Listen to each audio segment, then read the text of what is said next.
Hello, everyone. I hope we are all doing well. We're casting the final session of the Anbennar DevClash, and we're just gonna be hopping into the game right now.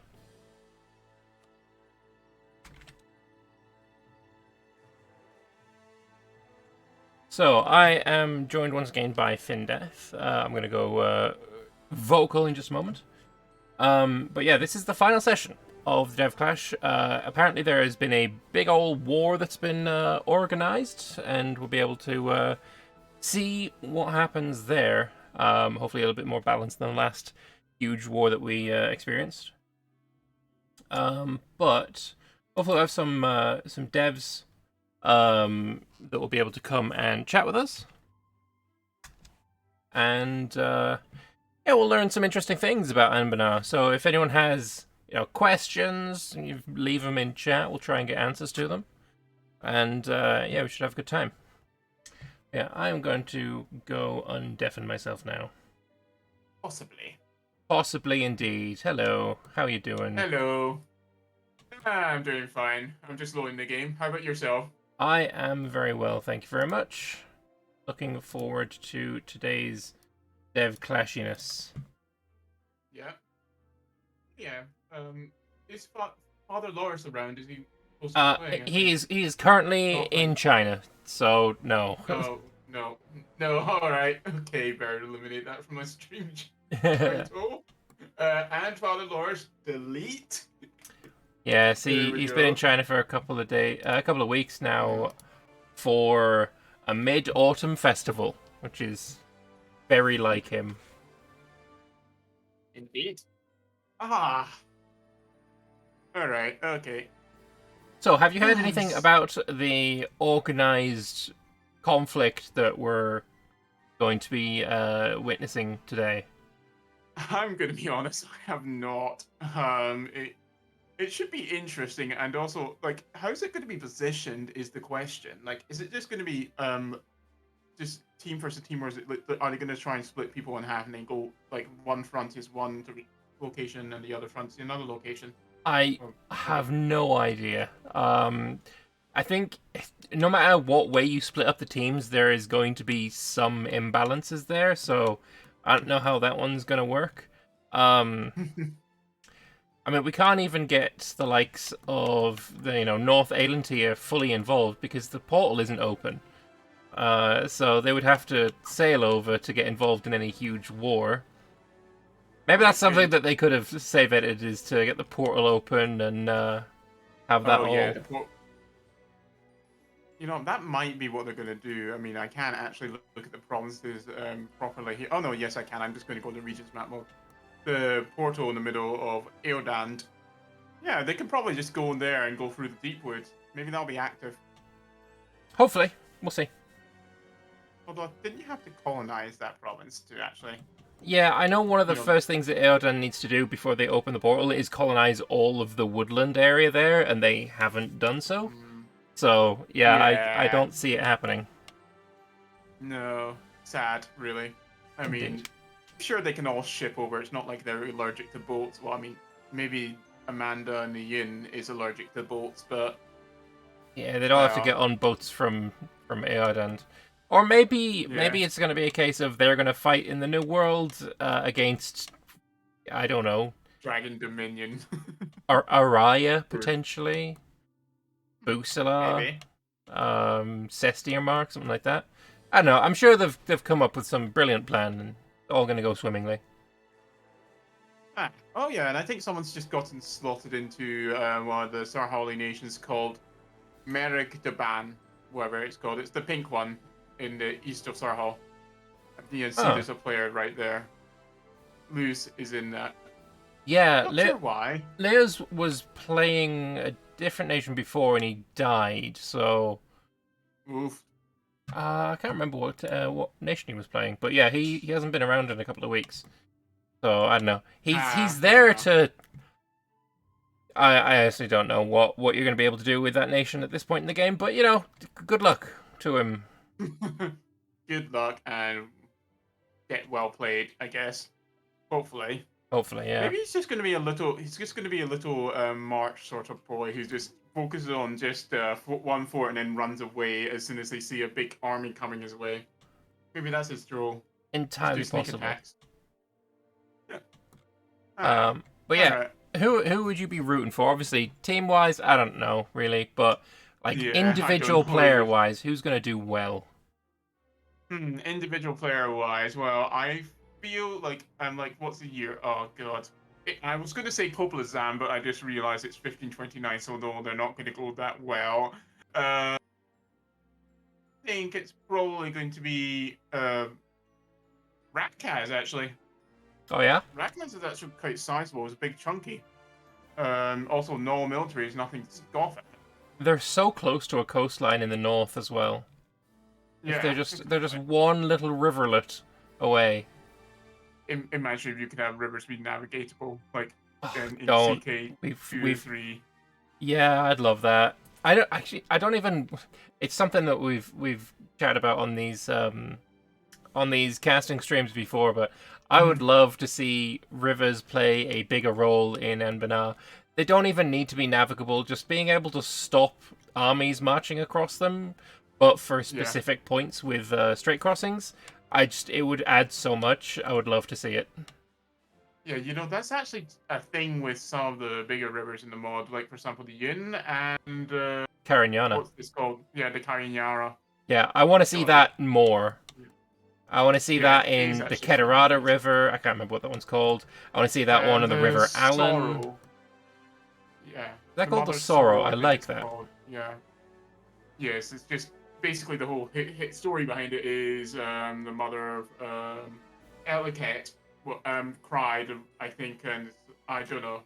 So that might not be right. I think it's like she cried and formed a river, and all the Ellicat's descendants can only live near that river. Well, I know Otherwise they die. there's a big ass lake where I guess a lot of that water comes from. That's called Lake Niraket. So I guess maybe Yeah. that's something to do with it as well. Yeah, I think Niraket is the mother. Uh, Although, again, the lore could just be very different, and I'm just wrong. That's always possible. True. The River Suran as well. I would like to see that. Oh yeah. Yeah, the Um, River Suran. It's also got quite a lot of lovely events where you have more Oh, yeah. development if you develop around the river. So Also, the Amusu's Grave event that happens, where the entire river turns to blood, and then you have to get all your troops to like dump their arms and armor into the river. I love it. It's so good. So that is also so that is good. a fun event. It's Wait, just hang on, the writing is so good. is there not an elemental event related to the New Sun cult religion as well? I seem to Yeah, remember there you can is. fight, Getting a yeah, they're bunch of really rebels tough. stacking up all over the place that are just supposed to be like elementals, and they kick your ass. Yep, that's a thing. Yeah, that's always fun. Oh yeah. Oh yeah, if you look at towards in Insaya, or Insia as I like to say it, you see that the sort of river basin thing, like, Yeah. Similar to this the Amazon River Basin thing, that's going to be navigatable. They're going to Yeah. actually have boats come into that. We had Not right now. Yeah. we had Hoya come in and talk to us about that, saying that they were going to be navigatable. He was very excited about it. But yeah, Yeah, that's it. I am as well. Navigatable is cool, but like I just need the blockingness. The river that goes into Tianlu as well. That one should be. Tianlu. I can't remember what that river's called. It could be even called the River Tianlu. Who knows? I don't think it's called the River Tianlu, but it's something else. It's an important river for sure. Yanhe. Is it the Yanhe River? Yanhe, that rings a bell. Or that might be a real river, I'm not the- sure. Well, I mean, Yanhe might also be. The real river is the Yangtze, I think. Right. I don't think it's the Yanhe.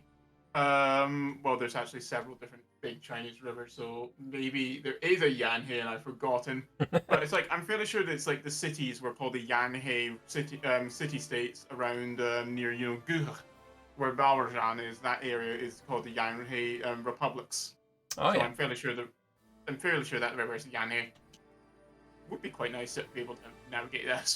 Jesus Christ, we've gone into a big Look, it's not the first time, won't be the last time. I like me some rivers. They're Also, have you considered the idea of the Dwarvar just having one big canal?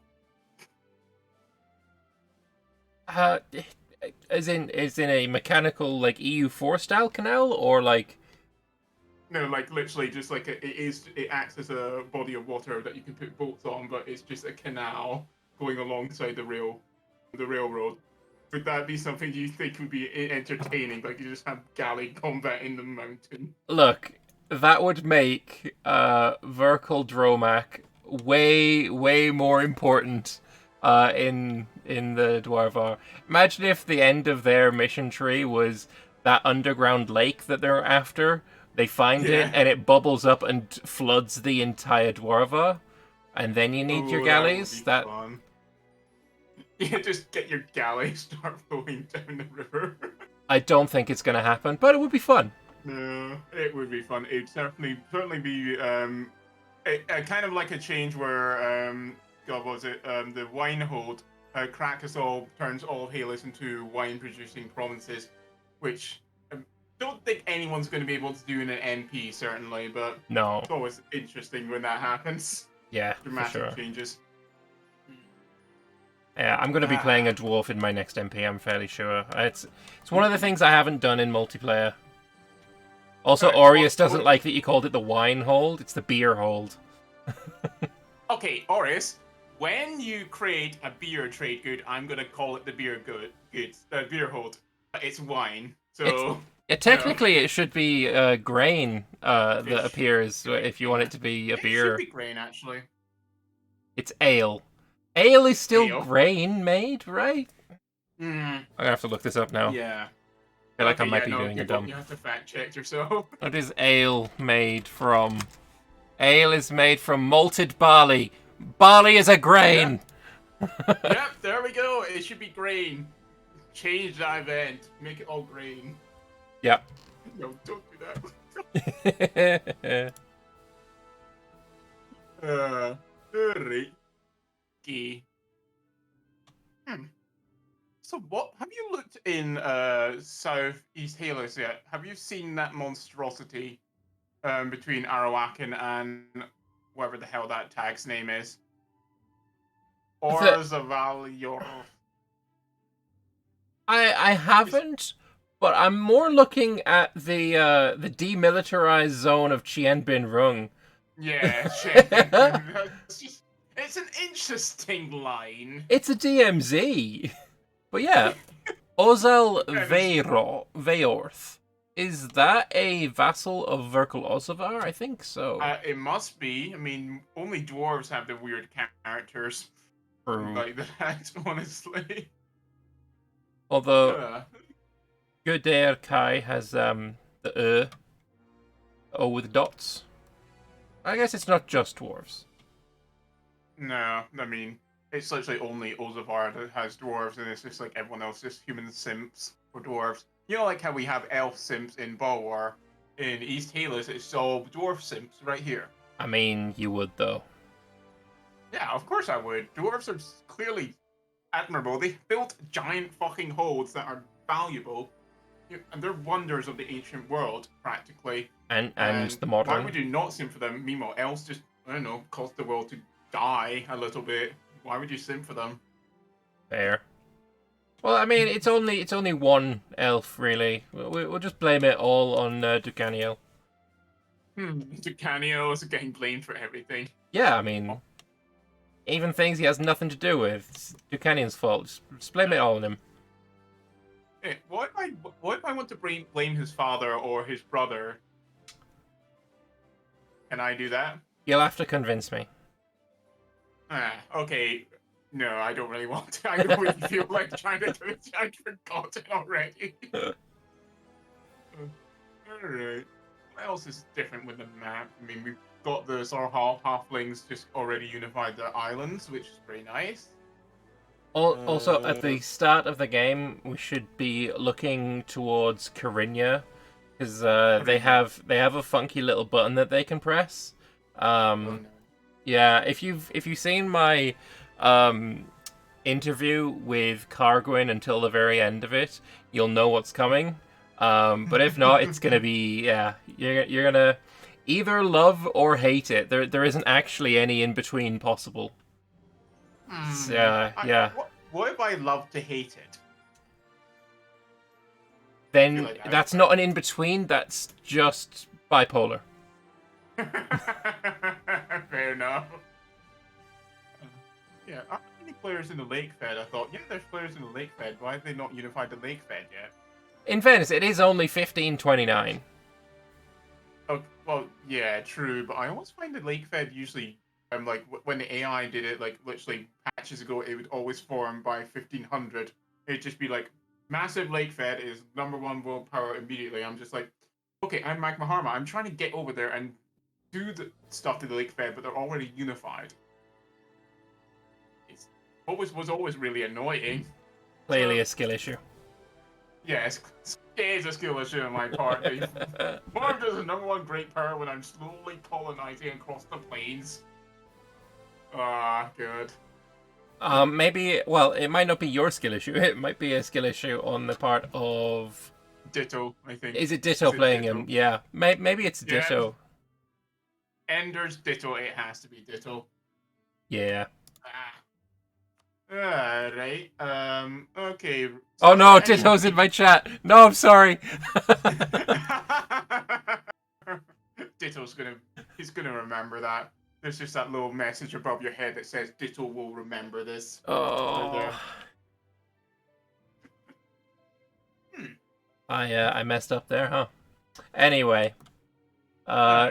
So yeah, things that we want to talk about. It's a bad thing that we just made Ditto sad, because I do want to talk to him at some point during this session. He's on my list. He'll be fine. Yeah, I'm sure. Ditto playing as he's the South Aelantia lead and Forbidden Plains lead, and yeah, so I want to talk to him about the Forbidden Plains, because I hear there's things in afoot that are changing, so I'd like to pick his brain on that one. I think like some of the things are changing, like the Centaurs are getting more farmable options rather than just the whole conquer, kill, maim, burn tag they currently have. Which, to be fair, I love that tag. So it's a meme cav tag. I mean, it's the only thing they can do. So yes. Clearly, the teams in this game should have been somebody who forms what's the horse guys? Uleg. Well, obviously Karen Uleg, but the guys who... Oh, you're talking about Nugden Sari's nope, Manchu. Nope, not talking about them. In Escan, the horse guys begins with an A. Adenica, that's it. Yeah. Adenica, Current Uleg, Dugajir, and Nugdan Sarai should have been on the same team, and maybe Jad can get thrown in there too. Yeah, but Jad has to not form the Jad Empire for it to be included. Because if they form the Jad Empire, sorry, tough luck, you're no longer a Cav nation. Well, SMH. Yeah, no, so those guys should have all been on a team. Yeah, wait, hang on, is there... Since the new military, like the Tier 5 government reforms with the military thing with the cavalry combat ability one, doesn't that get you closer to 100% now as a non-horde?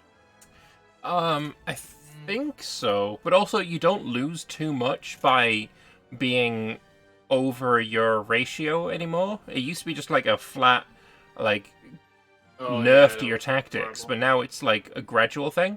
If you've got 90% ratio and you're at 100% in your army, you're not actually getting hurt that much.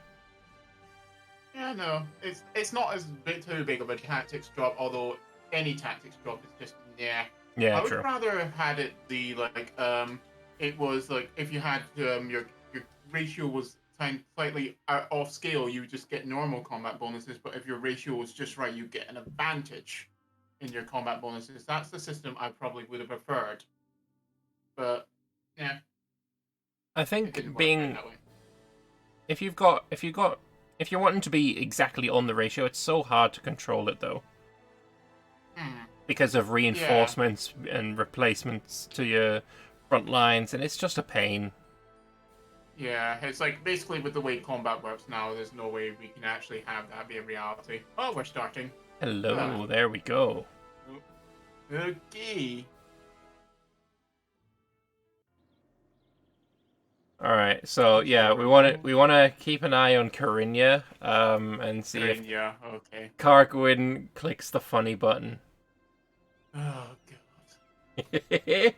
I feel I already hate the fucking Corn Arc meme. I'm gonna hate this as well. It's You going to are be gonna something. hate it so much.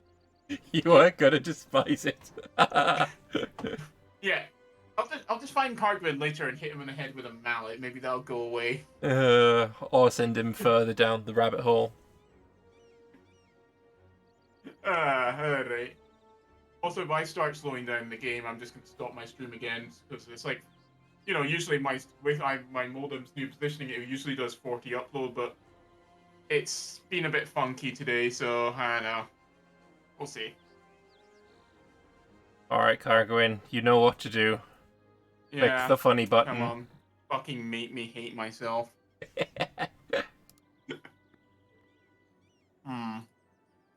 Actually, hang on. What if I just select him and see what that button does ahead of time? It's not. Oh, he's gonna click the funny button in 1 minute. God, it's one of the debug buttons, isn't it? Let me see what he's got. It's the green one. Crimson Deluge and the funny Cargwin decision. Oh dear, is he going to change his country color to? No. Clearly, it's because it's the Crimson Deluge has happened. So, raining blood and all of that kind of stuff. So we just need to make people as depressed as they actually should be because they've just realized that their god is dead. They are very. Well, yeah, no, they are depressed, but honestly, I'd be a bit more depressed if I had to hear that news from the catboat man that's soldiering around. Oh, I should probably get away from that. I just keep seeing that, the Diet. There we go. Got there in the end.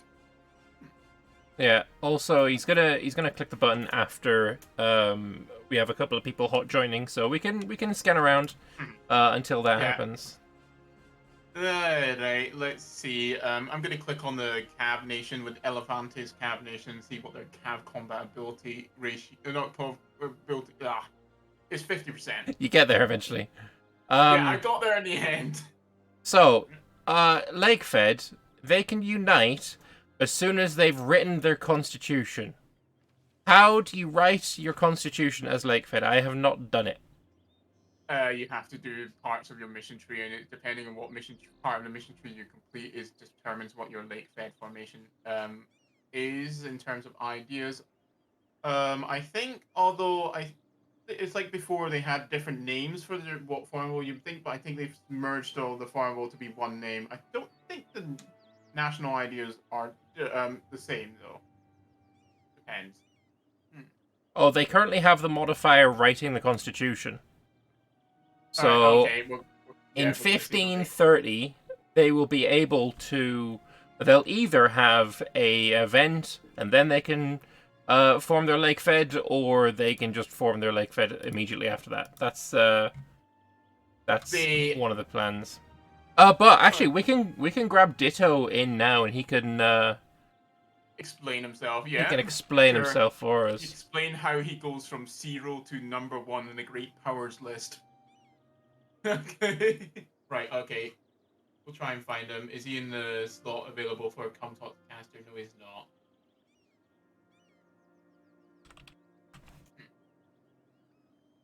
Yeah, and we'll grab him in, and he can have a chat about the Forbidden Plains.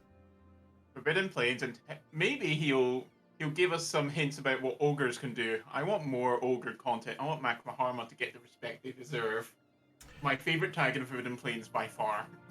I actually haven't played in the Forbidden Plains, so I don't really have a favorite tag. But maybe, you know what? If there's a rework going on, I feel like I can wait. Yeah, no, that's fair enough. imagine you just start playing as a centaur, and I don't know if this is the plan or not, because I think there's like there's going to be like a centaur with the Fae sort of thing, so they go back towards worshipping the Fae to be a bit more peace loving. But okay, peace loving and Fae, though, that's a joke. But yeah. Okay. I don't think Ditto's ready. Yeah. Okay, I should probably click on that. Oh, there wasn't a player in Magma Harma, right? Whoops. There used to be a player in Garvulshkagum, but they died, and then Garvulshkagum came back to life, and I think they died again. What a tragic story. Hey, alright, so we got Ditto now.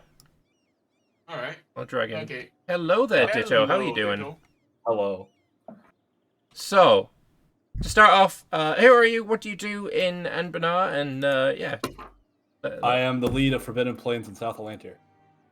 Two very connected regions. Oh yeah, so very connected. Or maybe they actually will be after you tell us about the rework. No, exactly. But yeah. So all right, let's start off with the South Atlantia, because I feel like the Forbidden Plains thing has got a bit more to it to talk about. But yeah, let us know what is your role in the South Atlantia? Like, what do you do in regards to it? Well, I think you played my Ion mission tree at one point. I'm sorry for my words. Don't apologize. It shows weakness. Exactly. I did. I played it in a multiplayer game, and the mission tree was not finished when I started the campaign. We kept updating the mod to include new bits as it was made. But yeah, on Amayan, I think it's not unfair to say that it's quite punishing. Indeed. Well, my objective was to give the players something to do, because like once you beat up Lorankar, you're kind of just unchallenged. But I think I may have gone a bit too far. Yeah, no, I could definitely see that sentiment. Yes. Mostly, well, to explain what happens without, well, I suppose it is a little bit of a spoiler, but much of your country decides to not want to be your country anymore. Yes.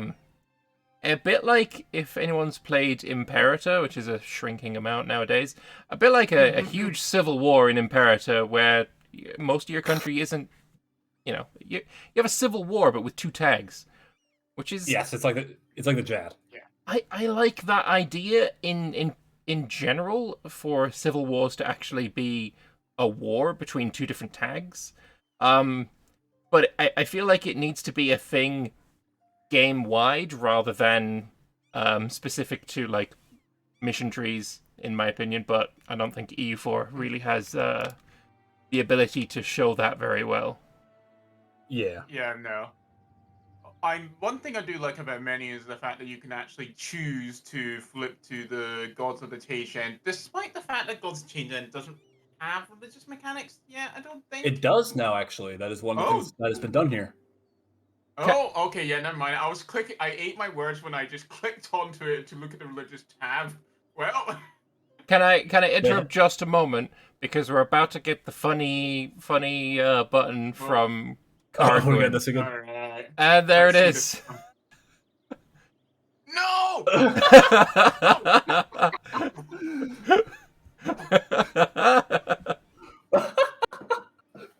So worth it. So very, very, very worth it.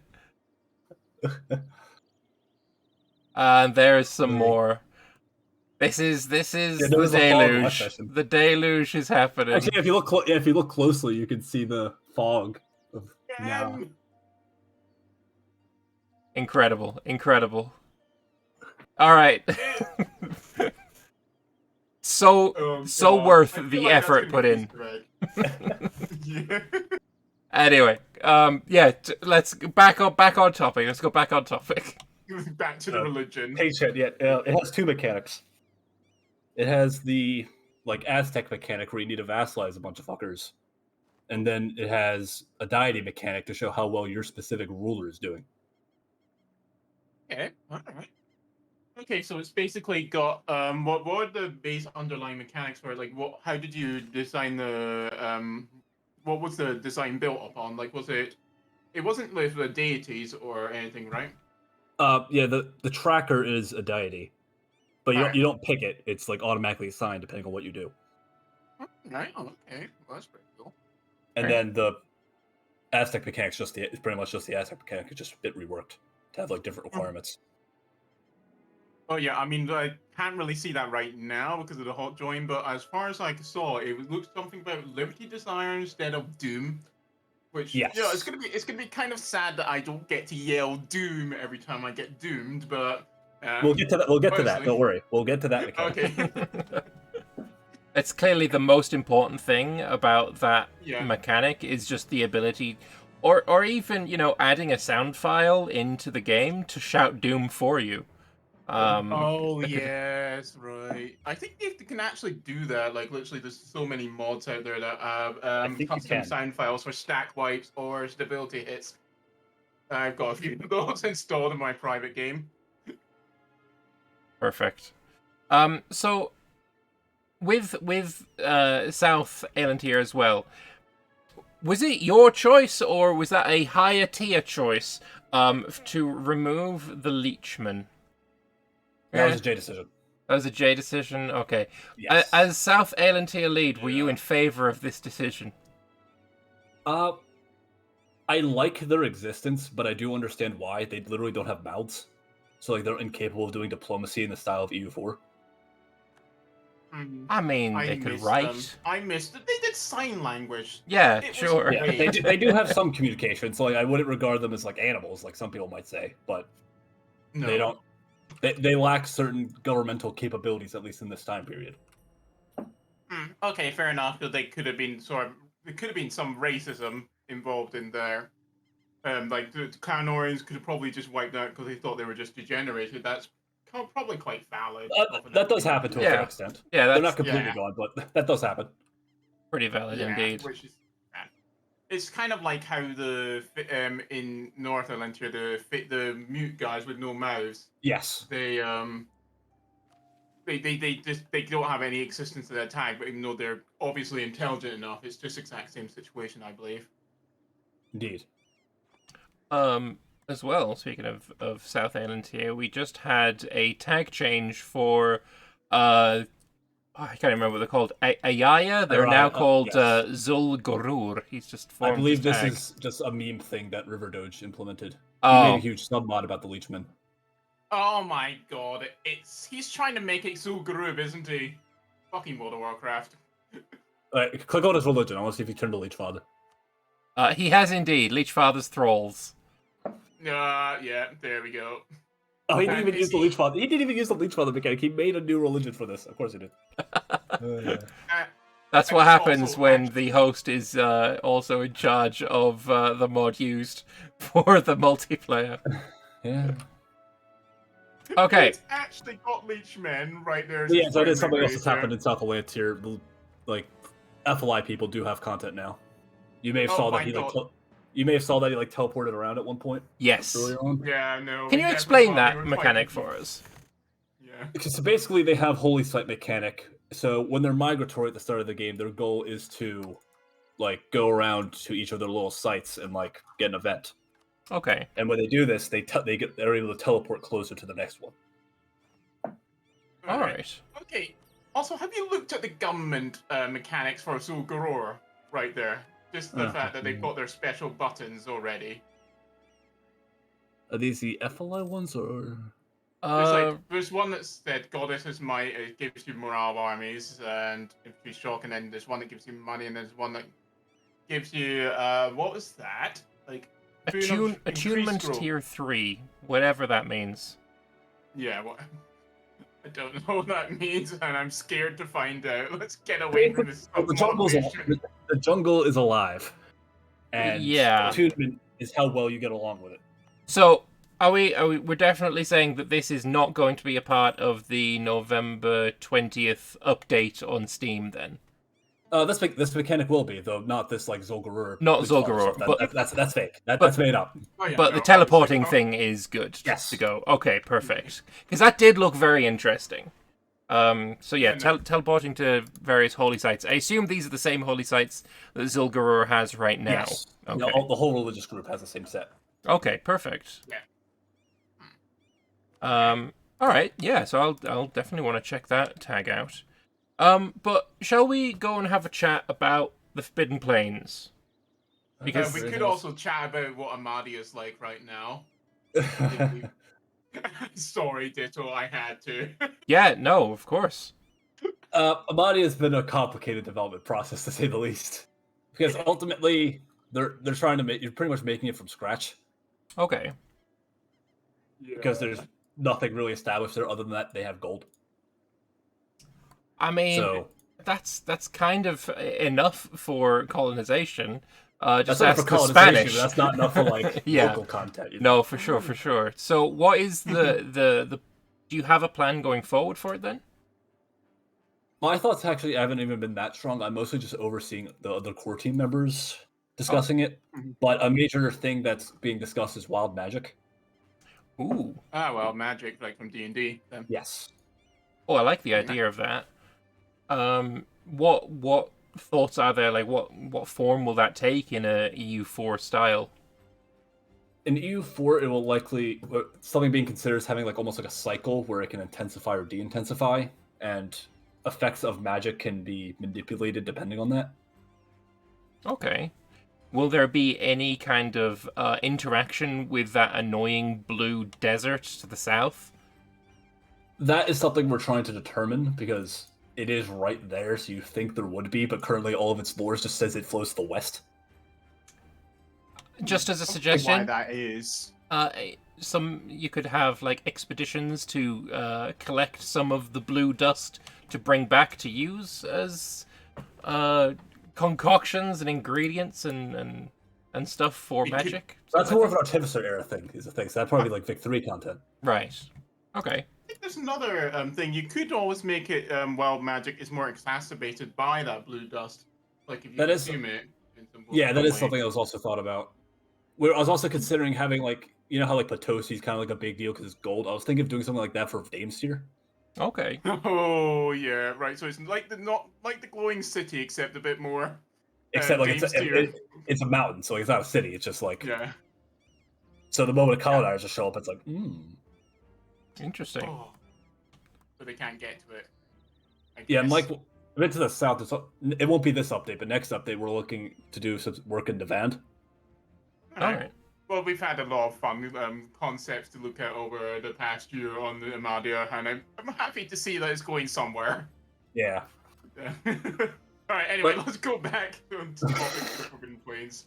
Yes. Yes. So, what the Forbidden Plains right now? Can you explain like what are the problems with it that are causing it to require a rework?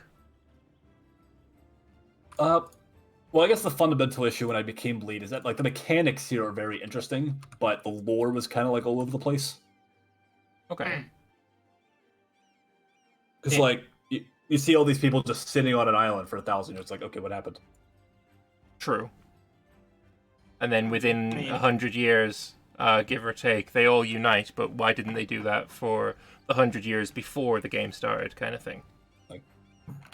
Yeah, isn't there? I seem to remember like this might be old lore by now. You might be reworking this, but wasn't there some sort of witch queen sort of situation that happened that made them a bit more Republican? Yes, that was before Doas actually. Oh, was that before? Okay, all right. Yeah, So that they was the just- Tyrant Queen. So, what are the ideas then to fix that issue? Well, one of the main things I've done recently was add the cohesion mechanic to show just how like tethered they are to each other. Oh, cohesion mechanic. All right. So where do you? Is the faction cohesion? You add cohesion or? Yes. So the various crises that occurred during a gameplay. So how those turn out can impact whether the cohesion goes up or down. Yeah. Okay. Okay. Is this built upon the previous the Federation standing system that The standing's still there, but they're not explicitly connected. Alright, okay. Okay, so you can have high cohesion, but you can just be really low on standing. Yeah, Okay. cohesion is for the entire federation. Every country has the same cohesion, but standing is on a tag basis. Okay. The tags are competing to have the highest standing, but cohesion, if you want to form the Fed, everybody wants it high. But if you're trying to not form the Fed, you want it low. Okay. Alright. Okay. Interesting. Is there a particular reason why you wouldn't want? Yes, because if cohesion hits 1, multiple factions will emerge that attempt to form their own countries. Alright. That sounds like quite an interesting gameplay to go through. Yeah, so only one of them really has content, which is called the Zabutadask. It's about the Orachav. They attempt to emulate how the Zabatlari were before they got purged by the Centaurs. Okay. So they are the equivalent of Cossacks in this setting. Okay, so they're the Cossacks of the setting, and they used to be in the mainland before the Centaurs decided to wipe them out. Yes. All right. And will they interact with the Lake Fed at large then? No, if you form this tag, Lake Fed's dead. Okay. And there are similar tags for the Bitsamic and Kamganai, but they just have an eyes. Okay. And then there's one that goes sort of monarchist, and then there's one that goes majorcratic. Interesting. Wait, sorry, did you say theocratic? Majorcratic. Natocrat. Mage. With magic. Oh yeah, magic. Right, sorry. Sorry about that, Ditto. I'm not hearing properly today, apparently. Usually it's supposed to be the other way around. People aren't supposed to understand the Scottish accent. This is... Well, it goes two ways. Me being deaf means I can't hear people, and me being Scottish means other people can't hear me. I mean, that's in theory, but I'm in the posh Scottish accent, so most people can actually understand me properly. So I don't know. Fair enough. All right, so there are multiple tags then that kind of wipe each other out. Is there any ability to have them coexisting, or is it a case of the 3 cultural tags can coexist, but the majorcratic and monarchist want to control? That makes sense. That tracks. Right. For design intent, the 3 culture tags are meant to be able to co-op with each other if you wanted to. All right, interesting. Alright, even though it's going to look a bit odd when you just have this one little peninsula of Satlabari there. Yeah.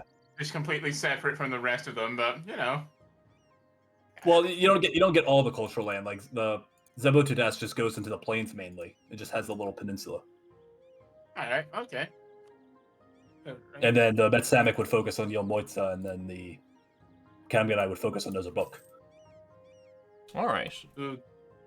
Okay, shall we ask you about any plans for the Centaurs, though? Because that's probably the big one that people would want to, hear about. Yes, Centaurs are probably going to be the most drastic change.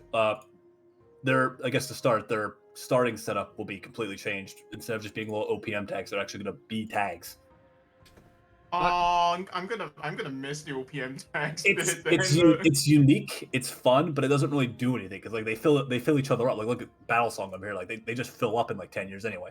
It's what's the point? Fair. So the completely new starting setup. Is there going to be any changes to obviously how they play then, because they won't be able to be wandering hordes now? Yeah. Yeah, well, their basic gameplay would still be similar. You want to beat up your neighbors and form your tag. But it's still EU4 after all. Yes. Though another change being made is that the Ikmathal is going to be split into 4 religions. All right. Okay. Interesting. This is interesting. What's the whole logic behind that then? Simply put, they're almost an entire subcontinent. They're not all going to agree with each other on what their worship is. Fair. Right, no, but I mean, what are the different aspects of Ikmathal then, how they're splitting it up?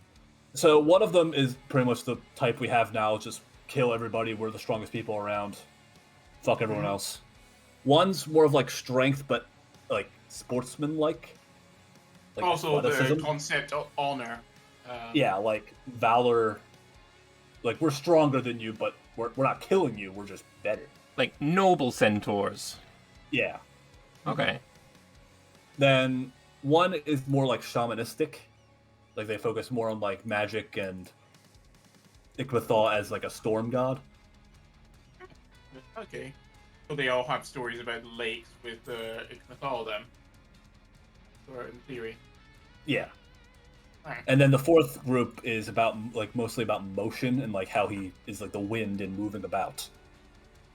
Okay. So All they right, focus a bit more on gonna trade. guess. I'm gonna guess that religion's gonna have movement speed in as one of the modifiers. Maybe. that be Depends how the stacking is.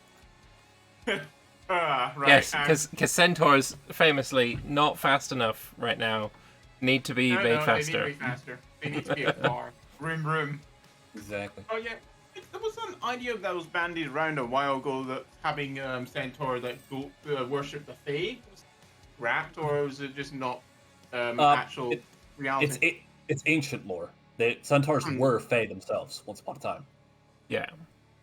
Yeah, but there's like they don't try and go back to that. There's not like a faction that tries to do that, so that's just not a thing. They're too far disconnected at this point. It's been over 1,000 years. Fair enough. They were killed, tossed to the wind, and their new goddess retrieved them from the brink of chaos, and they were grateful for that. So, will these religions interact with one another in a sense more so than just murdering each other? Yes, they will have the religious schools mechanic. Oh, very nice. I like that. And wait, have you guys managed to work around the whole like different religious groups with religion schools crashing the game yet? Some mechanics are easily reused, some are not. I think the schools work fine so long as like you set the triggers appropriately. All right, okay, so it's like a trigger issue. All right, well, I think so. Then. From the testing, I've not heard any issues, but it's mostly I'm a cop that's been running that. Okay. Yeah, because I think it was like it desyncs multiplayer usually. Like if you have religious schools that of separate religious groups, as far as I remember, when I was playing a different mod with Viking Nephilim. His mod, he tried it and it didn't really work so well, but we'll see. We'll see if it works. Oh yeah. Have you ever? There was like a suggestion before where you just have the centaurs adopt Jad. Is there going to be like a special path for that, or is that literally just player agency? That won't be a specific path. However, that is actually somewhat canon. In Vic 3, there is a centaur tag that converts to the Jad after the Orishab defeated them. Alright, nice. That's gonna be scary.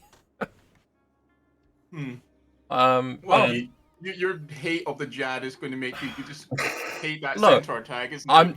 My hate is entirely surface level. I just don't like the name. That's it. Okay, yeah, it's just... Look, if it was renamed... What's really weird is that my brother in real life is named Jad. Oh, that's actually really funny. I saw that religion. I was like, "What the hell is this?" My brother has infiltrated the mod. No, yeah, I'm like, what? Yeah, it's nothing against your brother's name. Jad is a fine name, I guess. It does sound weird. A lot of people are confused on how to say it. Yeah, honestly, if it was just named to Jadism or Jadite or something along those lines, like I would have zero problems. The Jad doesn't sound like a religion to me. Sounds like the religious leader more than anything else. Makes sense. Yeah. So it's like the prophet is just the Jad, and it's just... Yeah, exactly. Yeah. Right. So the other part of the Forbidden Plains, of course, is the ogres. Are they getting updated? Are there going to be anything fresh for them to experience? They are getting Doom. They're getting Doom. Nice. Except they call it Hunger. Yeah, that's good. I've been waiting for so long to have Feast of the Gods actually have mechanics, and I just... And so instead of sacrificing a ruler, they eat a motherfucking ruler.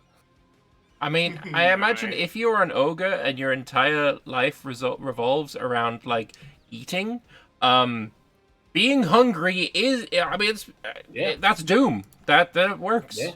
Mm-hmm. If you do not sate your hunger, you will be driven to madness. You'd be doomed. Yeah. Yeah. All right, so basically, so is there going to be any expansion on like the formables in the region? Like, is Magma Harma going to get revamped, and all the individual miners that usually form Yes, Magma Harma, do they get their own stuff? Yeah, so Magarma rework is planned to focus on giant lore. All right. So what is giant lore for people who might not know? Well, most people know of giants, the frost giants over in Garudia, how they had like their empire and got sunk into the sea by the dragons. In the Forbidden Plains, it was mostly the fire giants. All Like right. the fire giants just on the volcanoes along the Dwarvar, I assume. Some parts of that, but also you might notice the plains are a bit warmer than you'd expect them to be, considering Okay, so this desert. is basically Siberia. Okay, fair enough. So part of that climate is what was they're doing once upon a time. Yeah, because the giants in Anbennar aren't like giants in other forms of like D&D-esque fantasy. Because, for example, underneath the Gorbarad, that volcano is because there is a fire giant buried under the mountain, and that basically is forming the volcano. So that they've got a little bit more power than in your generic, D&D fantasy where a fire giant is a strong enemy, but it ain't causing volcanoes. Yeah, I mean they have to contest the dragons and the Shin in some way in the primeval world. Also, the precursors. Yeah. Well, yeah. And Dwarven Empire. So like the giants were an ancient power along the lines of like those other big guys. Is there like an age of mythology kind of where all these huge I remember those deity-esque lumber fire. Yeah. Yeah, almost. Okay.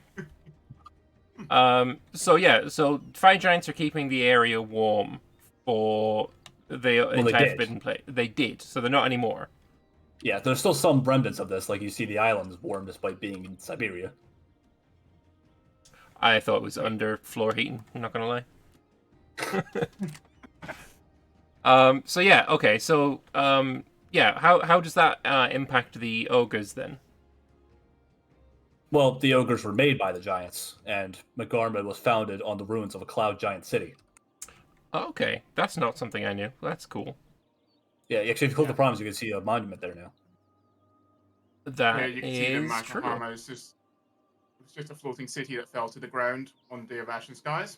Yes. And the ogres reclaimed it. There's a few of them going around, evidently. All right. I did add a few monuments to the region. Construction cost and construction time is pretty nice. Number of buildings as well. Yeah, because the ogres were used by the giants as manual labor for building. Yeah, makes sense. And meanwhile, the trolls were used as dumb shock troopers, essentially. Yes. Yeah, ogres were architects, hence they're smarter. In theory. Anyway, so is Magma Harma like generally the whole? I believe that the original intent behind the creator was to kind of make it emulate Goria from World of Warcraft, where it's like sort of a that wasn't it. Sort of ogre empire. Is there going to be more emphasis on the sort of Roman architectural style with Magma Harma, or is it going to be entirely new direction? That focus will probably be up to the person that's making the tree. I haven't worked up like that level of detail on my end because I'd more just oversee. All right. Good to know. All right. So, is there what other elements of the Forbidden Plains are changing then? So we got the centaurs, the ogres, new stuff for the Lake Fed. Is there other things coming?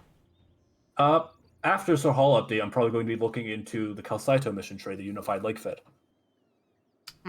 Very nice. Okay. All right. What are your plans for changing that then? I plan to make it interesting.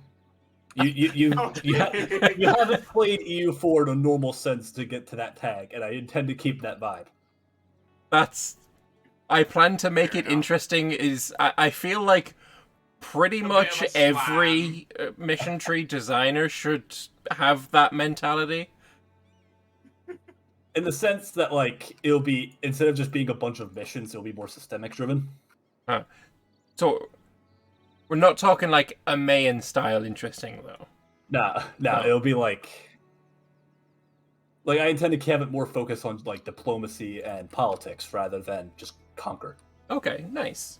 There be any sort of underhanded diplomacy, like Game of Thrones-esque levels of diplomacy? Well, I'm you're just a going to use republic. Game of Thrones as a because everyone knows what that is. So if you were doing that sort of shady thing, it'd be to get rid of monarchism altogether, not just overthrow a king. Because you're a republic, you're stable. Yeah. Look, you say a republic is stable, but I mean, there's plenty of examples of republics that ain't so stable. Yeah. There could be Like a Mayan. Yeah. Some real world examples as well, is what I'm thinking. But yeah, no, that works. Man. Yeah. Well, the deal with the Lake Fed is that they've maintained democracy for over 1,000 years now. Like, it's not really going anywhere. True, fair. Like, the monarchist tag that can arise is a very like unique situation where it like fails completely. The Centaurs are like overrunning shit, and they're desperate. Uh-huh. Can I ask you a question about that monarchist tag? Is this a sort of Palpatine-esque forming the Republic into the Empire sort of moment, or is it literally? It's more of like a Napoleon. Oh, okay. That's So it's fine. worse? It's the same. Kinda. Yeah, it's worse.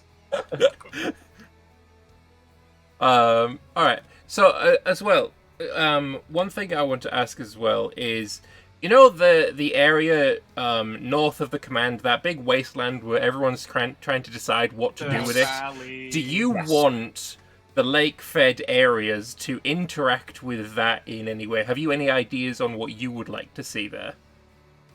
That is actually being worked on behind the scenes now. Oh, I I didn't know this. It's currently at the lead level because we're still working out basic concepts for Jay's approval. Uh-huh. But there and North Haley's kind of as a whole are kind of going to get some reworking. Interesting.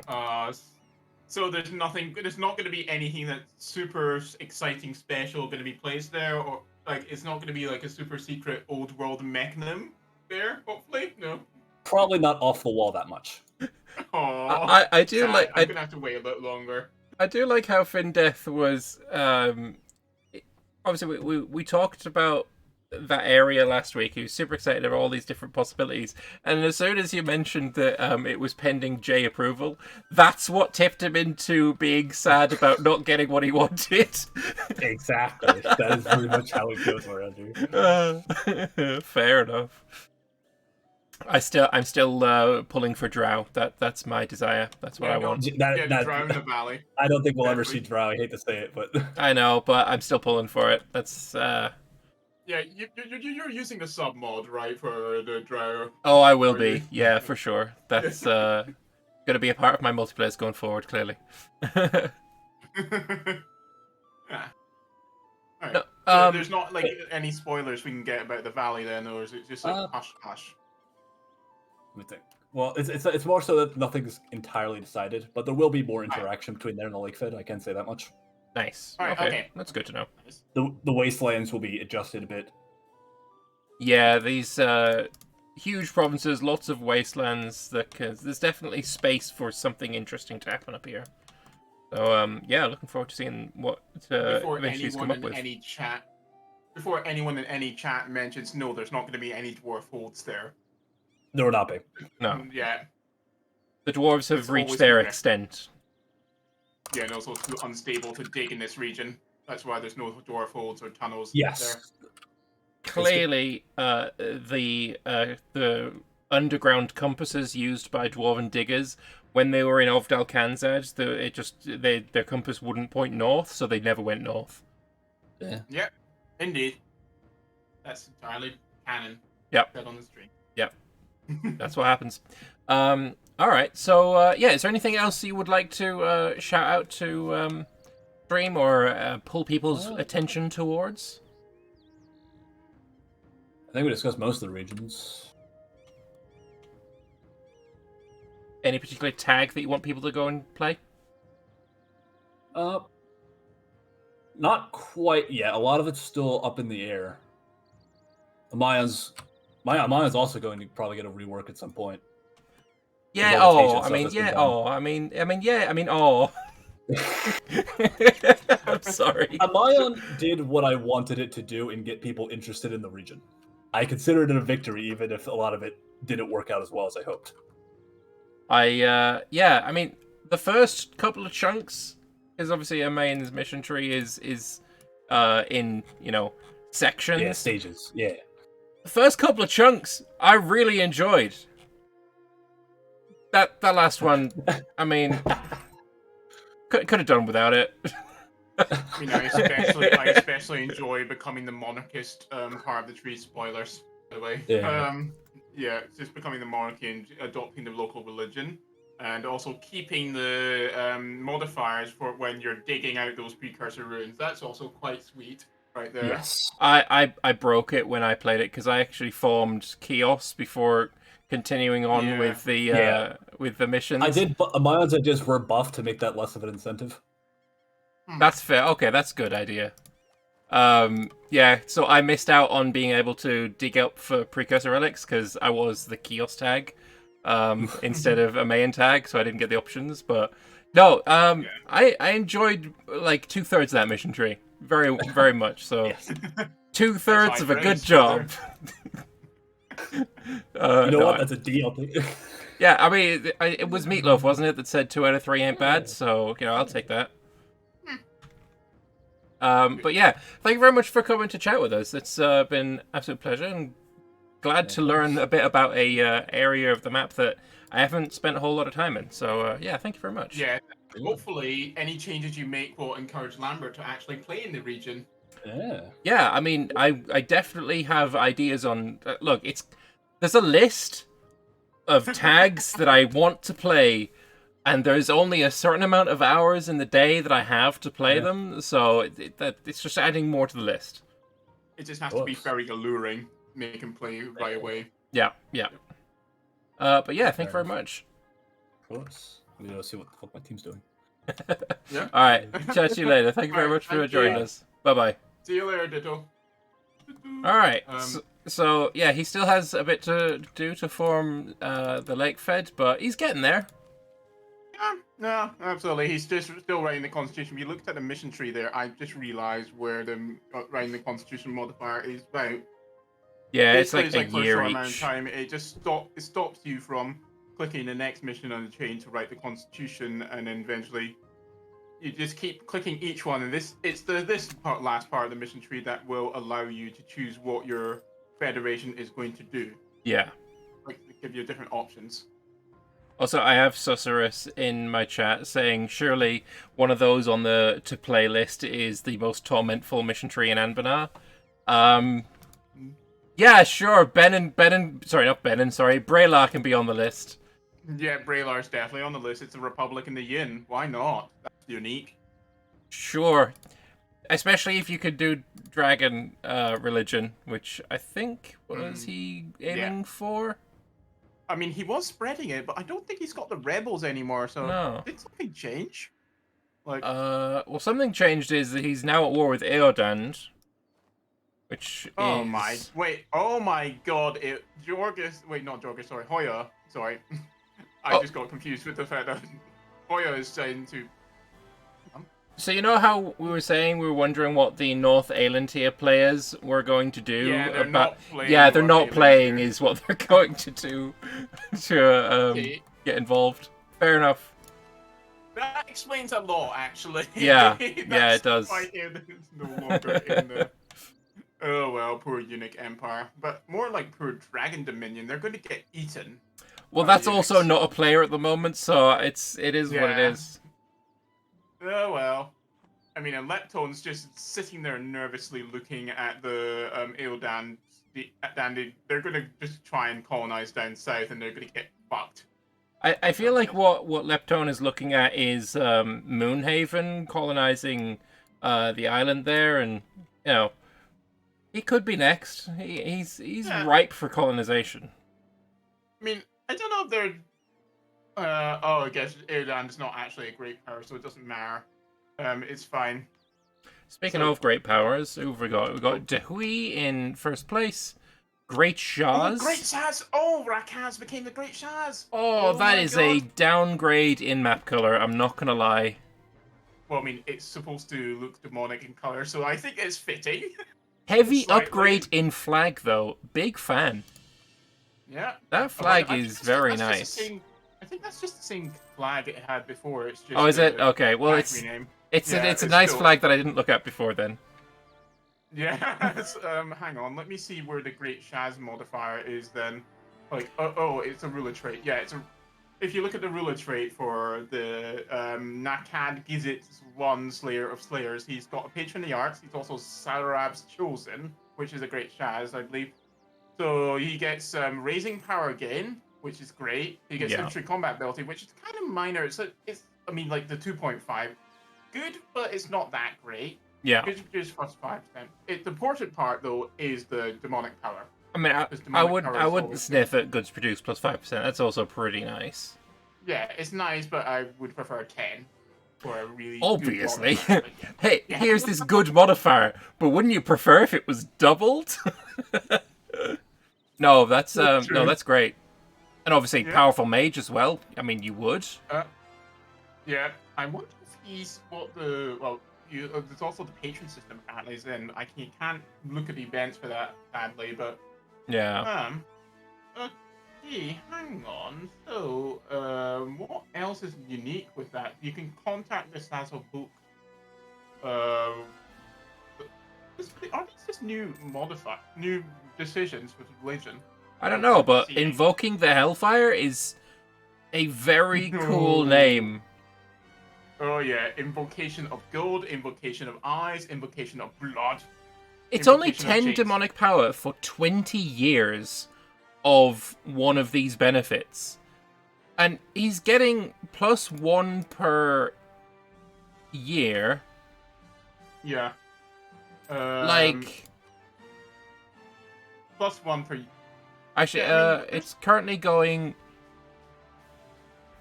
How can you tell exactly how much it's going up or down? I think there is a... Let's look at the country modifiers. That'll help much better. Yeah.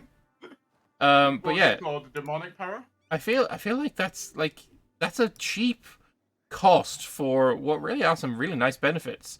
Like goods produced plus 10%. It's right there. The thing you asked for is right there with the invocation of chains. Yeah. But yeah, there's some tech cost.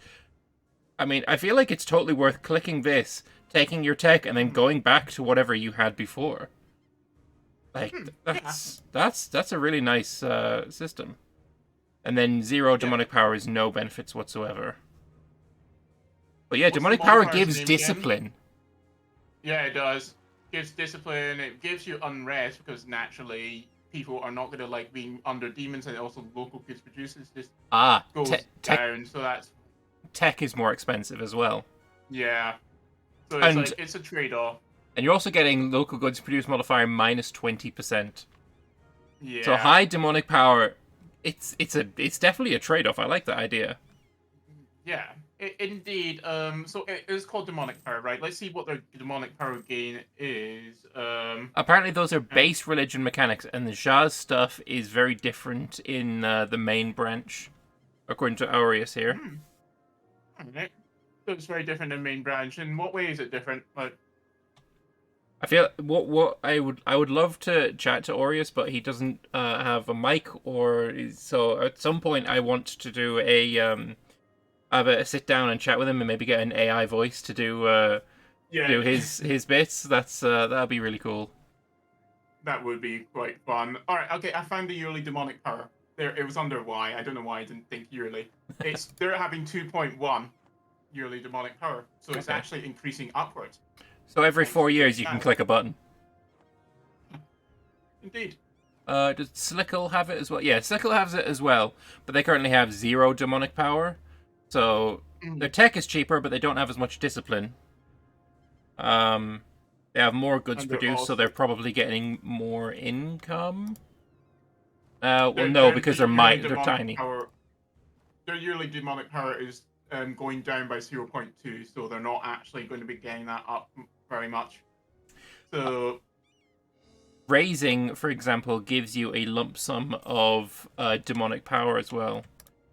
Tag into Carinya for a moment. Carinya, oh no, what has he done now? What? We're Ascension. In. No! Oh! No! What the? What's what are we looking for here? Oh god, he's got a new modifier called Ascendance. If you check that now, he's got a new ruler as well. Oh, this is what I've seen for a bunch of Oh. people. Yeah.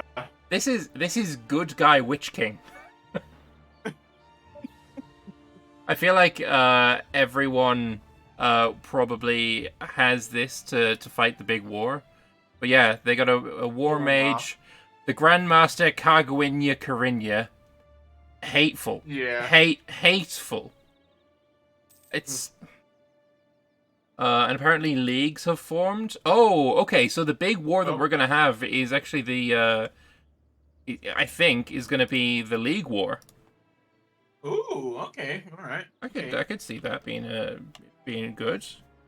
And it's also so nice of them to include the AI in this little war of theirs. The AI needs to have something to do. A bunch of people have unique rulers now, one per team. Okay, let's see. Istralor. Alright. Armonist and Fey Touched for Istralor. Alright, let's Scrobius see, Aedean Simp for Bucelar. Alright. You're not special. Wineport is not special. Nor is Small Country. Nor is Koboldzan. Oh, wow. Celadora is special. Shaz. Celadora is special purely by virtue of being Celadora. But otherwise, Yeah. that's the same. It's normal. Dahui maybe might have that they don't. Trying to is it only like team leads that get the special rulers? Potentially. The leader of Verkal Ozavar has powerful mage now. Did they get ascendancy? No, they just got real lucky. Yeah, and it's wait, yeah, I know. Holy hell! This is the best ruler in the game right now. Patron of the arts for tech and idea cost, immortal and powerful mage. Well, to be fair though, he is a dwarf, so his immortality only goes to 200 years, which, you know, if you're playing a long campaign, you try and get that to be extended a bit. But for right now, with this session, he doesn't need to do anything with necromancy. Like. Yeah, but that's. I mean, obviously, he's still that's right now. It's the best ruler in the game, in my opinion. Yeah. Plus, he gets the whole 6-pip stuff. Yeah. Also got his vassals to deal with that. Huh. I wonder if the League War is going to be the big war, then have they removed the restriction that it can only be in Canor to join the League War?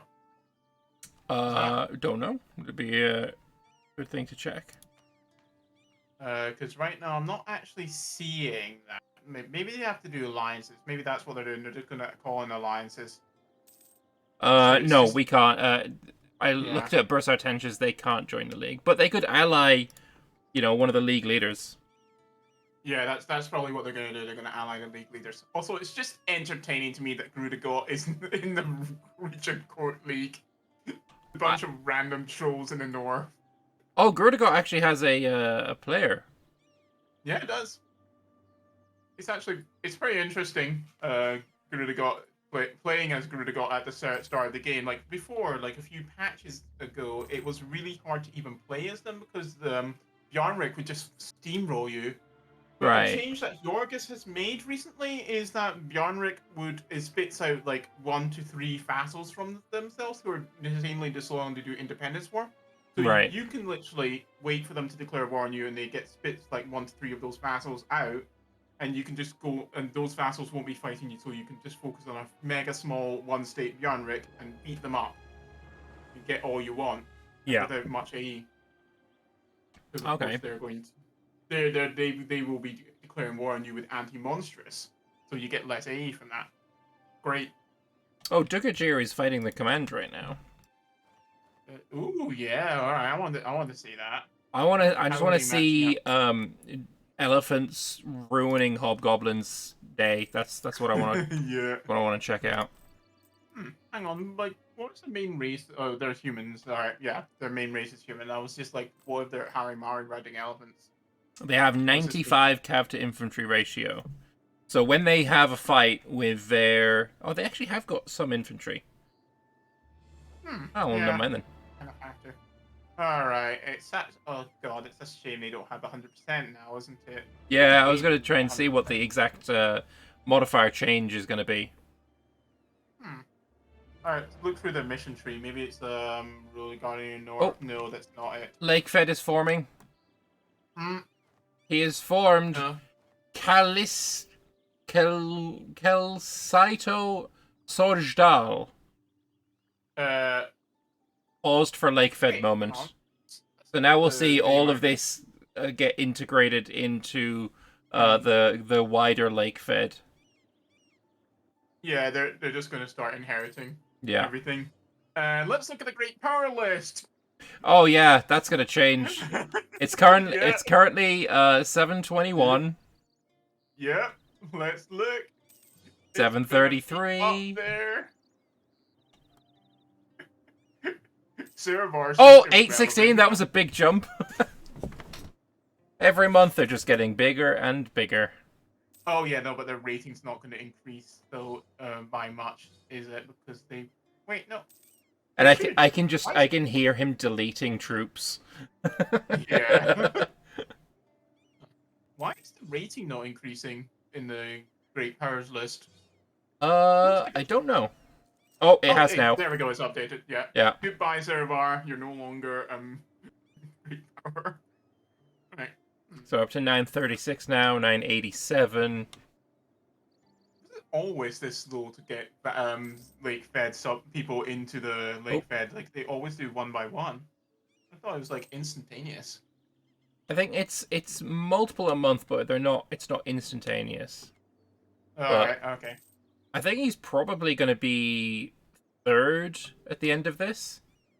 I think it might be slightly bigger because these cities have a lot of development. You reckon he's They going to have get a higher lot. than 40 and 44? Oh well, he's going to be ahead of Great Jars because of the. Yeah. We're also got to think that a lot of this is vassals. No, they're higher. They're the highest. They're the highest, right there. Oh yeah. They're like 11 points highest. Yeah. Oh, now they're 200 ahead. Yeah, no.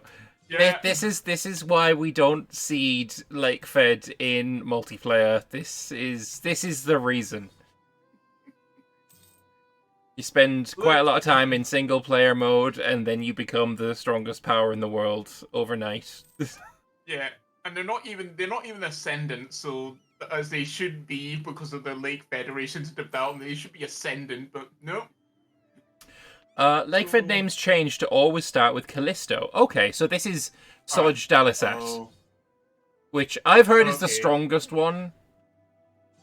So this is yeah, no, this is why the Lake Fed gets this is why we snap the Forbidden Plains in multiplayer.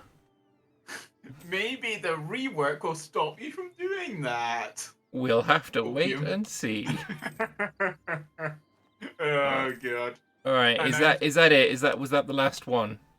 I think so, because he got the stable island now. All promises belong to him. So the final count is they are now at 2105 development. Yeah. They have one vassal at 126 development. Wait, is it Oh, Vassal stock? no, Is it's that- Dengun. No. But they won't get integrated. Why have they got Korea? They've got Korea as their vassal. It's interesting.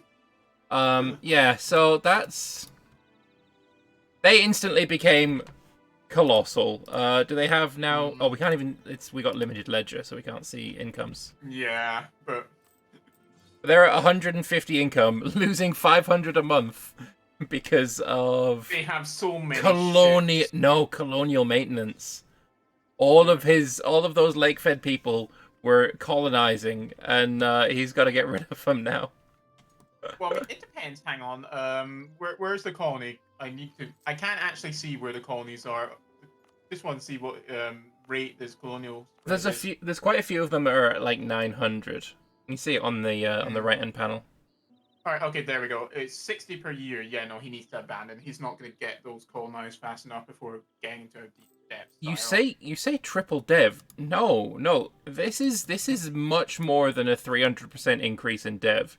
Zerkan Rek was on 500 development. I want to say he started as. I feel like Before I feel like yeah. less. I feel like less. Yeah. Maybe we should have checked. Yeah, no, that's it's unique. Yeah. It's unique.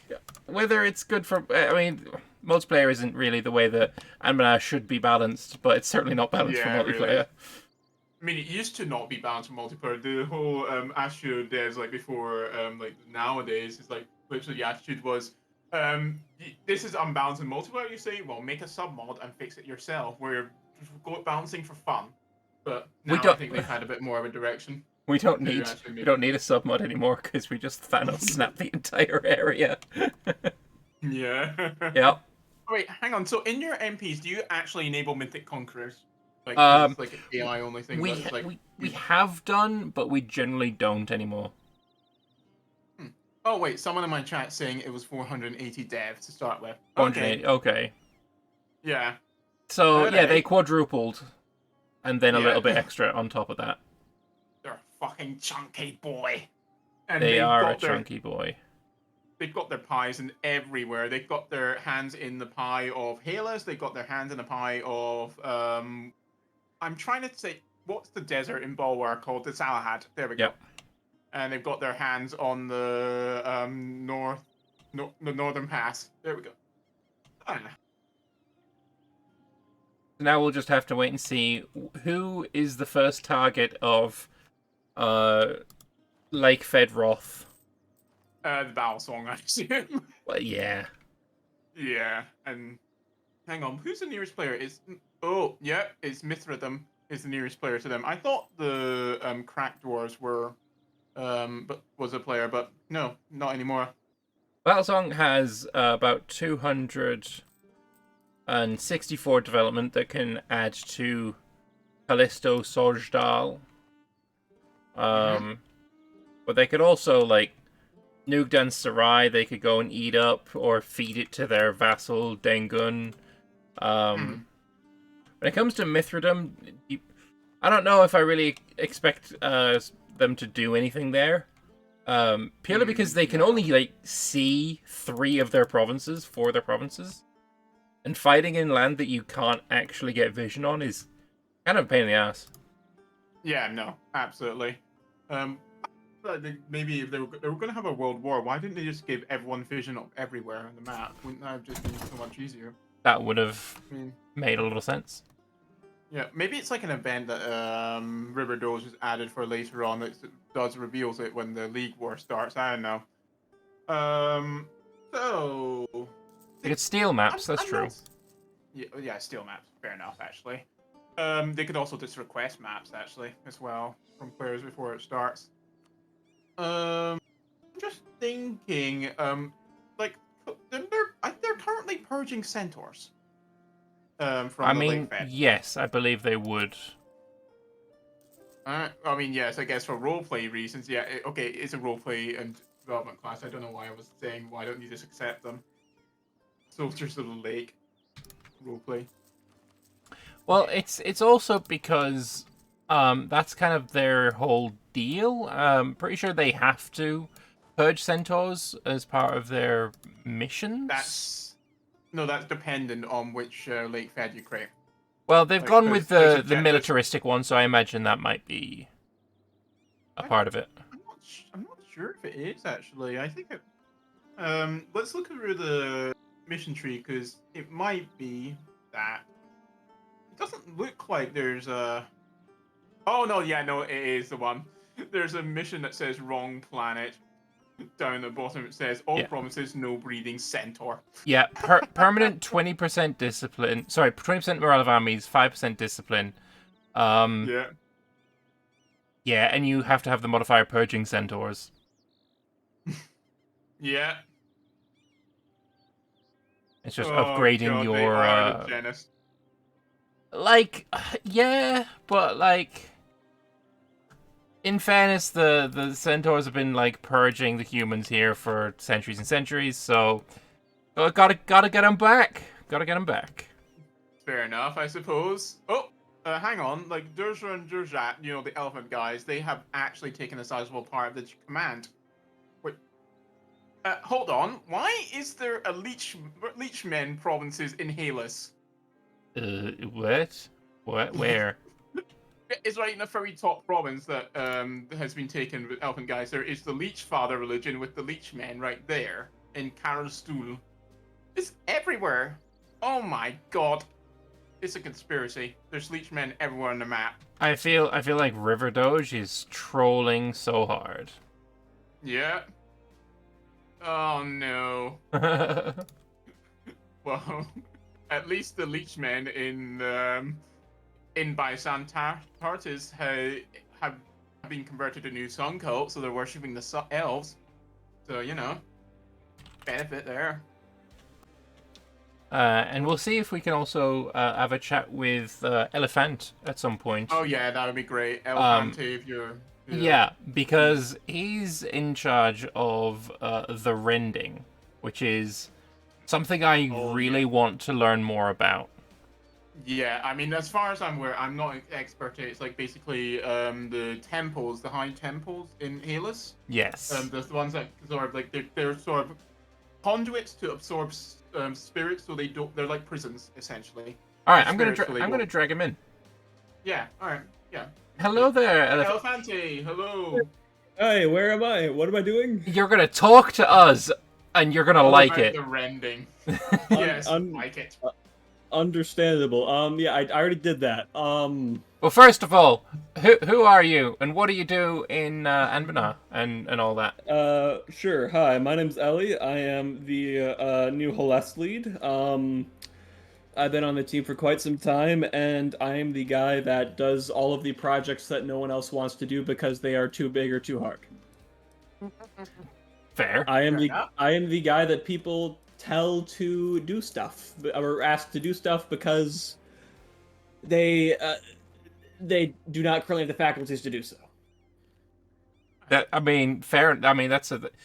If you're gonna give yourself your job title, like saying I do it because other people can't, I mean, big yourself up. Why not? It's not that they can't; it's that no one wants to. No one.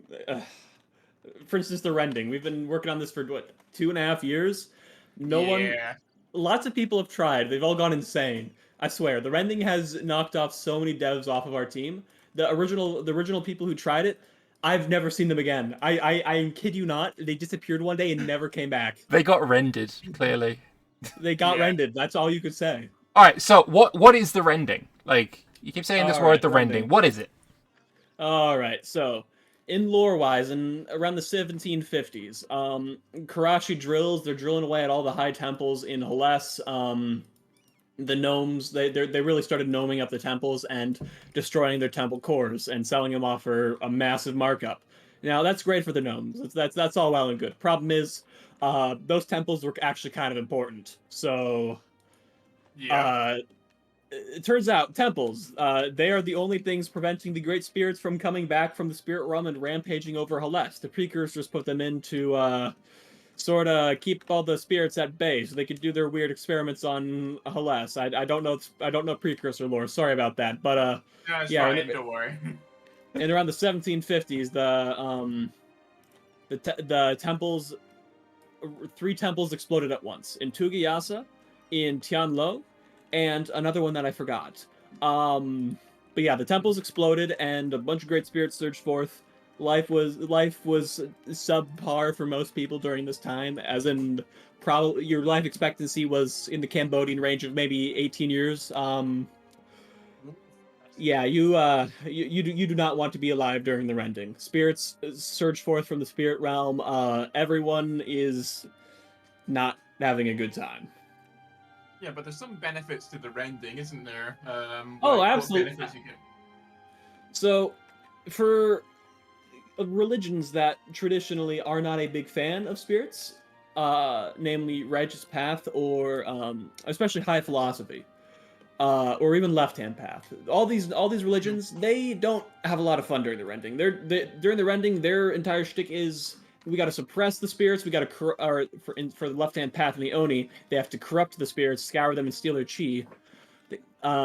But for most tags, it is essentially just warding the spirits, trying to repair the high temples, get the spirit network back on track. Okay. But for certain religions, aka Mystic Accord, you operate a little differently. Your job is to be friends with the great spirits. You pledge yourself to a great spirit, you become the spirit tide. You get spirit mill. You Wait, whoa! Don't be glossing over that. You get spirit mill. Yeah. Mhm. Oh, please elaborate. Please, I beg. Okay. So you are aware of the racial mills in the mod, of Oh, course. of course, yeah. And you're aware that some are shock oriented, some are fire oriented, some are siege oriented. Yeah. And this is Harimari. They're great at shock damage, but the moment you get into the artillery time of year, they stop doing too good. Yeah. Spirit Mill, we decided to take a little different approach. Yes, they're shock oriented, but their shock damage scales with your tech. Essentially, what that means is the better your infantry fire is, all of that infantry fire gets subtracted and put into your infantry shock. Oh. So what that entails is a shock oriented military that does not. Essentially, it scales. It's a scaling shock military, which is something that we've never done before. This is not play tested yet, so it's probably going to need some tweaking. But Oh, yeah, it's definitely going to need some tweaking. Holy shit. So essentially, it is you're getting a bunch of spirits, and essentially they are your military. I'm imagining, Aragorn jumping off the boat with an army of the dead at his back. Is that the vibe? Yes, that is the vibe. Oh, I'm in love. Well, it's a little bit different because the vibe we're kind of going for is Aragorn with all the spirits, except Aragorn has absolutely no control over the spirits, and he's essentially just riding the tide of them. I love it. I love it. Now I'm just got the image of Aragorn just on a surfboard. Exactly, that is it. That's what we're going for. Oh, I have my captured the thumbnail vibe for this perfectly. interview. I have it.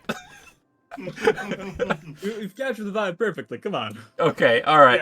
Yeah. All right, Okay, so just while you guys were talking, I just want to bring attention to the fact that the religion of Rahen has kind of changed a bit. What do you mean by that? Well, I mean, like Suhan's praxis is now. Oh yeah, that was me. That was me. Yes. what? I love it. Guru So, Sarhal. Okay. So Suhan, this if you've ever played in Rahen and you've played a high philosophy tag, you might notice that you do have, since like time immemorial, there has been a heretic belief in the mod, Suhan's praxis. It's been in the files for years at this point, but yeah, this is people pop it out and they just nobody converts to it, so it's like literally nobody knows about it, but it's a great religion. No, that's the thing. It wasn't actually in the mod. It wasn't implemented. It was just the picture was there, the modifiers were there, but it wasn't actually in the mod. It had no way of spawning. Okay. It wasn't. No one took the time to actually implement the religion because it's a pain. And again, I am the guy who does all the painful stuff. So yeah.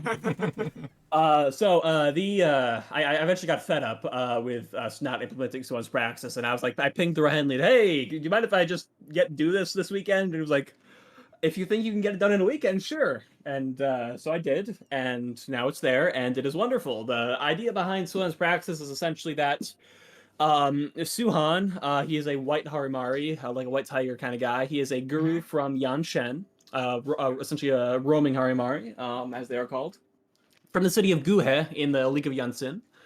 He is a philosopher, and he eventually takes his pilgrimage to the Hall of Endless Debate in Rai Vashapal, and try saying that 5 times fast. And he, you already are. Yes, he decides he engages in some of these debates, realizes that high philosophy is a deeply flawed religion. Misogyny, the castes, all of this slavery, all this stuff is not good, he realizes. And It's progressive.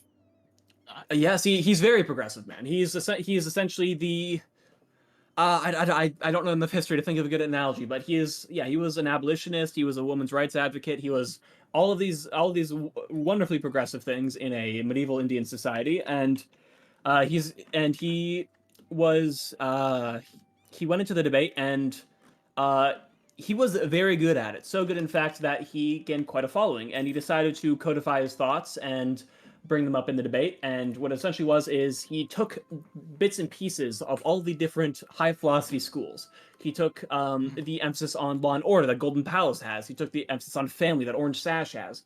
took the emphasis on achieving achieving ascendance through living within your caste, like Ascendant Soul.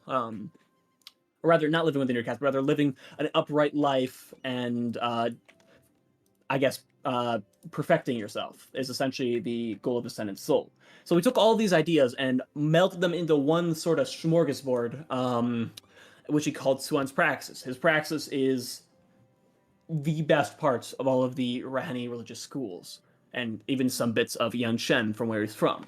And a lot of people did not like this, but a lot of people did, and he managed to out-debate his competitors in the Hall of Endless Debate, and that's essentially where Suan's Praxis starts. In Rai-Vashapal, a center of reformation spawns there and sort of spreads out, and after 10 years, he eventually gets chased out of Rai-Vashapal in the Hall of Endless Debate. Raja authorities start cracking down on him, and he flees over to Buvari and Sramya, where he continues to preach, eventually in lore converting Buvari to Suan's Praxis, and eventually turning them from a essentially shithole slave state into actual modern state with less bad ideologies. Not just like, hey, we're free slaves. It's turning it. He manages to turn them into an actual meritocratic state. And eventually he does get chased out of there too, makes his way over to the Elephant Lords and does a little more preaching up there for another 10 years. And eventually settles down into the Bomdan region and reunites with his wife, who he left in Yanshen to do his pilgrimage, and lives out the rest of his days in peace. Well, that's a wonderful religion. I'm glad it's actually now out and about. I thought it was in the game already before, but no, you corrected me. Yeah. Nope. When you brought it up, I was like, "Oh, is this another one of the meme ones that have been added, like the Leechman thing?" And I was like, no, apparently that's just it's an entirely based religion. Yes, it is high philosophy, but he kept the good parts. Okay. So I want to just go back. I'm sorry, I want to go back to the Rending here. Yeah, let's go back to the Rending. I'm sorry about that. I very much like Suan's Praxis. I do myself. That's pretty. Yeah, it's based. So with the Rending, I heard a few months ago. I can't remember who told me this, but there was going to be a tag that wanted to, let's say, accelerate the Rending and bring it about earlier than it otherwise would have. What is that tag? And I'm just going to dibs it from my first game with this, just because that sounds cool. What is that tag? Yinquan. It already has a mission tree, but only the first half. The second half, the Rending half, is currently going under implementation by our wonderful dev Alexis. Okay. It is almost done. Yeah. She has almost finished designing it, and it's currently undergoing review. It should be in by the November update, and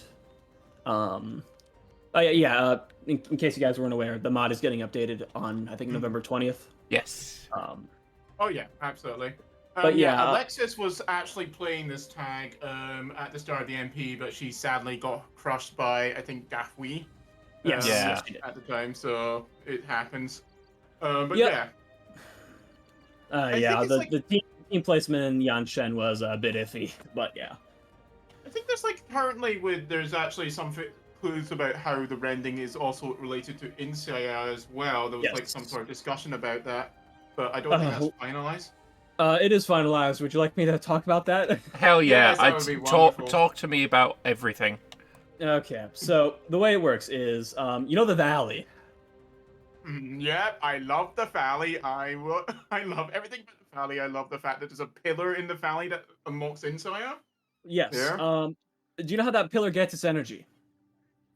Is it spirits? Yes, it's from the high temples. And when the high temples explode, funnily enough, the Rending essentially opens up the superstorm around Insia, because when the high temples explode, they stop draining the great spirits of their spiritual energy and stop piloting that over to the valley, and thus the valley cannot power Insia anymore. So you get this roundabout chain of reactions that I just got to crush the Praxis CB, lovely. Sorry. Don't do it. Yeah. You essentially get a chain reaction that causes the superstorm around Insia to go down, and while Holes is sort of dying over here in their own puddle of spirits, you have a bunch of Kenorians rushing over to this newfound land of Insia just to get eaten by kaijus. As one does. Yes. Yeah, and oh yeah, there's also then they're going to be they will encounter the Great Mechanim Empire. That's my headcanon. Great Mechanim Neo Precursor Empire. Not how it'll happen, but yes. I'm obligated to say that is not true, but yes. So say you are playing a high philosophy tag, like you are as Dugajir, and the rending happens. Spirit Tide is upon us. What can I expect? How boned am I? How boned are you? That depends on how good care you've been taking of your high temples. If they are all repaired, all nice and spiffy. Oh, go ahead. Say I found these things called Karashi drills, and I'm like, oh goddamn, I can make myself precursor relics with this thing. Oh, I'm drilling so hard. Oh, that's the worst case scenario. Yeah, no, that's kind of how I played before the rending was here. I got these drills, and I'm like, this is a really good trade good. I want it. So you brought up a very interesting scenario because normally when a high temple gets damaged, like, oh, it just got a little cracks. We can slap on some duct tape through this little restore the temple decision that I'm sure you know of. Yeah, we can just slap on some duct tape. It'll be good as new in a few years. Karashi drills, on the other hand, you are taking the core out of the temple. You are rooting the temple. It can never be used again. Mm-hmm. Yeah. So there is essentially nothing you can do for that temple. It was a very interesting, I guess, problem to figure out. If the entire Rending gameplay loop is supposed to be repairing temples, if you can't repair the temple, what do you do? And the answer is cope. Not really. The way you work on it is you have to fall back on some incredibly expensive and devastating spirit hunters, and you have to hope that they'll be good enough to cover your entire country and help ward off the spirits for essentially the duration of the Spirit Tide until you can get rid of the Great Spirit in particular. Because the thing is, as long as you get rid of the Great Spirit that is plaguing your country, then the entire domain of that Great Spirit will no longer get the penalties of the rending. Explain to me what these domains are. Alrighty. So, along pretty much every major geographical thing, geographical formation in Hellas, including Rehen, there is the personification, or the rather spiritual personification of that thing. For instance, the Yanhei River.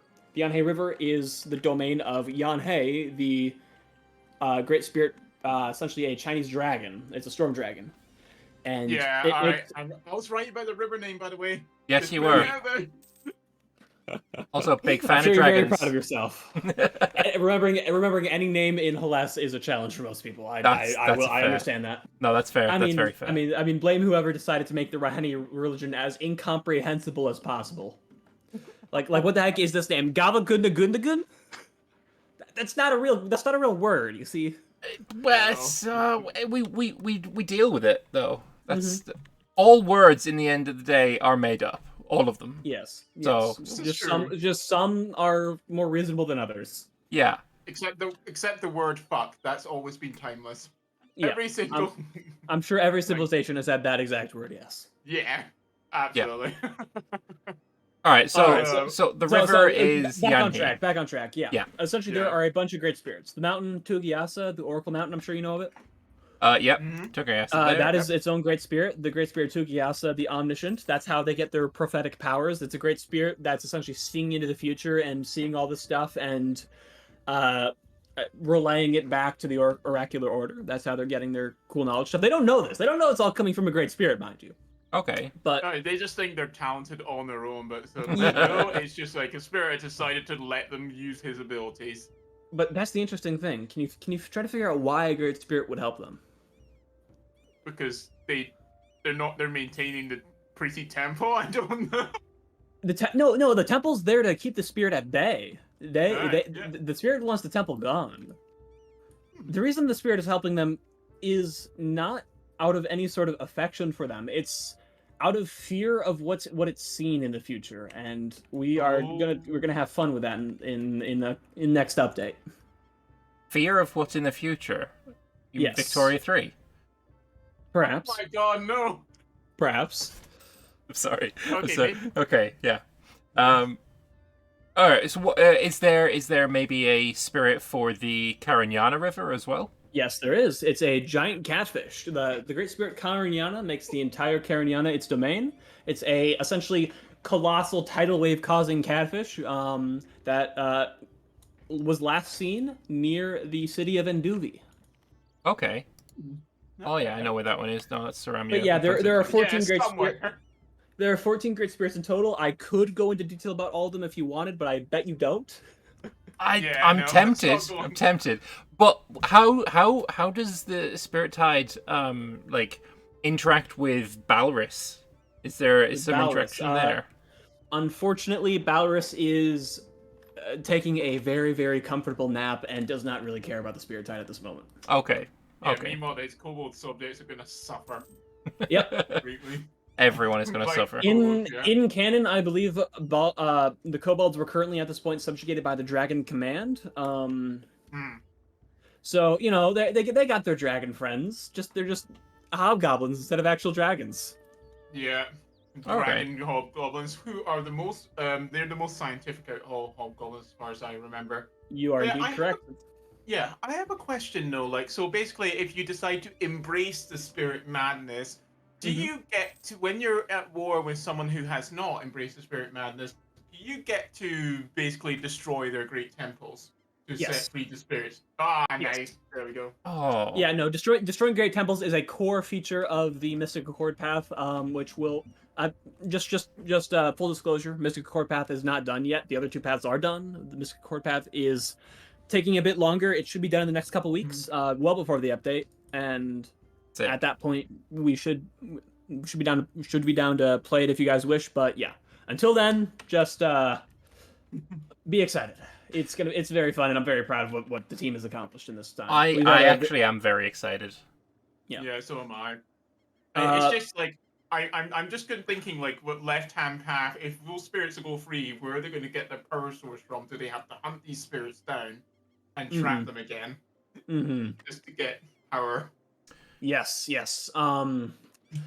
I earlier I said that I was the guy who does all the stuff that people don't want to do. I feel like that's taking a little bit too much credit. The Rending team has been wonderful here.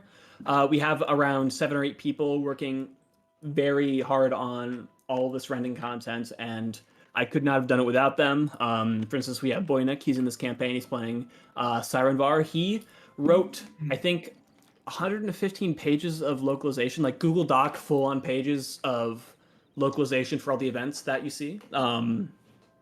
We have another writer named Meme Graph. He's a very, very nice Dutchman. English is not his first language, but despite that, he's still written like 100 events for the Rending. It's absolutely insane what these men have been able to do.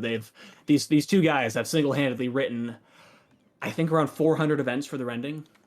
Wow, nice. That's Nice. I know those numbers sound a little abstract, but It's a big number, and I mean that's just, you can tell any event that you have fire as your nation, like that's one event, and there's still plenty of writing in it for most events. If to write 100 of those, that's impressive. It is very impressive, and I'm very happy with how the team has managed to come together on this. It was a monumental task. I was hoping to get it done. My typical workflow is single-mindedly approach a task and drill it down until I can get it done as quickly as humanly possible. And the team somehow mirrored that perfectly and just went to town on this project, and it is going to get done way faster than we thought it'd be done. And I cannot be happy. I cannot overstate how thrilled I am with how the dev team has come together on this. That's high praise. Looking forward to this. Like, which is the primary tag you think should be played with the Spirit Tide then? Essentially, there are 3 different paths for the Spirit Tide. Each one can only be done by certain tags, so there's no one tag that can do it. It's which tags are in the best position to do which paths is more the thing I'm talking about. Okay. So for the Warden Suppress path, any okay, let me do this in the other order. So any Mystic Accord tag can do the Accord and Appease path. That's essentially you are the Spirit Tide. You break the temples. That's the Mystic Accord path. Any Mystic Accord tag can do that. However, the nations I say are in the best position to do so are Qianbin Rung and Certain. Those two tags are in the best position. Qianbin Rung, through their mission tree, can flip to Mystic Accord, which is why they're really good for it. But Ying Quan, like I mentioned earlier, is essentially meant to be the Rending tag. They are, in lore, the tag that does the best during the Rending. And yeah, they are the tag that they're essentially the personification of the Rending. So for when Ying Quan gets their tree, they will be the tag. But until then, Qianbin Rung, I say, is your best bet. Okay. However, for the Scour path, the Corrupt and Scour path, the left-hand path, I suppose, is there's only really one good tag to do it as, and that's as Jakuma. They get the whole left-hand path mechanics. They get to eat chi, the ogres, all that stuff. You know how they play. I'm sure you both played it. Yeah. Yeah, I love them. So yeah. Yeah, Gref did a wonderful job with that tree. And the Warden Suppress path, any other tag can do that. Literally any. And if you can't do the left-hand path one or the Mystic Accord one, you can do the Warden Suppress one. That's essentially, if you're a Kenorian colonizing into Hellas, you're gonna be repairing the temples. That is your gameplay loop. Any high philosophy tag, that's what you do. The command, that's what you do.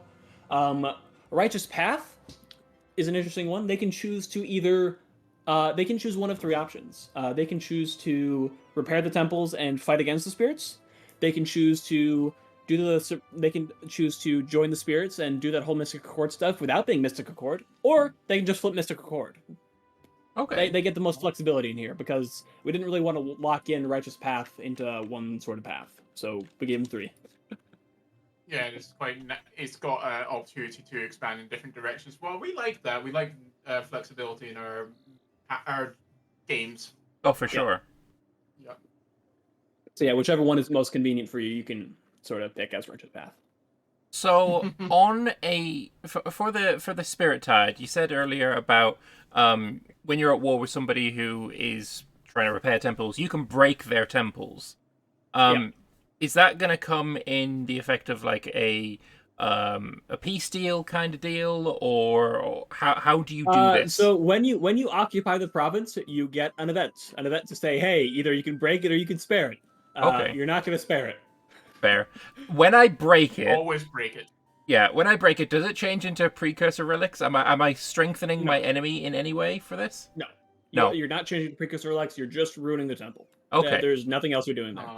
Okay. Oh, we don't get the precursor relic if we, take the temple then. The precursors were the ancient enemies of the spirits.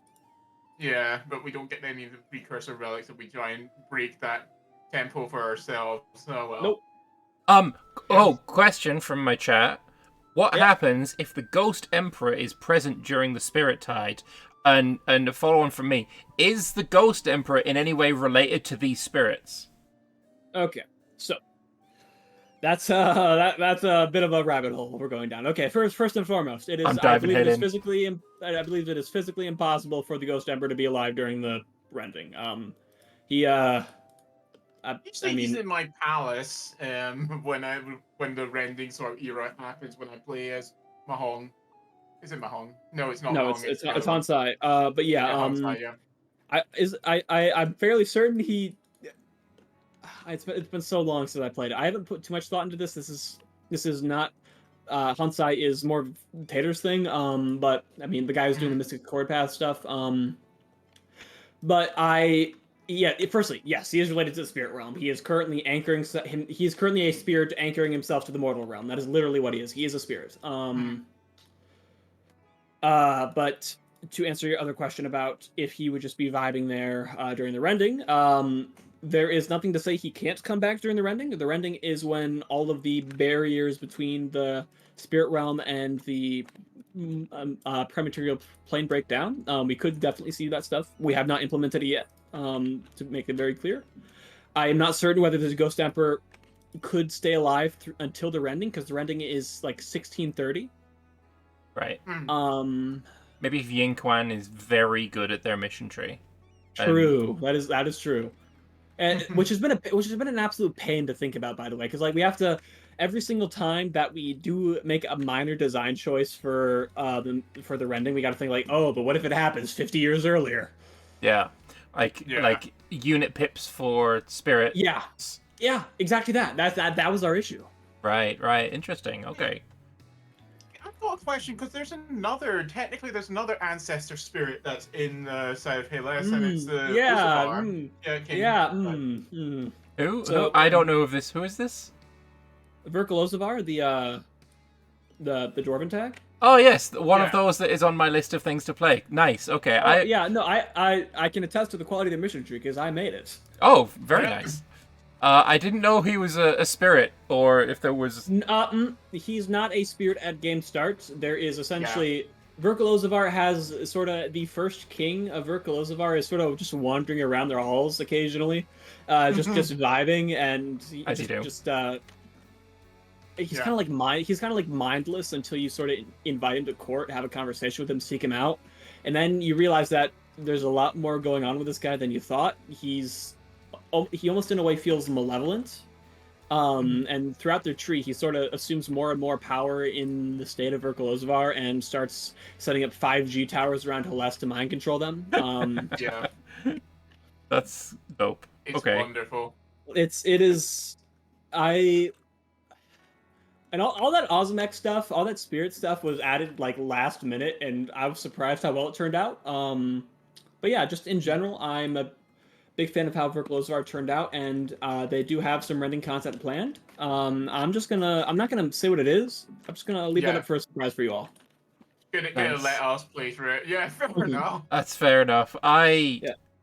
God damn, I'm so excited now for the Rending. Like, I've known of it for quite a while now, but like it's been on like the periphery, and it's like, oh, it's something that'll come off in the distant future. You can worry about it later, but now I'm like, I want it now, you know.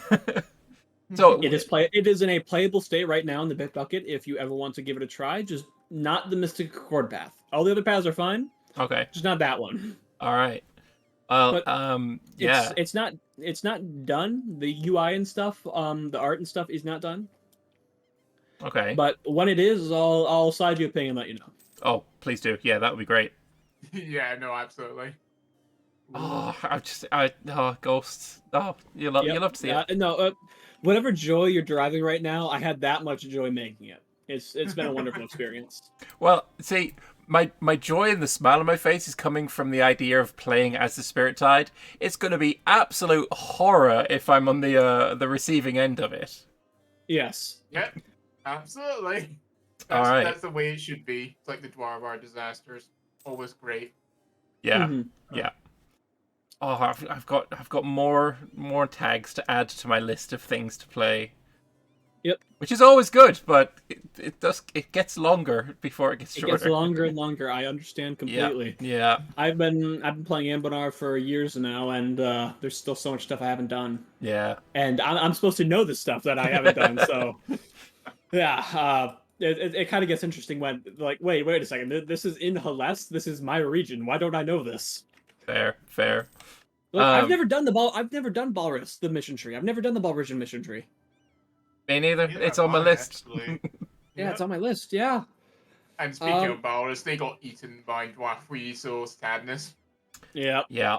It is what it is. I'm on Dahwi's border. I'm gonna have to go to war with them soon, aren't I?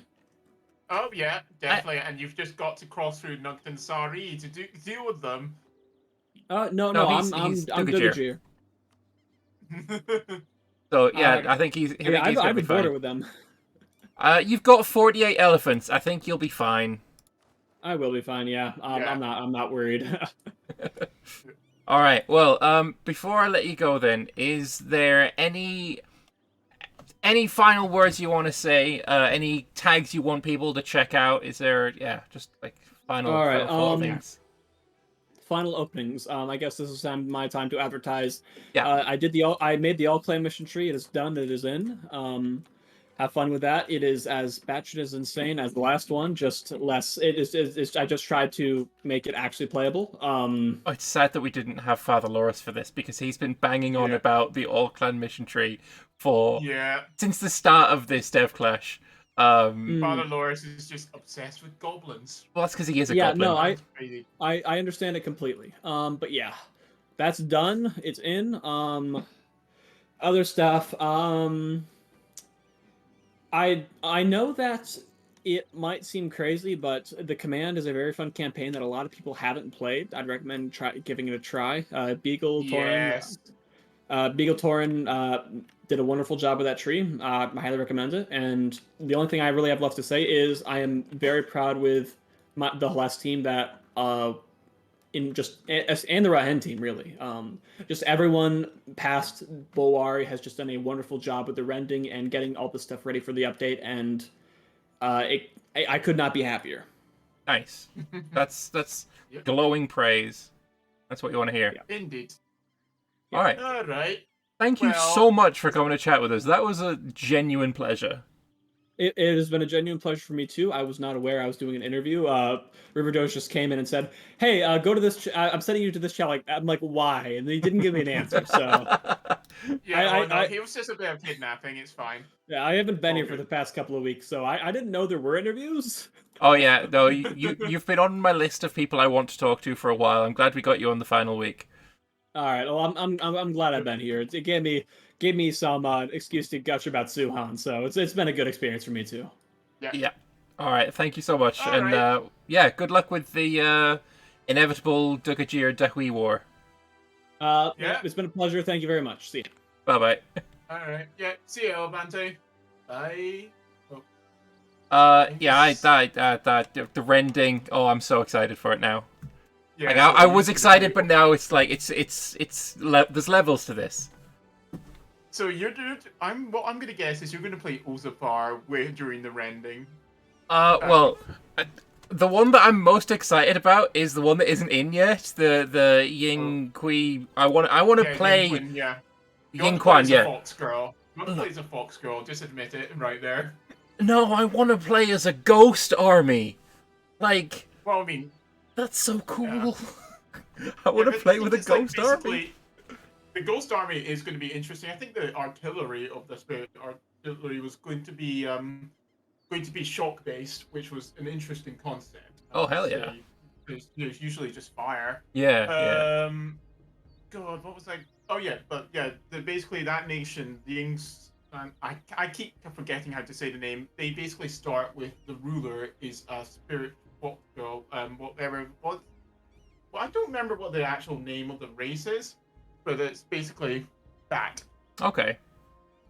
Well, so that's what's got me the most excited, and like I said, he said that we were going to be within the next few weeks. It's going to be done, and by the 20th of November, when the update comes out on Steam, we'll get to play it like properly and fully in and ready and.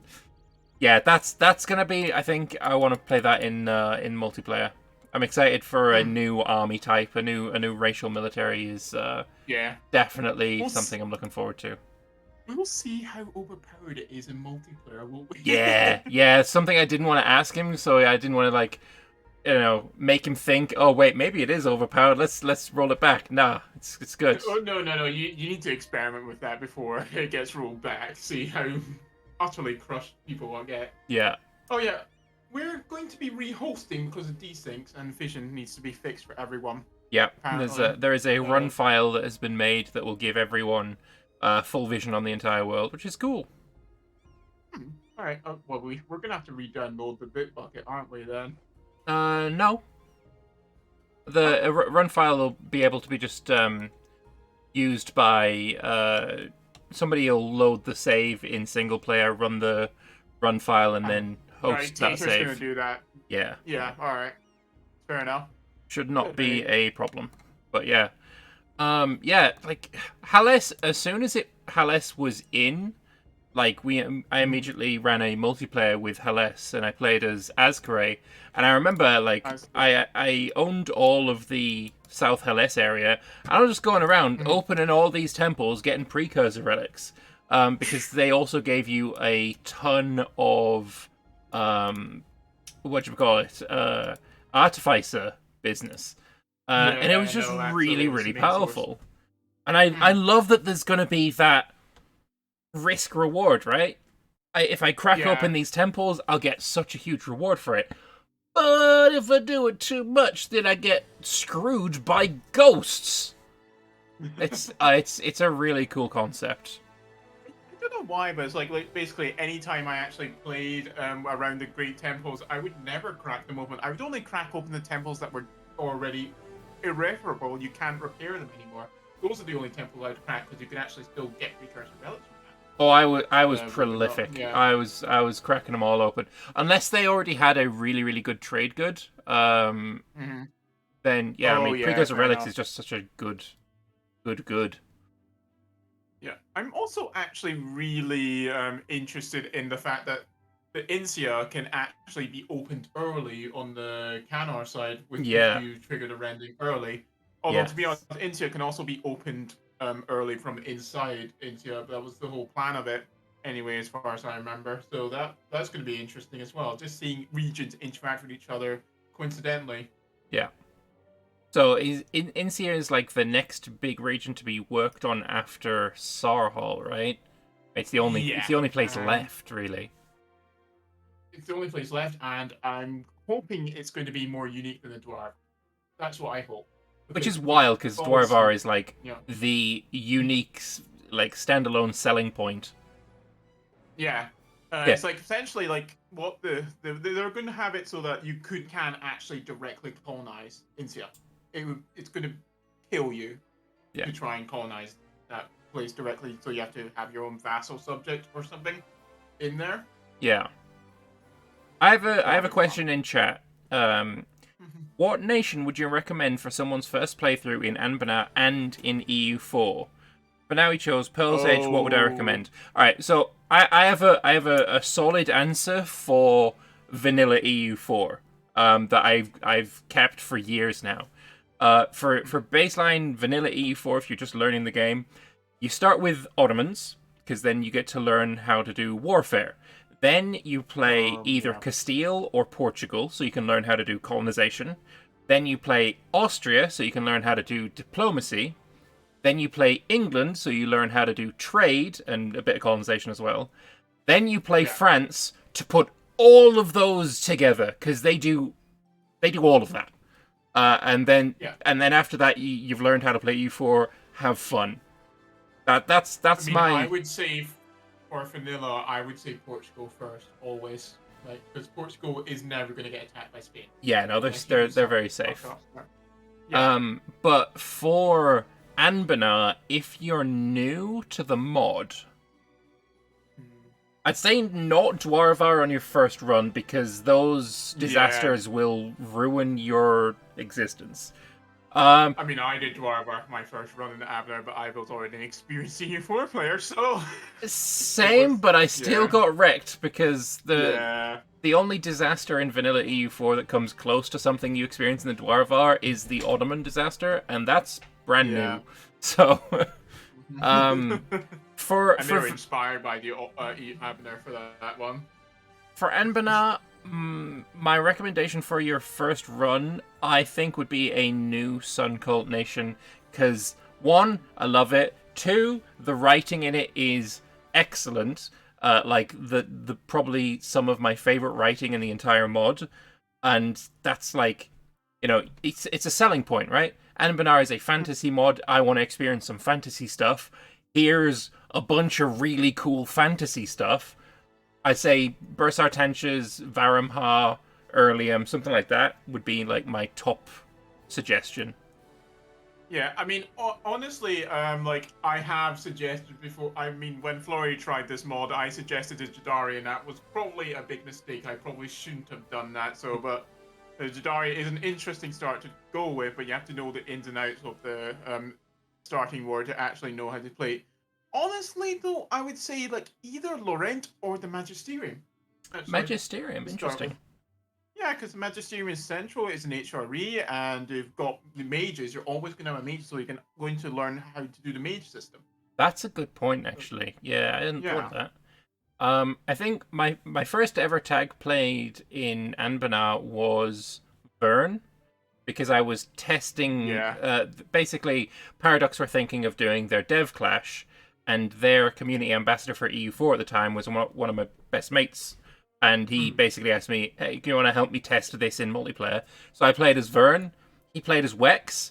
I learned what a War Wizard was, and that campaign ended very swiftly for me. But after that, I think it might have been Corvuria that I played properly, and that's a run that I have on YouTube as well. I'm pretty sure Corvuria was one of the very early ones, because then you get to learn magic, of course. You get to learn the vampire system. You get to learn how to play with an undead army, which was certainly cool. Corvuria, I think, is definitely a good choice as well for a first-time nation. Yeah. Like, it depends. Like, maybe answer might change when Sarhal gets released, because maybe there's a Sarhal nation that is just so easy to learn with. That would be I great. think definitely you want the first nation you play to like sell the mod, and the mod is fantasy alt history. It's a fantasy mod, so you want to have those heavy fantasy elements. So I wouldn't say something like a Laurent or a Pearl's Edge, because they are human. And sure, they can get, magic, and they've got more than just their human going on. But you want that heavy fantasy element, so elves, dwarves in the Dwarvar, vampires, all that stuff is something I'd really push.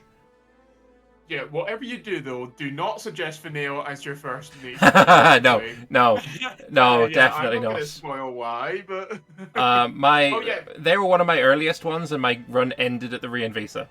Let's just put it that way. No, wait, was this the old Reinvisa or the new Reinvisa? Because the old one's absolutely arse. I believe it might have been the old one, because it was quite a while ago. I didn't know that it changed.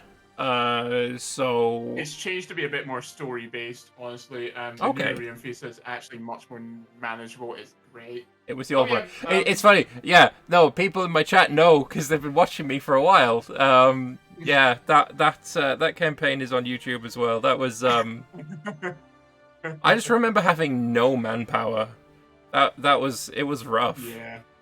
And the conditions to end disaster was something like, the disaster won't end until you spend everything defeating the disaster. Yeah. And it was just obscure, and you're just like, what the fuck do I do now? I traumatized a few friends of mine with that disaster, and it was funny. Yeah. But yeah. Oh yeah, we've got Tellum Crier that has said, hear ye, for the purposes of the League War, all bets are off. Join whichever side you want, regardless of team. Nice. So we're having a messy The teams war. are dead. Let's go. We've been wanting this for a while. Yeah, no, but my recommendation, both to learn mechanics and to experience Anbennar, is, I mean, it's the elves in Bulwar. They're just. Yeah, I mean, they're pretty good as well. There's also storyline orientated. There are some traps that you'll fall into. Just that might. The new Sun Cult stuff. The new Sun Cult stuff is so good. Best religion in the mod for writing, in my opinion. Yeah, it's certainly got more story content than really any other mod, but that might change when the ogres get their revamped religion. Yeah, I mean, that might be my favorite religion. I mean, the amount that Elephanta just spoke about the guru religion. I forgot the name of it now. The Suhan's Praxis. That's the one. Yes. There was a lot in there as well. Yeah. The Suhan's Praxis. I was there when they first introduced the Suhan's Praxis and started trying testing it, but they must have removed it at some point. Okay. Because it was just probably not operational, but it's operational now. We can see it. Did Vanale have changed now to have several different mission trees for the different victors of the Rian Visa? Yeah, I mean, it's always really been that way. I'm fairly sure. It's like I actually, will point yeah, no, out I it have does look I have dyspraxia, so my memory is like abhorrent. So there's a lot about that tag. I mean, it was a while ago that I played, but it's difficult to remember exactly what was going on. Vanale hasn't been updated in over yeah. 3 years. I'm gonna check how long ago it was that I played Vanale. Give me There's so a many smudge different of a paths. moment. Yeah, no, that's fair enough. Like, there's the communist path. There's also the being an ice Elsa genocide. That's the one I went with. Yeah. Lady. Yeah, everyone loves that one. Alyssa, I think her name is. Yeah, Alyssa. Yeah. Yeah, I mean, Alyssa. What was her former name? I don't remember. It's been a while since I played. No, my Um, Vanale playthrough was 2 years ago. It was January 2021. So it was actually, no, it was 3 years ago. Yeah, there's actually an interesting Soon to be path 3 years if ago. you go through the Rian Visa. If you play with Calisander's path, he basically becomes the Gestapo in 1984, sort of. Her name was and Lithiel, by the way. Yeah, Lethio was the name, yeah. She is alright. the Ice Elf Elsa waifu, right? Have you seen Yeah. that short of mine? Talking The about the short of different yours? waifus in Anbennar. I don't think I have.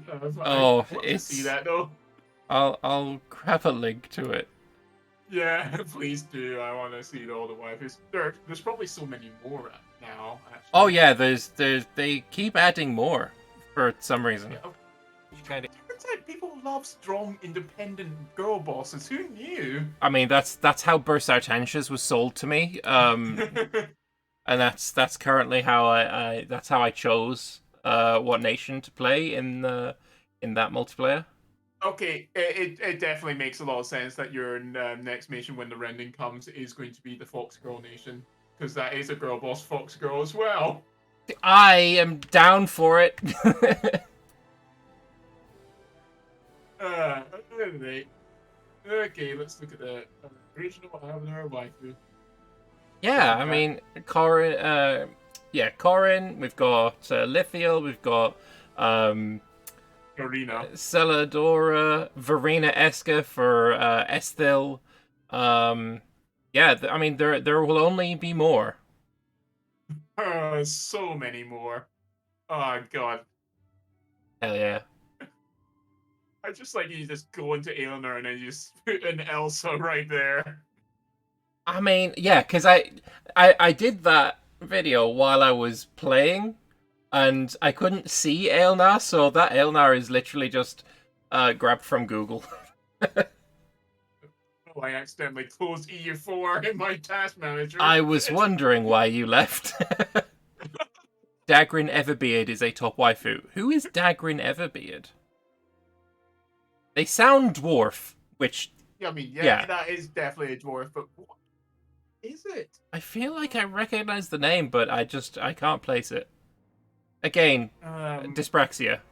It's the most important dwarf.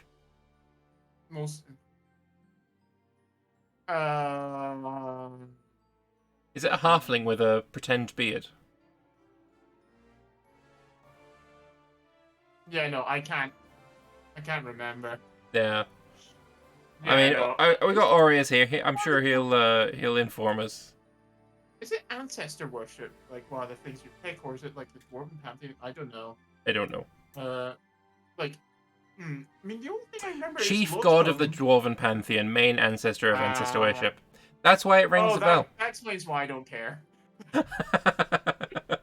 It's the only one shared between the two dwarven religions. Fair enough.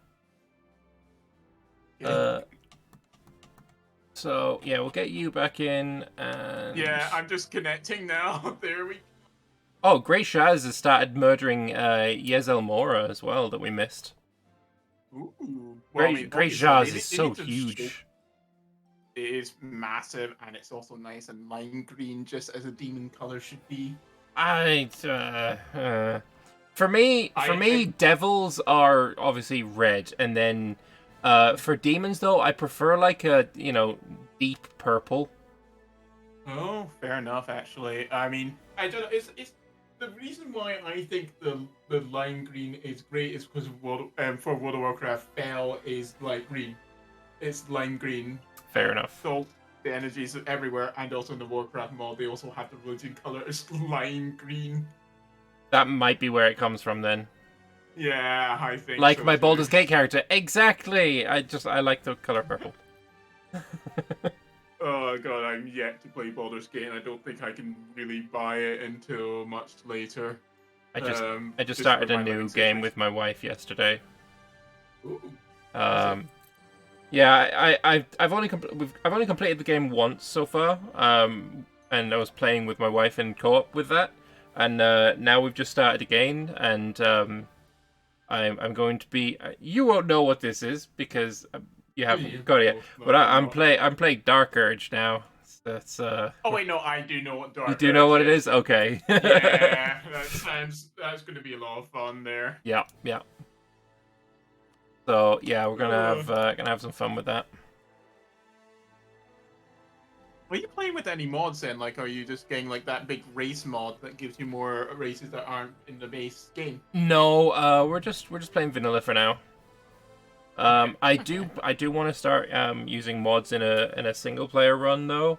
I want to play with a mod that allows me to bring around everyone in the party, because one of the things you really miss when you're playing co-op is the interactions between various party members. Because obviously one of your party members is another player, and if you're both controlling one, they like very, very rarely talk to each other. Yeah, it feels like they're a bit detached. Yeah. Really. So yeah. What about the multiplayer Baldur's Gate you're playing? Yeah, we're gonna be playing that tonight actually. Continue with that on tonight, and we're currently in the Underdark area. So I mean, I'm also purple there, so there is that. Like I like my purple tieflings. Just going, what's the status on the MP? Any big updates? The big update is we're doing a rehost so that everyone can get full vision, and also we're fixing some desync issues. And teams are not going to be present for the League War, which is about to fire. So we're going to be commentating over the League War.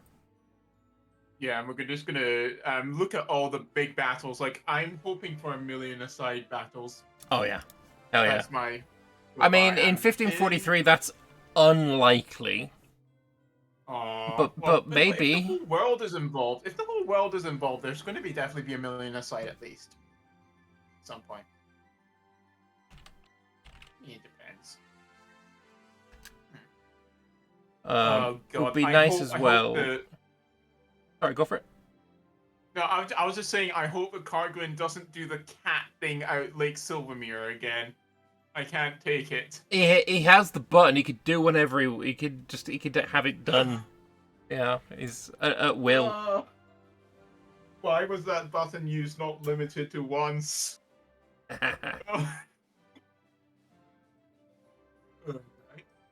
Okay. So is there anyone else we need to well, not need to, anyone else we can interview?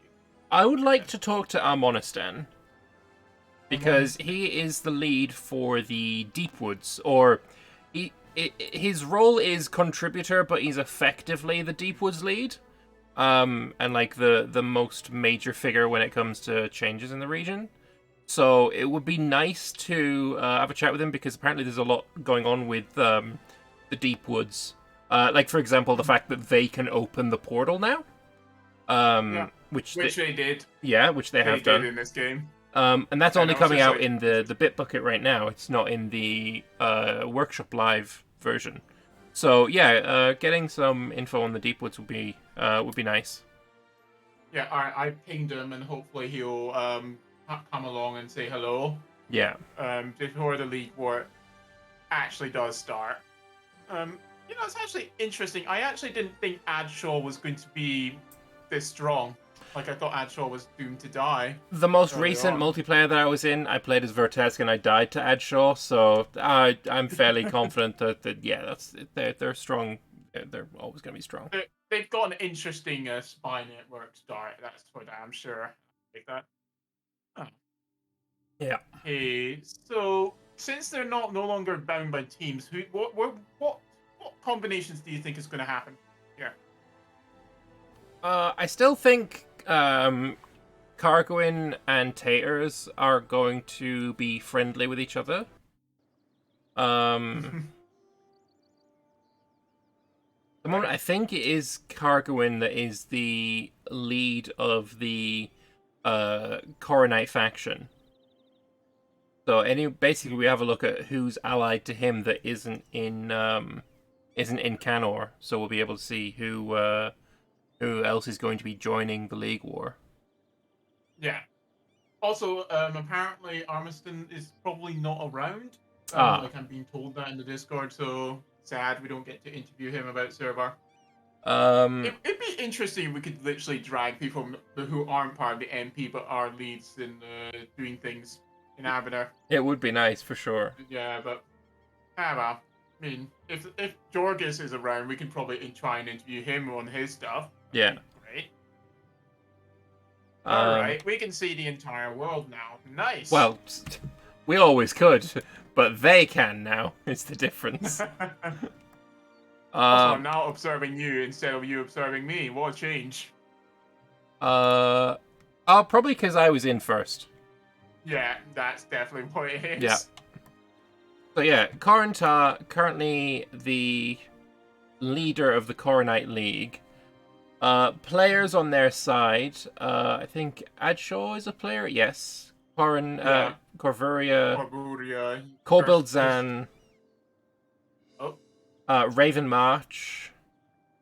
Although this might have been before, so they might be switching off a bit more now. Who knows? And he's getting alliance offers from Ovdaltungur. And he's already allied with Sariand and Bursartanges and Ibava. So those are going to be basically the sides. On the other side, it's being led by Istralor. And they have the players of...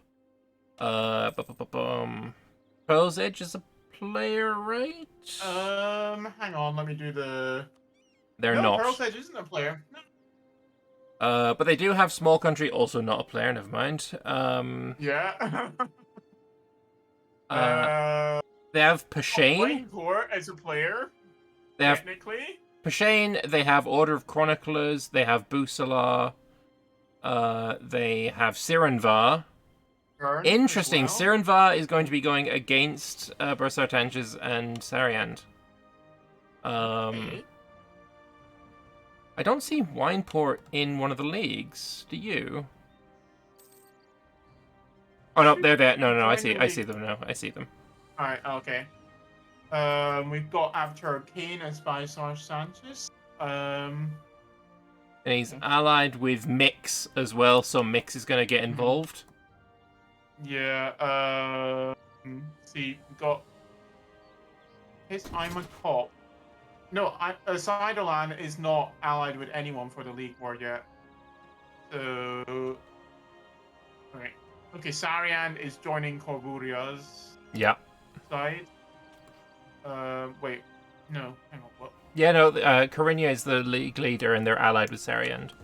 Yeah, okay, yeah, absolutely. I wonder what's Orbitrol's ally? Order, Chroniclers, Moonhaven, and Mix.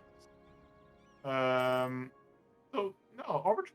Oh no, Orbitrol is in Canor. They can literally just join whichever side they wish. Yeah. Are they in right now? Yeah, they're in the Regent Court. Yeah. Also, the Lake Fed has not chosen a side yet. Good. I don't think. Stay out of it. They have vassalized Sayadin. Oh, whoa. They're now called Sayadanlin. They're a march of they're a march. That's hopefully we get a couple of wars going on. Hopefully we get a league war and we get a kind of Dugajir, Dahui, Verkal Ozavar, and Callisto all being in a war over here. I don't know what sides I'd say, but hopefully something happens there. Yeah. What about Oh, Transat? oh, Who are they? Corinia has also now allied Great Jazz, Silical, and the halfling island. Yeah. Oh my god, I'm just thinking Corrin's tag has allied the devil. Well, not the devil, but it's pretty much opposites.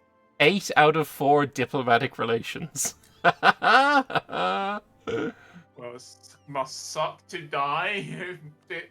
Still making 10 Diplo points a month though. They're doing really well on that. They've got a 5/5/5 ruler with a level 5 Diplo advisor, and probably do they have +2 from the nobles? No, they would need a vassal, and then they could get what's it called? I have forgot the name of it. The one that gives you +2 relations.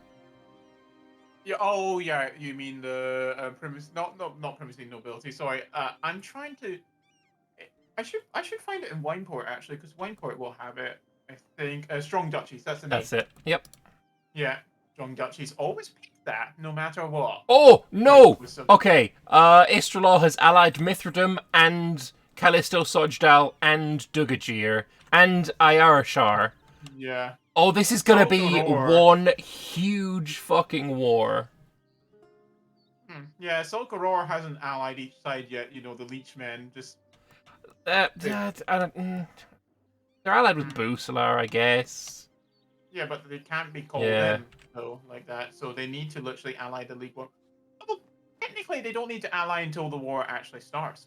Well, they'd want to start it soon because Istralaw is on -6 dip from Diplo relations. They've allied Technically, everyone just cancels their alliances once the League War starts, and then just keep allying one at a time. And the people who ally them should take the stab at it. Sure. Allied at war, yeah. That's what they should do. Oh, wait. Istralaw's also allied Azka Evren. Are Azka Evren playing? They are! Oh my god! Why would you come back to this tag? They are so doomer. What? No way. The hold is literally Bahari, but there's Exodus goblins literally right outside. Why did you not culture convert this hold to a goblin? I think he also got the Ascendant bonus as well. Yeah. Did they? Oh my god, they do have the Ascendant bonus. Bastard lineage. The bastard of Evranzuir. He's got a 666 powerful mage zealot. Fair enough. Yeah, pretty good. Hang on, so...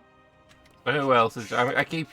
If you just tag over to like one of the main participants and see... Oh, there we go! Istralaw has allied with Zolguror.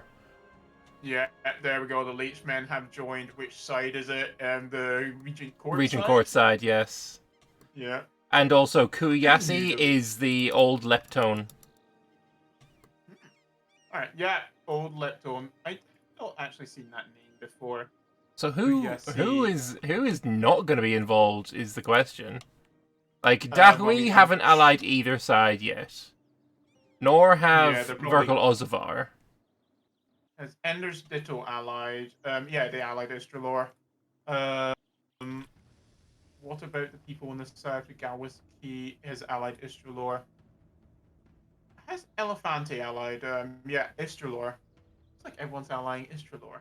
Well, I mean, Carinia's got almost all of Sarhal. So, I mean, there's... Okay, fair enough. Actually, you know, Istralor has allied with Gawakiza as well, so they've got, Eastern Sarhal. Mm-hmm. So there's going to be, like, a big fight in Sarhal. There's also going to be a big fight in Canar, yeah. Honestly, I feel like the Bulwa people need to be wary about Callisto and Dugajir coming that direction. Mm-hmm.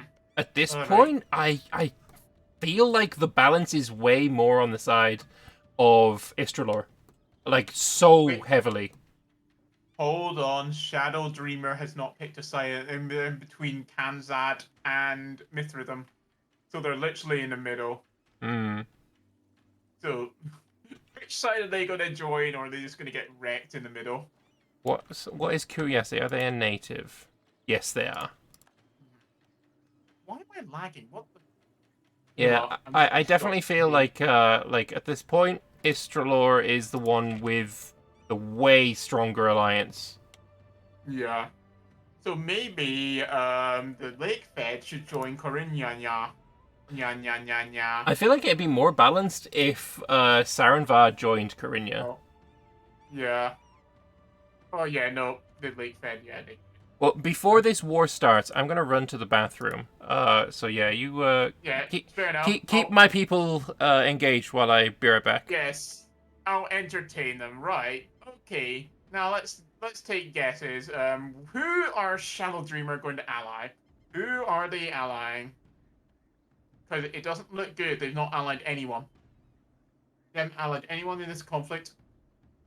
So they're going to get crossed in the middle. To be honest, it's corpse. Okay, right. So, conflict regions. I should actually be in a diplomatic map mode. Click on that. There we go. So we got Corinna there, and no, that's Corinna as well. Why is all Sarhal with Corinna? Hey. Kawazakiza hasn't allied anyone yet. They need to get a move on and actually start allying people for the war. Because these poor people are draining their dip. Draining their dip. Outrageous. Draining their dip. Okay. What are they actually draining? Oh, -8. Should probably just boost up that advisor right there just so that they can actually maintain all these alliances. Alright, okay. First of all, we should probably decide who's going to win this war. Which side is going to win? Are we going to have the cat people win, or are we going to have the normal people win? These are the sides I've decided. The normal people or the cat people. Oh god, I bet that stupid model is going to rise from Silvermere yet again. And I'm going to be so angry. Aye.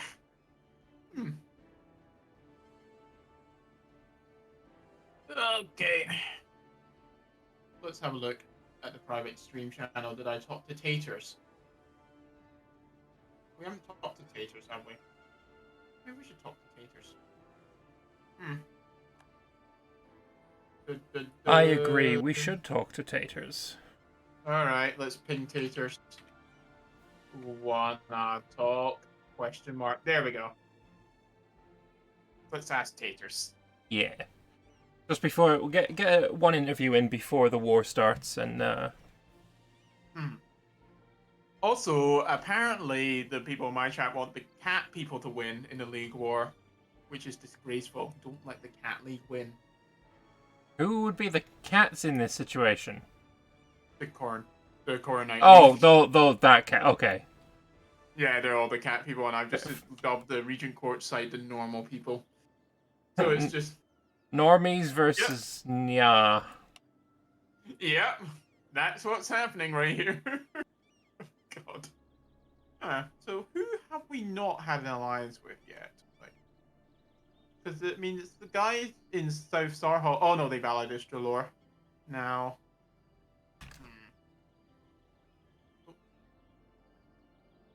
Are we playing with a sub mod of some kind? In a way, we're playing with unreleased Bitbucket content that will be released on the 20th of November, plus also some funny submod style stuff like Zol Guror is one thing, and also random crazy cats. Alright, we're bringing Taters in. Get ready.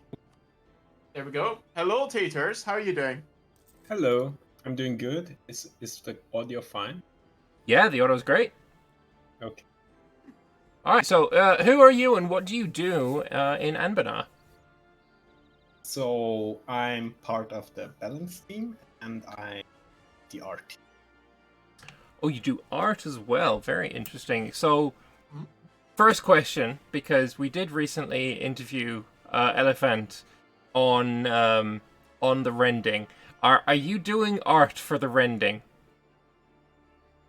We did some small stuff for the art team. I personally didn't. Okay.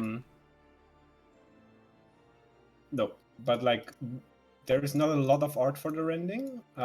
We might in the future do some custom units for the special units, like unit models. Okay, all right. I'm interested. Yeah, that would be quite interesting to see. How are you able to sort of separate that from the tag? Like, are you able to separate what the unit models look like from the tag selection? That thing? I'm not sure. You can do unit models. What you do for the military tech, right? So it's not tech. Yeah, anyone who Okay, all right, chooses okay. to be ghost units will be able to use it. Yeah, fair enough. So Yeah. what art stuff have you done then? I did a lot of the religious symbols. Okay. You might see I think the best one, the one I love the most, is like the lizard folk religion, the flower. Oh, okay, That one was very good. I also did some images for pops. All right. I'm not sure. Zaradira. That's the flower lizardmen religion, right? Yeah. It's very nice. I like it. See them anywhere? Oh, there we go. The brown ones. Yeah, there's not a whole lot of lizard people left, unfortunately. So there's like a couple of small OPMs really. I also did the pop image for the lizard folks. I don't think it's inside there. That's right. Maybe so you. I can show this on see stream. That, unfortunately, I can show this on stream. This is yeah, I like that quite a lot. That's some beautiful artwork. So this is you said it's art for pops. Where would this be used? This would be used if you go to you have in Anbennar these pop menus, right? Yeah. Where you can switch your administrative pops, racial, military, and racial tolerance and pop control, and there we always have like a bigger, more fleshed out image for right. Yeah. Unfortunately, as observers, we can't click those buttons. Yeah. We're going to see events that pop up by themselves, which technically those buttons, if they prompt an event, we can see that, but we can't see anything else. But yeah, no, that's some real nice artwork. I like it. All right. Is there any sort of balance things big balance things that you're a part of that you have stories about? Like, is there something that was just way too overpowered that you've had to decide to scale it down a bit, or something that was way underpowered that you wanted to to a normal level? So when I do balance, I'm more on the conservative side. Like, I think we have a little bit too much modifier stacking in Anbennar. Yeah, that's there fair. are some obvious clear offenders which are from days before balance. Like, for example, Ibevar would not happen again. No, that's fair. You don't like. Ibevar gains like everything, right? It's not only just military. They also get like the best diplomacy. They get like massive amount of good produced, like economy. They just get everything, right? It's like nothing is left which they don't get. And they're 150 discipline. Really difficult position. Yeah. Honestly, though, I always like combining Ibevar with Siravar, and then going to Blade Marches. That's the path I like taking. Cursed is what this is. This is cursed. The only reason you form Blade March is to get rid of the Tier 1 government for Siravar, which has minus absolutism. Who wants that? Yeah, that's what you have there is a cursed system. But yeah, okay, so no more Ibivars. That's good to know. One is enough. Like, generally, we think like modifier stacking is something which people like a lot, right? Yeah. And so it should still be possible. Yeah. But we kind of want it to be more of there should be more general stuff which is available. Yeah. And less like this one mission tree gives you everything. So you want more systems to be. Yeah. For example, the like region court got an update, which Yeah. should really help to make the religion now viable. The Corinthar update is just now PR'd, so there is Corinthar has a full overhaul. Now Okay. worthy karma modifiers and also holy orders. Oh, I hadn't realized that they were getting holy orders. That's cool. So those are stuff like they lost the totally OPH bonus, right? It's also Yeah. way overtuned, so Yeah, plus 30% shock damage bonus. 30% shock damage. That's yeah. I liked that one. 33% shock damage. It was just what I would always pick when I was Grombar. Just slightly turned Cornite to get that bonus and then go flip back to Old Dukin straight away to get out of that disaster. It was Yeah, such a exactly. great Yeah, combo. yeah. My whole deal when I was hosting multiplayers was I wanted to try and find a way to make Regent Court and Coronite both appealing options, so we actually had a league war instead of basically every Anbennar multiplayer I've been in so far has not had a league war because Coronite just dominates. Everyone just chooses it instantly. So yeah, no. Retooling without it, is great. It was kind of bad, Coronite. Yeah. So we needed to buff the I rest. actually of like it. the old version of Coronite though, like the one with the what was it? The reform system. Coronite was quite interesting, I thought, but like, What's this? the reform system where you just have fervor mechanics, like when Coronite had that. I was like always pick Coronite because of that. But that was very old, right? I cannot remember. That's very old.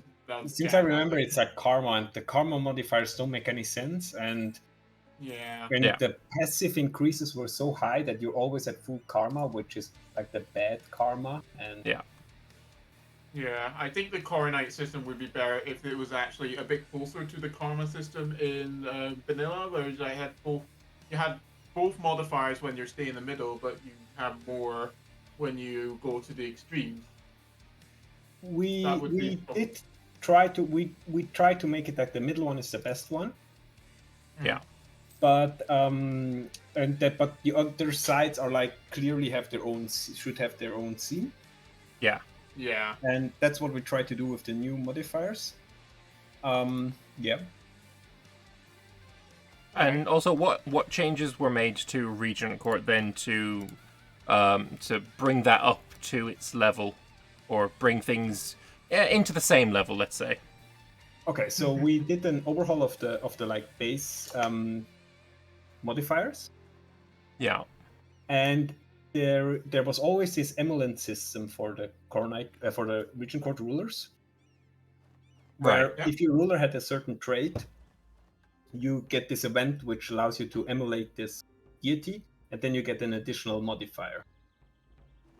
Okay. And this was very unknown. So what we did is now you're able to change your deity. There is now a button in a decision which allows you to change your deity every 10 years. Yeah. Which is sorely needed. Yeah. And when you click there, we will highlight you the option which gives you the M. All right, and so you get an extra bonus for going with what your ruler likes. Yeah, and you can also switch back to the other one after you get the emulant. The emulant is a permanent effect as long as your ruler lives, and there is some very good stuff there. Okay. So the idea is there essentially that you farm these, that you try to farm these emulants. Mm-hmm. Yeah. And does your ruler decide that, right now I'm really into, Aedean, right? So you pick the emulant for Aedean. You have that for 10 years, and, the next time you click Regent Court Deity Switch, you find out, oh, actually, now he's really into Ara, so I can get another emulant. Could you stack like that? Yes, you can do that. Oh, that's beautiful. Nice. What are some examples of, some of the emulant bonuses you get? I need to remember correctly. I mean, there is a minus 10% dev cost, I think, on Esmeralda. There are +1 monthly dip admin or mill. Ooh. There is Ara has the funniest one because she's the goddess of luck. She has +1 combat rolls. Oh wow! Okay, that's huge. Yeah. Yeah, that is. It's like you stack up defensive minus dice rolls on a province, so you just utterly break people when they try and siege you. But no, that's just absolutely great. Okay, so next time I'm playing in Canor, I'm staying Regent Court because I feel like that's just way better than what Core Knight can offer right now. Yeah. That's And like really I said, nice. right now Core Knight is very bad. But Yeah. like, yeah. Yeah, honestly, Core Knight should also have deities as well, because they haven't abandoned the deities. They just put more emphasis in Corrin. Yes, Like, that's that's- what we try to fix with the gods, with the holy orders. Like for every you can now when Yeah. you switch to Core Knight, you can choose one admin mill and dip holy order, and each god has a holy order. Okay. All right. Okay. So you can choose which holy order you want depending on which gods you choose. All right. So to show that she's like Core Knight is here kind of depicted as monotheistic, but it's essentially just region core, but Corrin is the leader and not AD, right? Okay. Yeah. I like it. Oh yeah. The League War is about to start, so we should probably try and wrap this up a little bit more. Like, any last questions for Taters, Lambert? Yeah. Give us a tag to that you want people to check out, and give us like final thoughts and such on whatever you want to do with Anbennar. So, of course, I will tell you play the tag I created, which is Honsai. Oh, Oh yeah, I love they're Bonsai. believe me, they're on my list. I have a list. It is designed for a bit like more to have a little bit more of a challenge. It is kind of a speed run. You're kind of working against the clock, and I think it went out very well balancing wise. Nice. Okay. And for something to look forward, we are working on remaking Artificery. This will come anytime soon. It Okay, won't that's come gonna be- anytime soon. Okay. All right. No, that's very intriguing because I really like Artificery. Yeah, it always feels like you could had a trade-off of either absolutism or artificery, and it was just like it felt bad when you couldn't have one or the other. So it was right. always that big struggle there. All right. So, yeah. Thank you very much for coming to chat with us. Good luck in the upcoming League War. We will. It's gonna be fun. I think I have the most morale in the game at the moment. Oh, that's Oh, helpful. I'm gonna have to check out your morale then. Question. You don't have as much as Corinya. No. I'm still missing all my buffs from the Mage Ruler, so I get okay. plus 30% more. So okay, all right. Yeah, you're doing the battle. it will stack really thing, stack yeah. up. Yes. All right, looking forward to seeing that then. So yeah, good luck and have fun in the war. Thank you very much for having me. Good luck, teachers. Bye bye. I've come to kidnap him. Yes, no, that's fair. That's It's fair. fine. Okie dokie. See ya. Bye bye. Bye bye. Bye. All right, Oh, so I Should guess. we move you? I just moved him to artist. Let him decide. That's fair. Yeah, he's found his way. So yeah, I guess no more interviews, and now we're just going to be watching a Giga War, which I'm very excited about.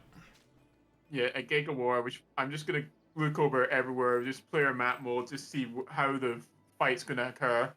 What I will say, I'm very excited to see Corvuria because they've been banking military points, and it's 10 years ahead of time right now.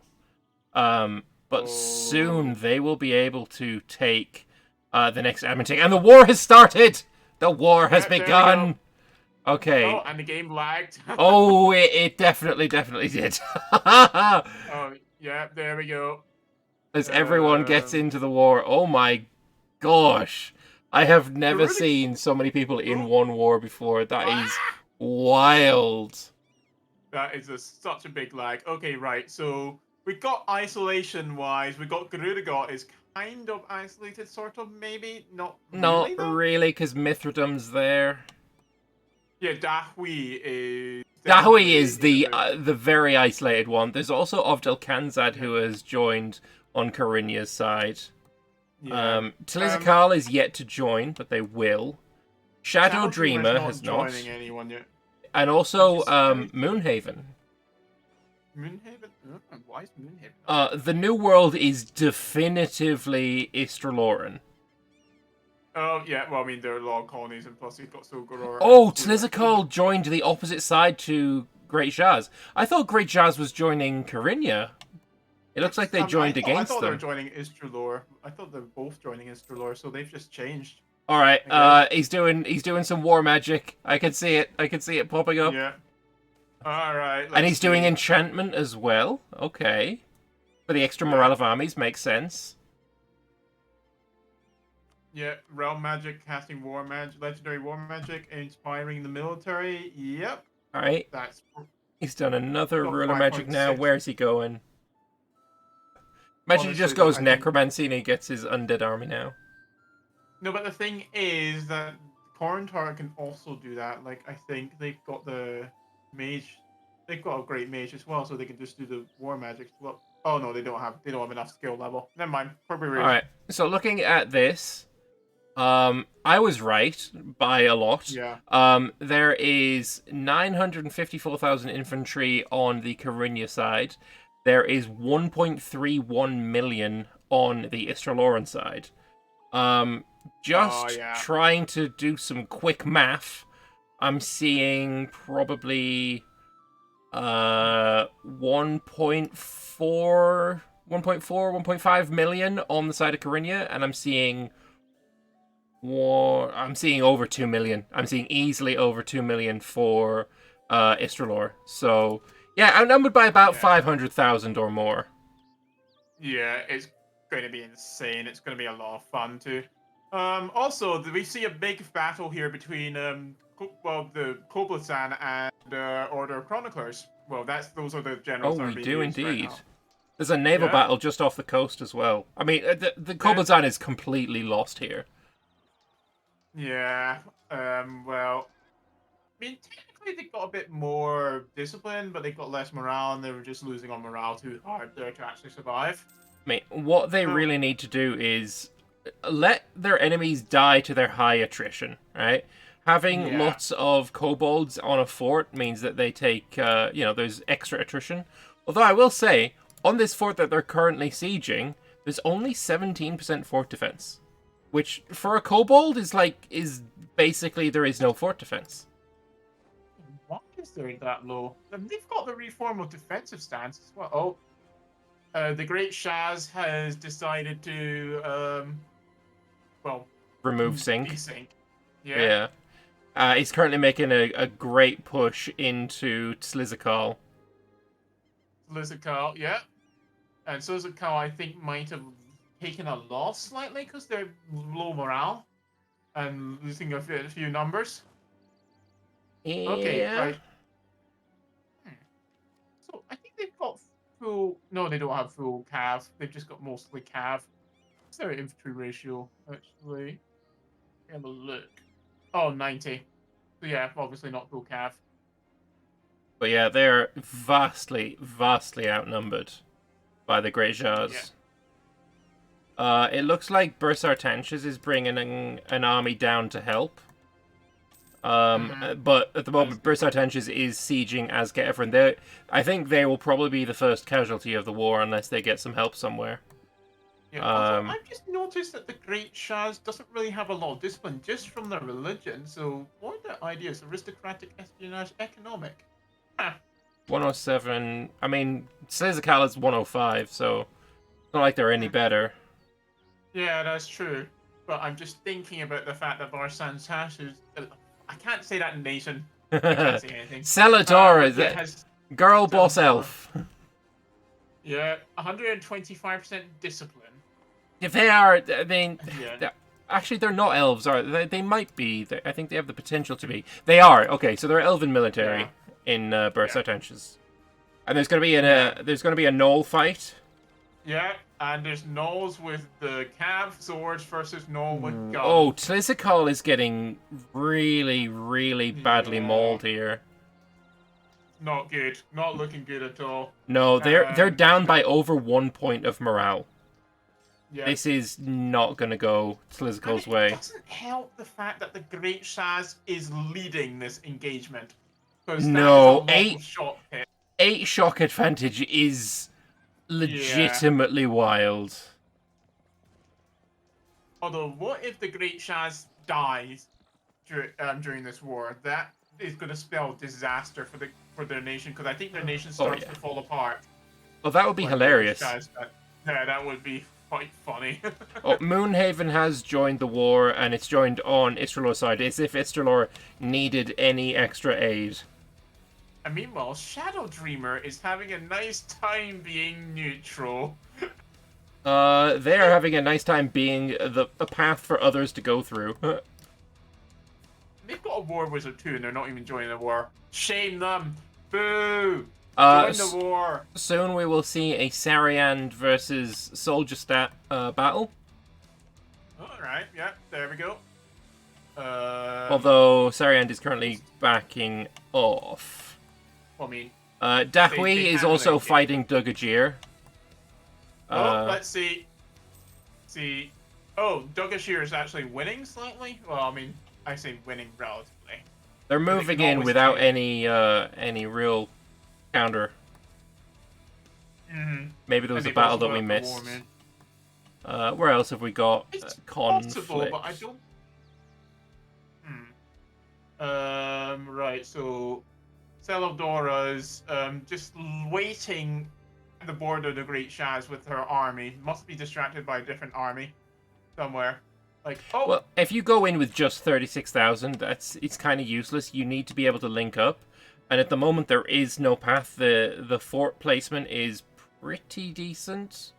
Mm. There is no way through. There is no way through. Oh, yeah. If we go look back into Shazantudir, in the north of Bulwar, you can see there is a battle for the hold. Oh, there is indeed. Between Evren and Stellamodora's. Tungar is getting involved here as well. Yeah. They need to crush those damned elves that have decided to go into the mountains. Maybe we'll see Ovdal Tungar get into the mountains here. Yeah, no. They're definitely getting those mountains. Alright, is there any other engagement that we should... Oh my god, Mix has decided to destroy Koblisan's navy. Oh yeah. No. That's GG god. Right there. The humanity! Mix having a 5 maneuver admiral. That's pretty good. By the way, I'm going to just remove my webcam just a moment. Just have a look at this mini-map. Look at the dots on that mini-map. That is wild. God. And you see so many just trying to rise out of the New World to get into New World. Like, I say that there's a massive numbers advantage for Istralor, but in fairness, quite a lot of them are still in Zolgaror. There are a good few in Zolgaror. Yeah. Not really enough to change the tide. There's another battle between the Gnolls, and once again, the Great Jars is just really doing numbers. Did the player return to the... Wait. The player returned. The Great Jazz is not involved in the battle. The 11 Chuck General is not involved in the battle, and Slizakal actually beat him. Yeah, I think they retreated early because they realized it wasn't going to go well. The hold has actually fallen, and Sirenvar is here trying to counterattack. So there's a battle now on the hold where Sirenvar is getting murderized by Bursartanches. Yeah, but they went in with a smaller force, I think, there. Shit, I don't know who's going to win there, but it doesn't look good. I think Bursartanches here, they had numbers. Although Asga Evren is coming back with about 30,000 reinforcements. And I don't see any reinforcements from the elves. Mithradum is coming down this way. So they are. Okay, so they're probably going to be able to push out. In Koblazan, there's a big battle going on at the border. Kobolds are losing, though. Poor gentle kobold. It's just gonna be pain upon pain upon pain for the kobolds. Their army is kind of shit, and it's small, and it doesn't look like they've got really their advantages from high defensiveness, lots of attrition. It doesn't look like that's really online very well. Although, Yeah, having said no. that, let's have a click of this army. Who is that? Moonhaven. Moonhaven. Click on Moonhaven's army. They're currently no. I'm wrong as fuck there. They're currently suffering 7% attrition.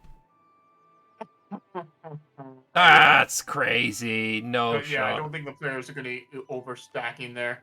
Oh yeah, speaking of the north, the trolls of Garudia have crossed the frozen pass, are now invading Selamaldor, or rather Ashland now. Yes. Yeah, they're invading the trolls march again for the giant masters, I'm assuming. that's their old canon. We've got Carinya entering the wastelands. Entering the deep woods here as well. Yeah, and they seem to be doing quite well. There's not really much resistance getting ready, although they're now moving into position. So Yeah, they're moving into position. I'm not sure. Oh, they're going in. They're going in badly. They're going in with 20 infantry and 2 cannons. The cannons are going to come in late. But I mean, they're there now, I guess. Yeah. Plus they've got the province itself gives dice rolls for attackers. Yeah. They've got that going for them, and they've got ramparts as well, so dice bonuses for defenders as well. So. But the shock, 10 shock general for Carinya is gonna, make the difference there. Yeah. Plus, way more reinforcements for Carinya. Yeah, no, they're dead. That engagement has lost them. Bursaitensis has fended off another attempt on the Shastandir hold, and now it looks like Azka Evren is probably going to get fully occupied. Yeah, which is a shame, but these things happen and more. Also, speaking of being beaten badly, Dahui has just lost a battle, and they've got all their men just back behind the lines. So the Elephant Riders are pretty much winning in this front. Okay, right here. They're not going to get full occupied, fully annexed, because Baharzil, the surface hold that was added, is 80 war score. So they're safe. They're not going to get GG just yet. Yeah. Okay, and in the Salahad, we have a battle between the Harpies and the Lake Federation versus Sariand, and they're all funneling troops in. They chose Sarian choosing a desert to defend in seems unwise. Yeah, you would think they'd try and withdraw to a bit more of a mountainous province, like the mountains to the north. That would be a good place to defend, but... Yeah, they have a fort on the mountain in the north as well. Yeah. It seems like if you want to defend against the horde of people coming through, Nabilsu is, the place. Yeah, Nabilsu, I would say, or Sarsad. Although they might be... You might consider Ergulanu down in the south as also a good fortification. Yeah, why would you fight there? That's a weird choice.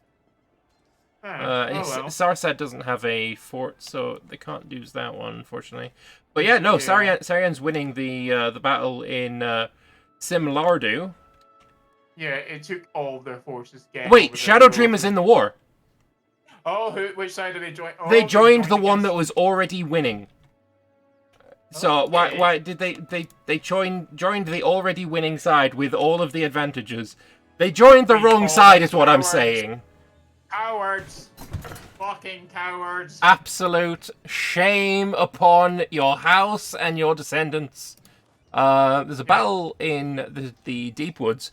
Corvuria has been outnumbered 2-1 by Sirenvar, and yet because of their crazy morale, it looks like they're just winning. Yeah. They've won. They lost. lost. No, never mind. The reinforcements. The reinforcements are going to do for them. Yeah, but no, that is insane, though. They were outnumbered, and they still nearly won there. They have a 10 shock. That might be why it happened. But yeah, they did. They did damage. Yeah, we like seeing damage. A lot of damage. Yeah, for sure. Okay, let's look back down in the Sarhali theater. The Shaz. First of all, has beaten back. Koboldzan is going in for another battle. Oh yeah. Oh, they've outnumbered them. outnumbered them. Let's see. But they're still gonna get wrecked. Small Country isn't even a player, it's just an AI that joined the league. Well, I mean, it used to be controlled by a player, so there is some yes. player influence in the whole idea selection, but yeah, poor kobolds. Gentle kobold. I feel like kobolds probably should have been one of the tags that got the sexy ruler. Yeah, I think they have maybe kobolds should be buffed a bit in unit pips. I don't know. Like early game wise, because they are really weak early, but then late game they're really strong. So yeah, that's the disconnect in it. Yeah. I mean, they're doing like 2-to-1, 3-to-1 casualties, so they're doing all right. But it looks like their idea is just to slow down the invaders. Yeah, they want to attrition them to death as much as possible, but if they wanted to do that, why did they not pick defensive ideas? Because I would have picked defensive ideas. Yeah. Because that complements their playstyle very well, and it also negates their negatives. Also, he could get another 33% defensiveness on this fort. Probably would be a good idea. Wait, hang on. Does he have the state edict on for that? He's got the state edict for encouraged development right now. He needs to do defensiveness. You need your defensive, so fuck my dude. He's got it for every single state has got the development, except for Dragon Point, which has trade. Bersertenches and Ovdaltunga are now invading Great Jaz from the north. And Azka Evren is like fully occupied, like every single province that they own. Yeah, they're going to be suffering through this war for a long time. Also, can I just say, do you remember when the Kobold Dragon Cult religion changed? Because I don't remember these. Nope. They've got church power now. I haven't a clue.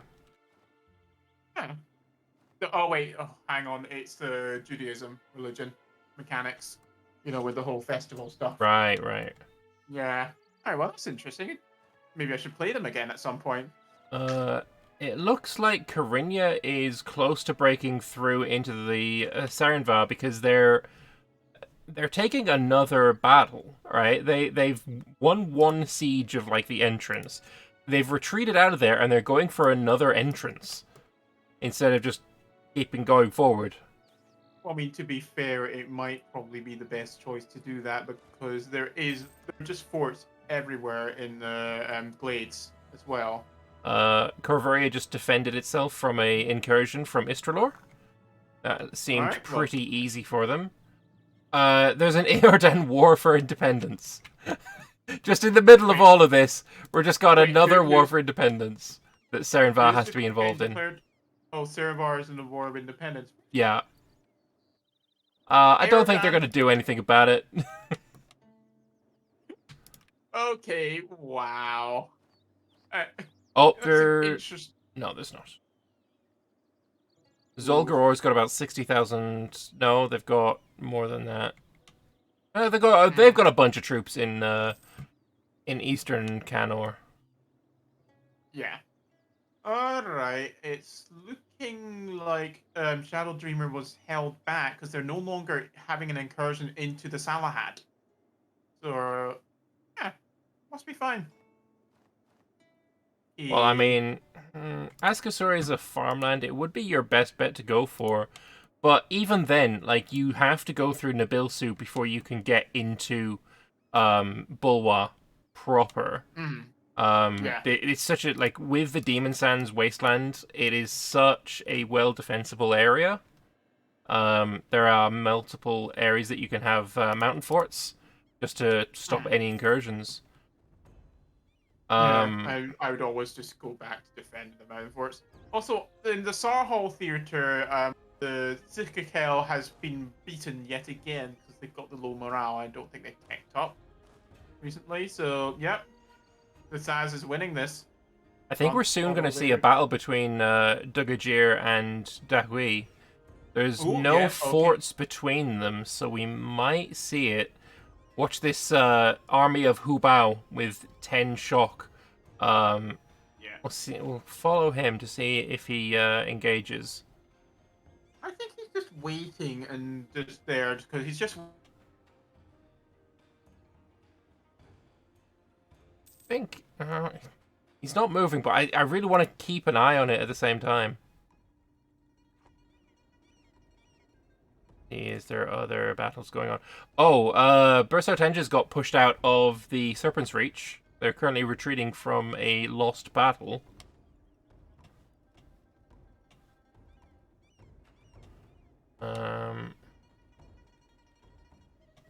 Where else have we got action going on? Koboldzan, I think, is going to be very soon a casualty of this war. Thing is, they could stab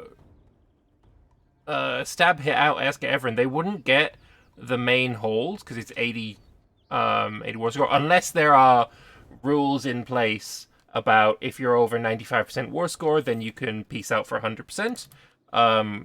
Which is something that I have in all of my multiplayers. I don't know if they have something similar. So we'll see. Did Sarhal get any reinforcements? They did. They have reinforcements from Azka Everin and Mithradoom. Although I don't see Mithradoom around anymore. Oh, they're up here now. Big battle here. I'm not sure what happened to Findeath. I think his internet may have died. Big battle here. Cariño drove very, very deep into enemy-held territory here, and they're doing real well. That Cariño army is very, very strong.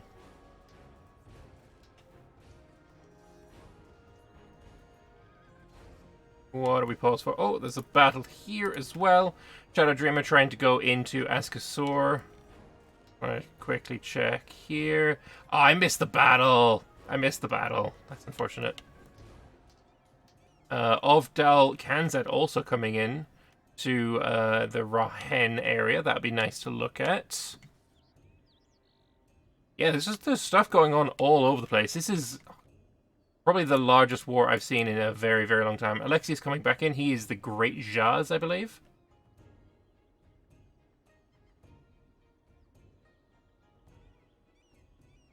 RIP Findeath stream. Okay, yeah, that's exactly what happened. Then he must have lost internet. That's unfortunate. Hopefully he can make his way back. That would be nice. But yeah, the reason we've got a absolutely colossal, huge war going on is because this is the final session of the multiplayer. So what better way to end it off than with a colossal, huge, every player involved player war? Makes sense. And I think I've got Findeath back. Welcome back. God, what? My internet decided just to cut, weirdly enough. That's interesting. That's unfortunate, that is. Well. Yeah, well, I'm coming in. Okay. It's fine. Good, good. Just join. There we go. Ugh. I mean, hey, at least it gave me a toilet break, and I also got a Magnum from the freezer. Nice. Fair enough. Yeah. Connecting server. Server's busy. Please try again later. Yeah, we have Alexius hot joining right now. You can try now. Right. So I can try now. Yes, it's just finished. Okay. We have stuff going on all over the place, which I mean it makes sense. There is a battle going on in Sarhal. There was an attempt at cutting off reinforcements, but like there wasn't a good enough force that went to the main battle, so I don't that's a loss right there, Sarhal. That's a straight up loss. Also, yeah, I think the Sarhal first lost, but maybe the other fronts need to, reorganize and push. Yeah, you need to get some reinforcements in there. They got the monthly tick, which is good. And now the reinforcements are in there just in time as well, because this cannon's on the front row. And Sarhal retreats. Sarhal is out of manpower. There are 17,000 manpower in the hole. Yeah, they're dead. Maybe they need to try and do the specialism thing. Is there any specialism? And actually, wildly, crazily, I did not expect this at all. There's a push going on, right? Corvuria is pushing into the Empire. They have pushed back like a huge number of Istralorans, of Pashanians, There's Boost Solari troops here. Like, there's so many, and they've actually pushed them back. It's wild. They're doing so well. Kobodzan having another battle in the caverns, defending pretty nicely. They're going to lose, but they just keep... You got to keep trying.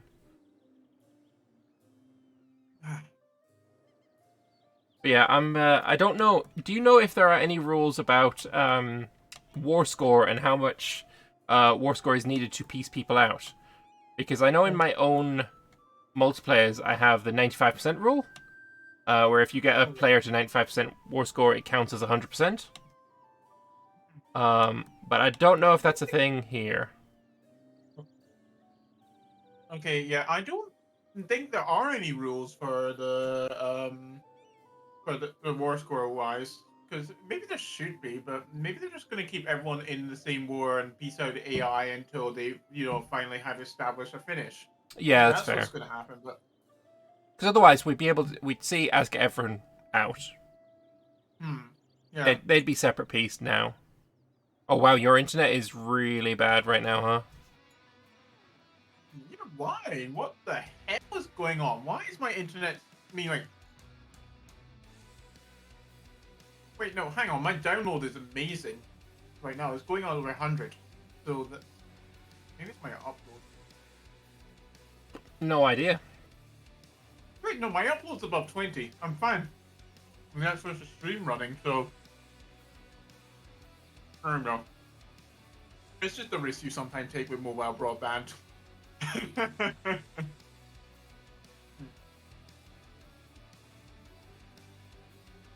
Not sure. Yeah. Well, hopefully it'll be a little bit better soon. Yeah. Definitely think Oh, Sirenva is in a pretty dire situation. Like, fortunately for them, unfortunately for all of their enemies, they've got so many forts. Like, they are forted to the gills. So actually getting them out of the war or, like, pacifying them enough so that all of those troops can focus elsewhere is actually going to be very, very difficult. Yeah, and eventually when they lose all their land, which they're going to lose all their land, they don't have the front to propel. I don't know if they're gonna. Yeah, purely because of the amount of forts and how defensive they seem to be. You might be right, actually. Although it depends. Like, did they get defensive as a government reform? I don't know. Can't check while you're hot joining. Yeah, sorry. 50%. Yeah, no, it is what it is. Yeah, I just have to accept my internet for some reason, even though it's way above 100 megabits per second, it is downloading very slowly. Do be like that sometimes. Could it be like the is trying to connect to the host? That's the problem there, maybe. Maybe I just have a poor connection to Peters and anyone else. Potentially, I think I'd be tempted to blame it on mobile internet. Maybe, but I'm not blaming it on mobile. I mean, to be honest, I have not been lagging this game like that much. To be honest, now, especially since I moved the modem somewhere else. So it's fine. It was just weird. Like I just had it instantaneous, like just out of the blue. Like literally, the stream died. There was no lag on the stream. It just died. I was still hearing you for a little while, and then I couldn't respond to you, and then that died. Yeah, you cut off mid-sentence. Yeah. What? Wait, did I become chunky and robotic? No, you just cut off, like straight up cut off. Yeah. Oh. Oof. It's like someone flipped a switch. Well, I am technically part robot, so maybe I just got switched off. You'd like to think that.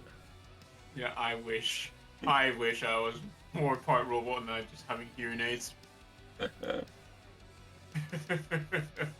Okay, where we go? 97, 98, 99? Oh wait, that end went really fast. Okay, observe mode, like, go, ready. There we go, I'm in. Alright, let's get back into this Sorry. war. I'm surprised no one complained in the meme box. Oh. Oh, they know that if they complained, I know where their families live. There we go. That's what. That's sure, we can say that while streaming. That's Yeah, fine. sure. That's definitely what it is, and not just because they're kind people. All right, so Nah. there is a siege going on right now. Corvuria is sieging an entrance into Sarenvar, but they only have 27,000. They're at 92%, and there's 5 days. And they got caught. yeah, I would be. Wait, the siege was only going on for 38 days. What? So Corvuria can get to. Oh, see, they must have done siege magic. He must have done siege magic. Oh yeah. Yeah, but what if you're going to do siege magic? Why not do dominate to surrender sort of stuff? Potentially Why he would- didn't have that available. Also, it looks like Corvuria might even win. Okay. No, he's got cannons on the front row. That morale is pretty nice. 5.9 morale is really nice. But yeah, I think he's lost the battle. He just needed a little bit more troops. Yeah, well, it happens. Okay, yep, he's gone. He's done. Okay, Yeah. so I guess Sarhal not going to get carpet siege. Oh yeah, right. No, I Hang mean, on, it's going to be impossible for them to be carpet siege. The amount of forts they have is crazy. Oh yeah, they've definitely gone defensive stance. They are fully defensive. Also, remember that really important fort that I was talking about in Sariand? It's a 64% chance of falling right now.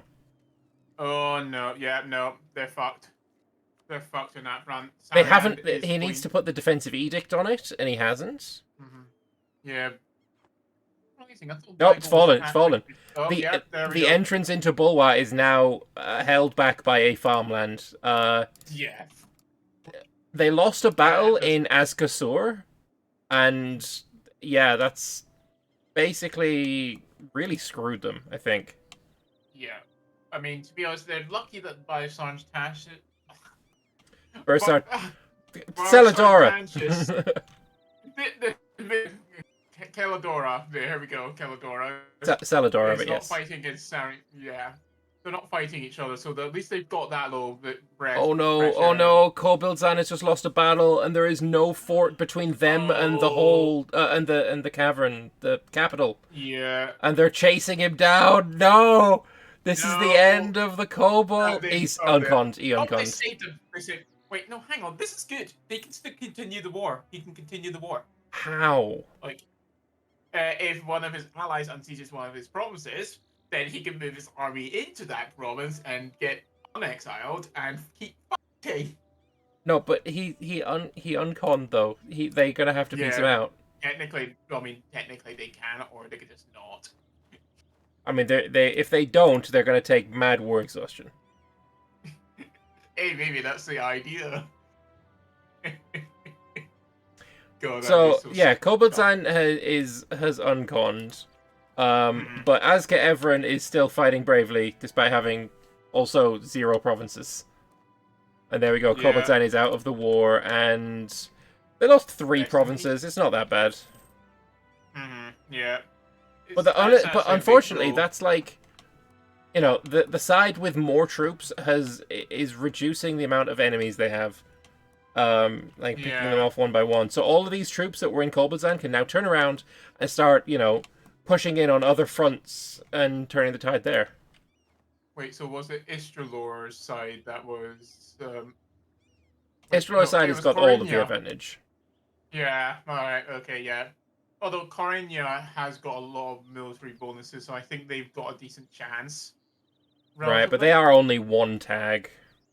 Yeah.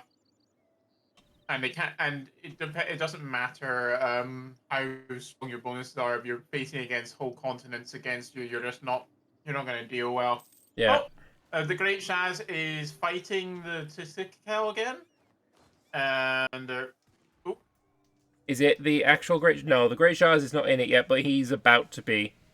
Yeah, he's in now. With 7 shock advantage. It's just not something you can really overcome. 2,000 death ticks.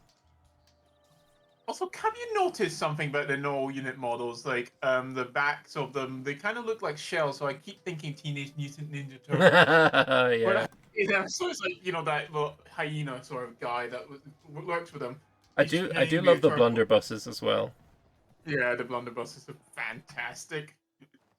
Although I think maybe Null should have some sort of bayonet attached to it, too, so that they've got a little bit of emphasis on the melee damage.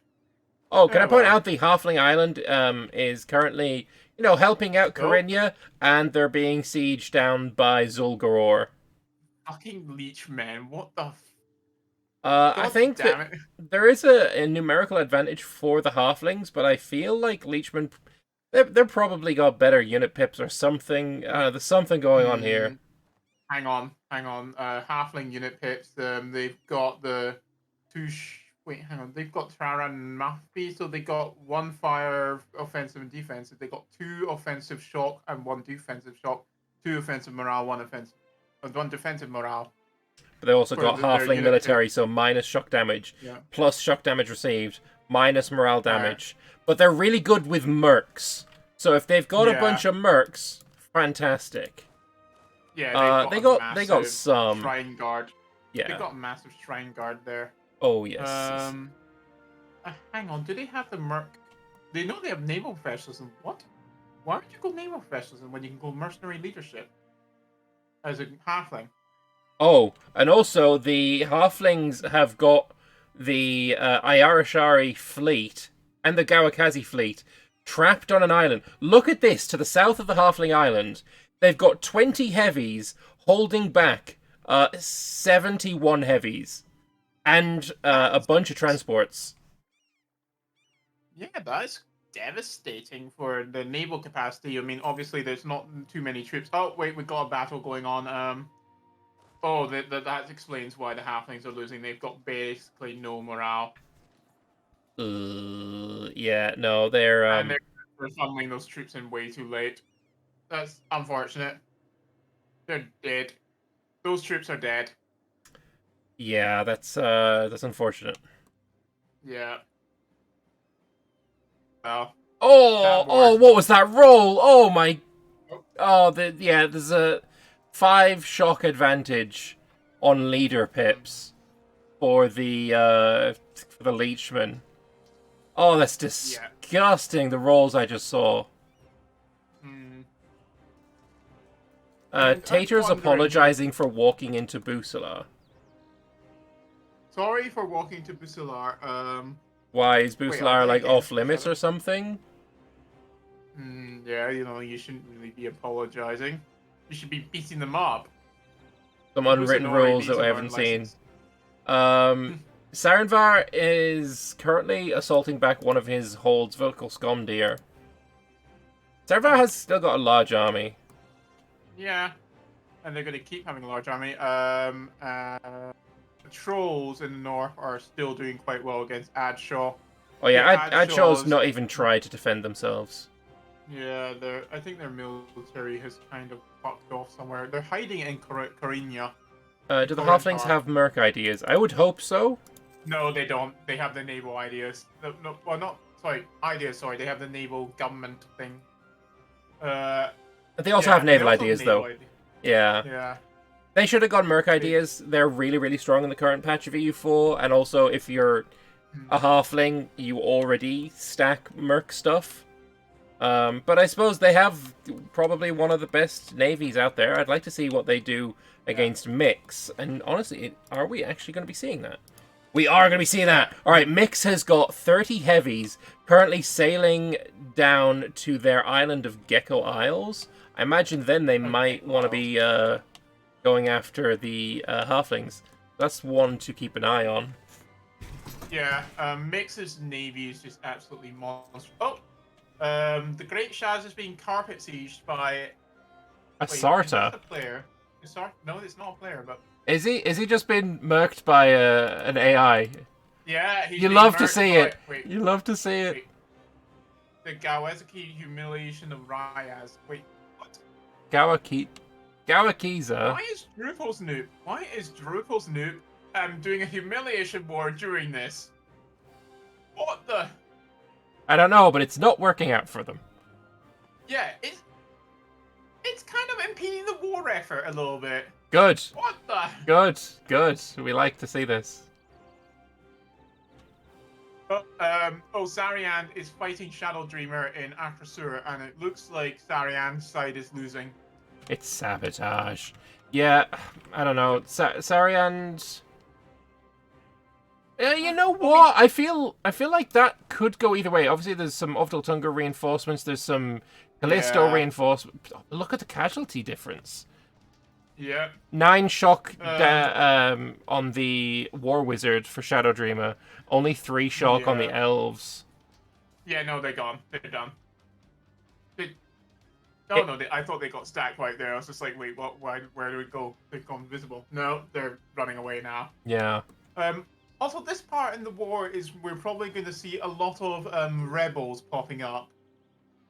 So stuff like Lakefed. Lakefed's going to have to deal with their rebel issues, but I think they've got a peacekeeping force of like 20k trying to deal with issues at home. We also have a battle in northern Sirenvar. Corinia trying once again to get into the glades, and he's timing his reinforcements really well. Wait, why do they have glaives? What the? Why do they still have glaives when they're in the gunpowder age? Because yeah. Yeah, fair enough. Yeah, no, that's all you really need to say. Although if I was the Karguin, I probably would have given them, those like fist weapons where you have glaives coming out of those. You just punch someone with a boxing glove with knives attached to it. That's what I would have had there. Sure. But that would probably be too much. That could work. There's another battle in the Halfling Island. 150,000 Halflings being beaten by 70,000 Leechmen. The whole the meme about the Ruinborn being bad militarily. Maybe that changes when you input your own military pips.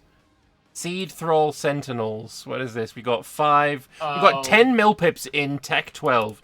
Is this dirty cheating? Let's have a look at say Wineport.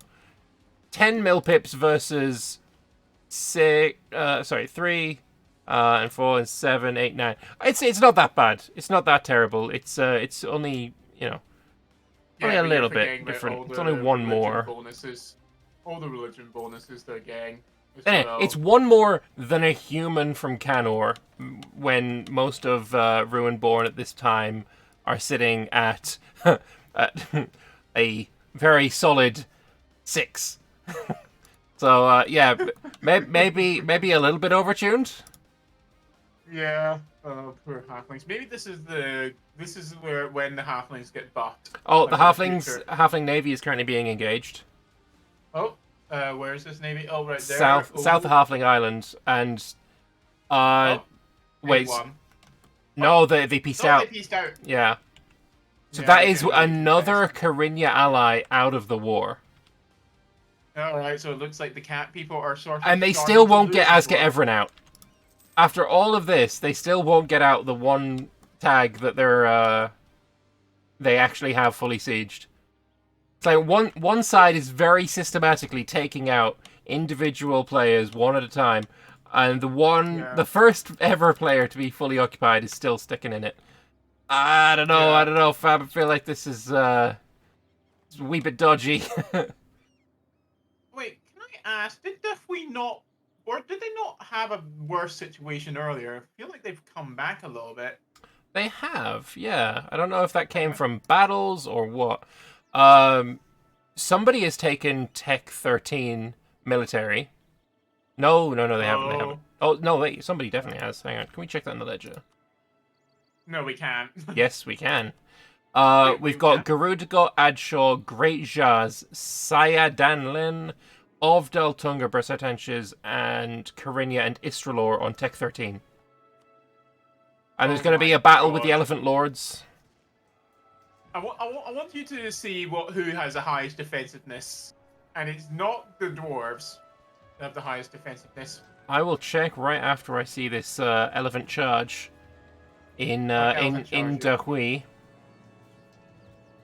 Oh, there we go. They're fighting. God, I love the elephants. I'm surprised that the Cav aren't doing. Oh well, never mind. Shock phase, they do way more casualties. Yeah, they do. But it's just always a disadvantage that fire phase always comes first. I so think you're not going to Dahui's get them is to their doing full quite a strength. lot. Yeah, actually, I don't think Dugujir is being quite as OP as maybe I imagined them. Yeah, well, it's because they don't have that much cavalry combat ability yet, because that comes later in the tree, doesn't it? That's Maybe true. that's it. What are we currently sitting at? 53%. 53% is still quite a lot, but yeah, Yeah. it's not there just yet. Not like the likes of Adenica with their 110 or the Centaurs with their 120, I think. So it's like you're not getting that. They're not that strong. True.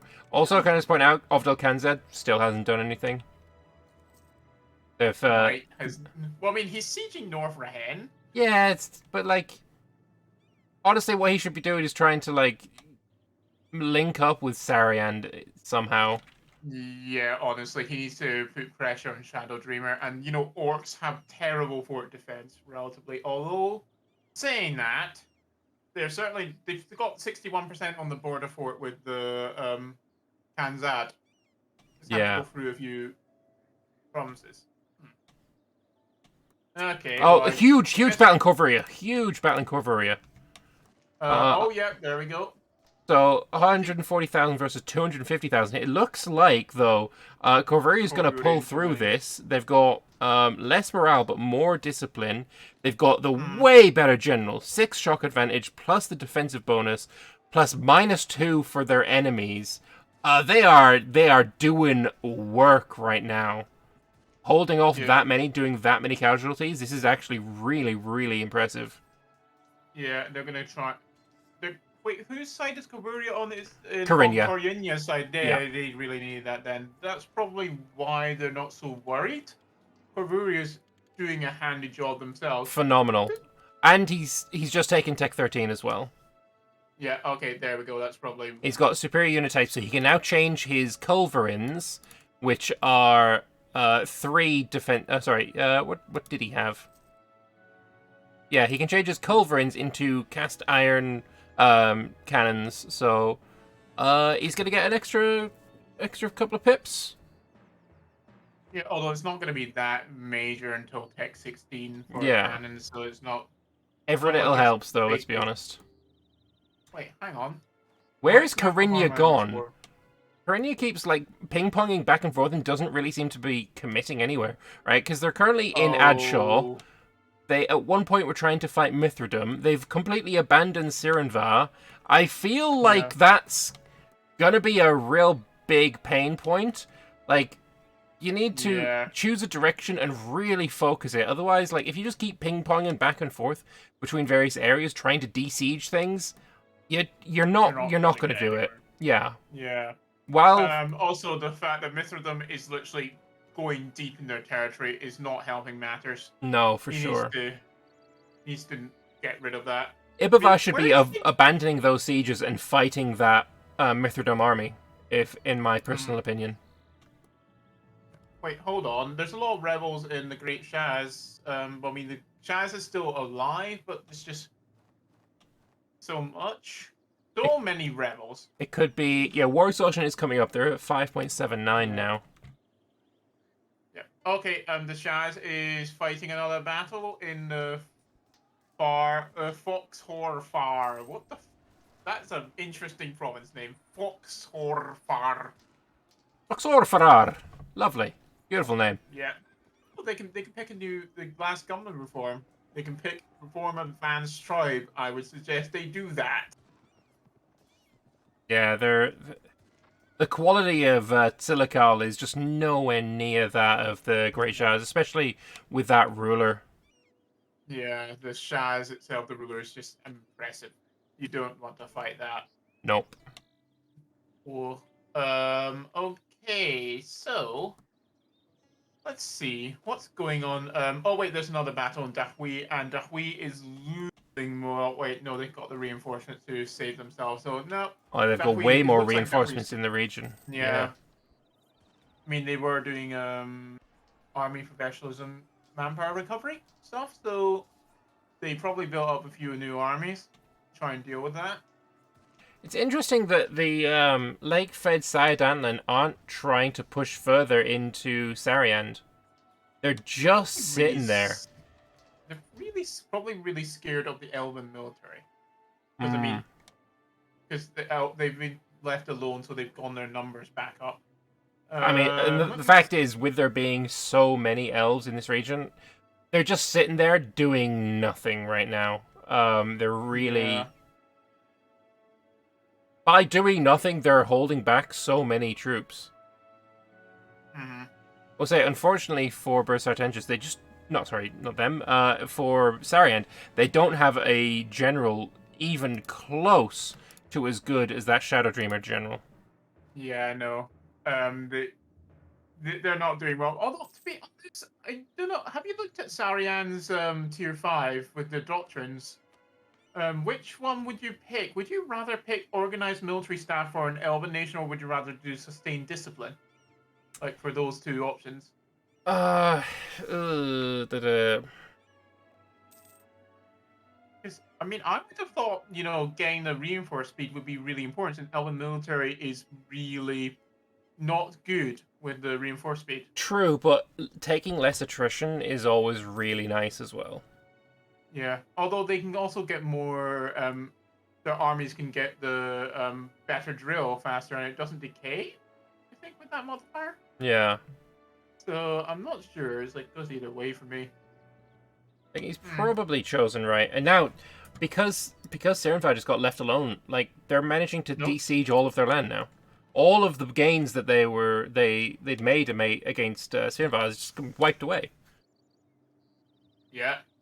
Okay, weirdly enough, Mithradum has retreated from Escan. Mithradum's just gone back into the mountains. So Interesting. Were they beaten or did they run away? I think their morale's pretty low in the mountains, so it looks like they got beaten. Yeah, there's also they're down about 20,000 troops. So that's good. Yeah.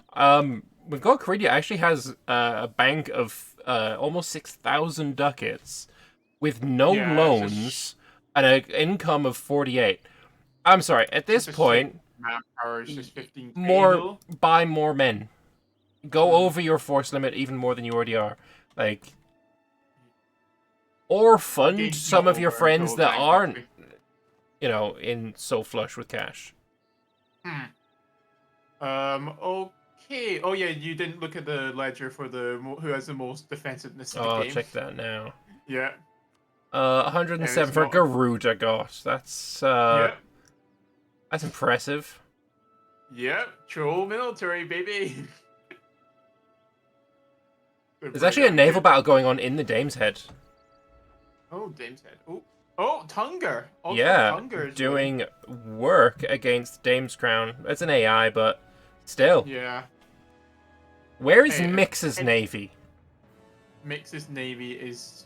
Well, I mean, I'm going to go left-click on Mix and see if we can try and find that navy. It's 59... So they got 30 heavies, and it's somewhere... They're currently in Busala. Yeah, they're in Busala. Yeah. Interesting that they allowed Tunger to just, float around without, trying to stop them. Not only has Sirenvar been left alone to do what they will, they're actually now invading Corvuria. Yeah, they wanted that counter invasion, and compared to Sirenvar's fort defense, which is quite impressive, Corvuria's is melting like butter. Wait, no, hang on. Corvuria's fort defense is amazing as well. Why are they... I believe maybe... Well, they breached the walls. Yeah.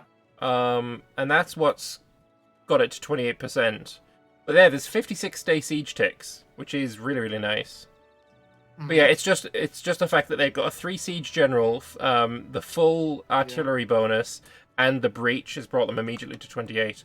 But if I were Corvuria, I'd be moving down there to fight Sirenvar. Yeah, although maybe they're just waiting patiently for the Sirenvar to move their units a bit more of a dangerous position. There is a naval battle going off the coast of Ovdal Tungar, and it's just their trade ships. Which trade ship won? Well, Tunger lost. Alright, also, I just want to say that Tellum is doing nothing in this war. They're just waiting. That's because they're not involved. They're not in the war, are they? Yeah. Yeah, they're not involved. They're just, having a nice time just being alone. They're just waiting for the Dark Descendants to come back. Oh, wait, Dahui is winning again? Corvaria too slow. Corvaria too slow. Loris Watch has fallen. But Sarhal immediately retreating, leaving Loris Watch with only 100 defenders. Get in there, breach, assault, get it back. No, If you want to breach, you could just get yes. one Oh, yeah, siege no, and of course. 100% you want to breach and assault that. There's only 300 men there. Can he breach? Yeah. Can he? yeah, He can. suppose. Yeah, no, do it. Yeah. Please Oh. do it before the Sirenvari. Oh, wait, no, why did you do that? He did a meteor strike? Why would you do that? It has Okay, yeah. 300 men! There's 300 men! The meteor strike was needed, obviously. They need to destroy those men with power of magic. Taters, why? I mean, you are dealing heavy casualties to Sirenvar, but you would do so many more if you had, the -1 was on your side instead of theirs. But holy hell, the quality on Corvaria is really quite something. Impressive. Yeah.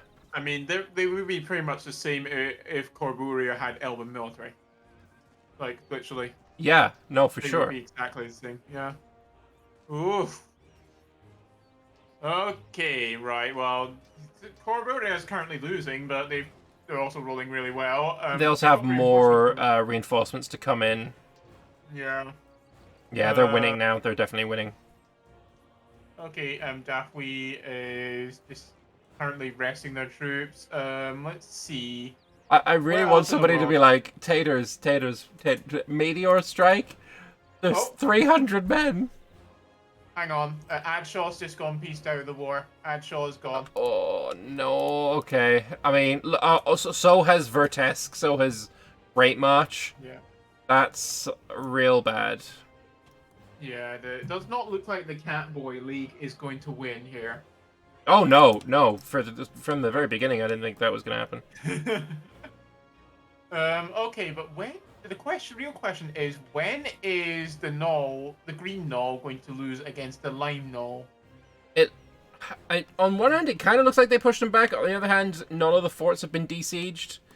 I don't think they have pushed them back at all. That's just a side war with the humiliation war with the startup.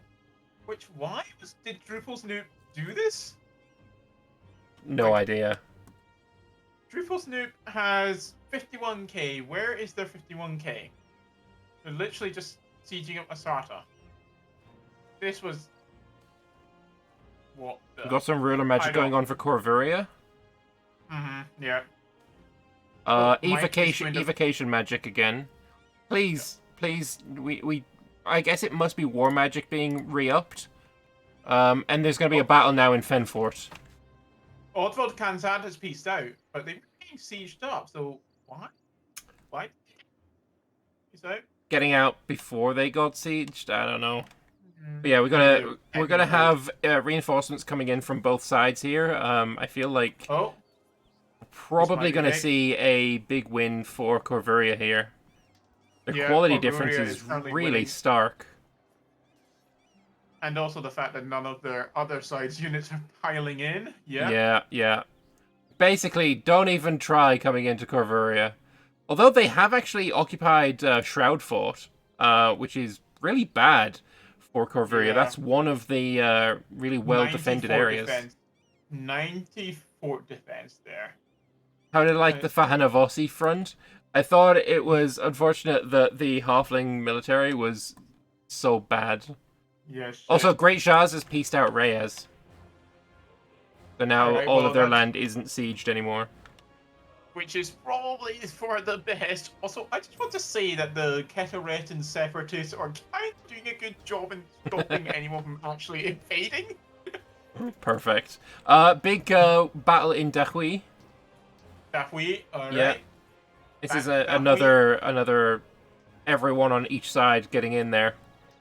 Yeah, let's have a little bit of a bar brawl. That's what this is essentially, just a big giant bar brawl. Put everyone in and hope for the best. Yeah, Rahen is probably going to win this one, I think, by the looks of it. Although it could change. Yeah, no, I think Dugajir, especially considering Dugajir has lake-fed support. I think it's a foregone conclusion on that one, I'm afraid. Although they might want to like reinforce in time. Yeah, I think late fed's just waiting for the right time. There's no cannons on the front row, but all the cannons have retreated.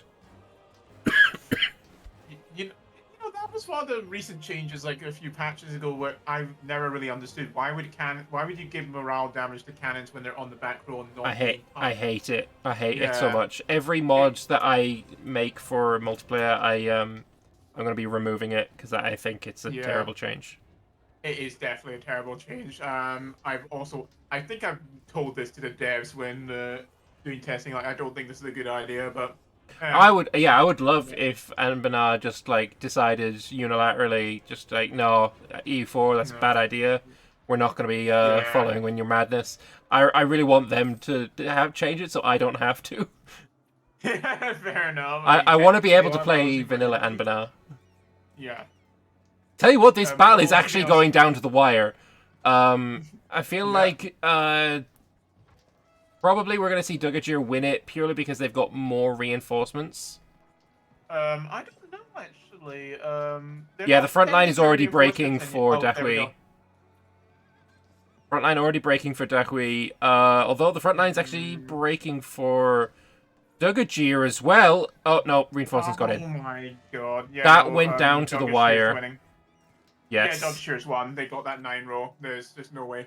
They're not losing that. Yeah. Yeah, the front line is broken for Dahui. That was huge. I'd love if we were able to see the casualties. Yeah. Oh god, imagine. We could probably see the casualties right now in the war. Like each side we got. Battle Sariand. Oh, huge one in Hafsar. Oh. It's gonna be again the forces of like the Lake Fed here are gonna win purely based on numbers. I think. Numbers, yeah. I am ready to ace the crone. What the fuck does ace the crone mean from Sol Goror? I've no idea. Yeah, right. Bursar Tenches is breaking. Sariand, I should say, is breaking. Yeah. There's no cannons on the back row. There's so it's purely a case of like just ruined by numbers. Yeah. Quantity is a quality of its own, so. True that. Although that being said, Syed Elen did get repelled by Otwald Tunger in the south. So. Yeah, I don't think that's gonna change much. Oh, Raven March watch as I slain the crow. What? What the hell? I don't know what that means. Is there a crone in Raven March? Is that a thing? What? I mean, it's a crow, not a crone. Maybe he means crow, but I don't know. Let's look at his army. Where is his army? The one that's sieging up. Oh no, it's fighting Corinya and losing. Yeah, don't know what's going on there. But definitely I guess the game is ended. Yeah. That's it. I mean, it is 5 minutes until the end of the game, and the server's lost. I don't think we're gonna re-host for that. All right. I don't know. Let's have a check. Like DevClash General, have we gone? No, there's no notification about that. Okay. Well, at least I get the loading screen of the Eodand Frost Queen Elf. Oh, I'm still in the game, so I'm gonna check, right? Corinya obviously is the war leader here, so they're losing by 57%. And at the moment, they are outnumbered over 2-1 in infantry, over 2-1 in cavalry, and over 2-1 in cannons. They decisively lost. They didn't suffer as many casualties, though. 2.83 million and 3.84 on the other side. So they suffered 1 million fewer casualties. I would be careful about that because they did get many targets got separate pieced out, so the number might actually be higher. Yeah. Also, one of them was kobolds. I think they Who had- stay in, don't they? I think so. I think They stay in with this. Although I know. don't see kobolds on there, so maybe you're right on that one. Yeah. But yeah, that's heavy. I will say it's funny. All right, 335 ships lost for the Istralor side. Only 54 for the Corinia side. That's wild. Yeah, Ovdal Tungur so did who- absolute work on that, I feel. yeah, Ovotungos did work. Mix did work as well. And also the Halfling Navy kind of did a lot of work as well. Aska Everin stayed to the end with 20 war exhaustion. I mean, these are the cases where war exhaustion should be like made larger because you were fully occupied, and should have been pieced Yeah. out like the likes of Koboldzan and such. But yeah, that is the end of the Anbennar DevClash, guys. I hope you enjoyed it. I thought it was a hell of a lot of fun. It was definitely a lot of fun. I was just entranced. Yeah, no, for we sure. are stopping, right? It's not. I haven't seen anything. I believe so. There's 2 minutes left until we're supposed to end anyway, and Oh yeah. Okay. but yeah, that Okay. is great. But yeah, thank you all very much for watching. I hope you all enjoyed it. Do you have anything to say, Findeath? I want to say, remember on the 20th of November, the next patch is coming out on Steam. Make sure to play Sarhal and give the Anbennar server your opinions. Yes, for sure. We would Yeah. love to see those. Yeah, thank you all very much for watching again. And I will see you all in the next time I do something. I'm not sure what that is yet. But Later on with Baldur's Gate. yeah, Well, no, that I'll be is- streaming some Baldur's Gate in a Yeah. maybe an hour or so. So yeah, Yeah. Yeah, follow sorry, if you haven't. Hello there, Riverdoge. How you doing? Yeah, how's it going? Those. Yeah, the Coronite, the Corintar and Leechmen units fighting broke the game. Apparently, they're too powerful. Oh yeah. The truth is, Oh. someone pieced out Ibavar without pausing the game, and it crashed the Ah. game. But we are gonna call it there. The Coronite followers have ceded defeat. I don't know if you noticed, but the Corinia Catboys unit and models, the unit models don't work anymore, and that's why we say we won. Oh yeah. I No, checked that's fair. 12. But yeah, thanks for casting it. Wait, It no. was- The it was- cannons still have the The cannons still Nianas. work. Yeah. Yeah. But yeah, thanks for casting and interviewing everyone. It was fun. Yeah. No, for It's sure. Yeah. I had fun. Sorry, was a sorry lot that of things fun weren't like stuff. as smooth as they could have been, but it was a bit of my first time organizing something like this, or this size at least. Well, if you organize anything like this in the future, please let me know, and I would love to do this again. Yeah, Yeah, let me know as well. I imagine this won't be more than like a once or twice a year kind of deal, but I think that there's a precedent for another Yeah. session Yeah, or another game. for um, sure. And we next make- time I'll be more prepared for casting. Yeah, there you go. this. And We may continue one or teams. two sessions. No, Go ahead, sorry. no teams next time. Yeah, Oh, we're not gonna do team teams next time. Sarhal. Though we might make some like dynamic system for having more guaranteed allies if Yeah. you choose to ally people. Because I think one of the fear people have and why the teams went through is because a lot of people don't want to play unless they know they have friends, right? That's fair. And that's one of the Yeah. gripes with U4 is like all your friends might stab you at Yeah, any point. fair, fair. Yeah, did you have any other questions or comments before I dip out?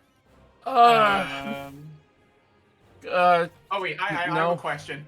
Next time, don't ban Road Warrior and let someone play Road Warrior, you coward.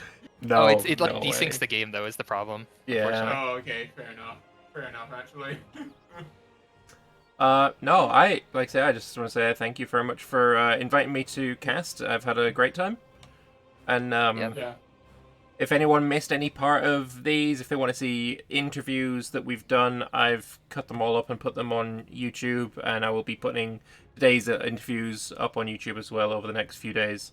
So keep an eye out for that. And yeah, play Anbennar. It's the best mod on the workshop. Just in general, Best mod not even thus just far. sure.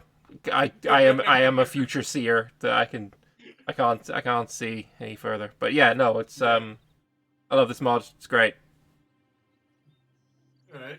Yeah, thanks again for casting. I'm gonna hop in with players. If you actually decide you wanna like interview any teams post-war or anything like that, just let me know. Otherwise, have a good day.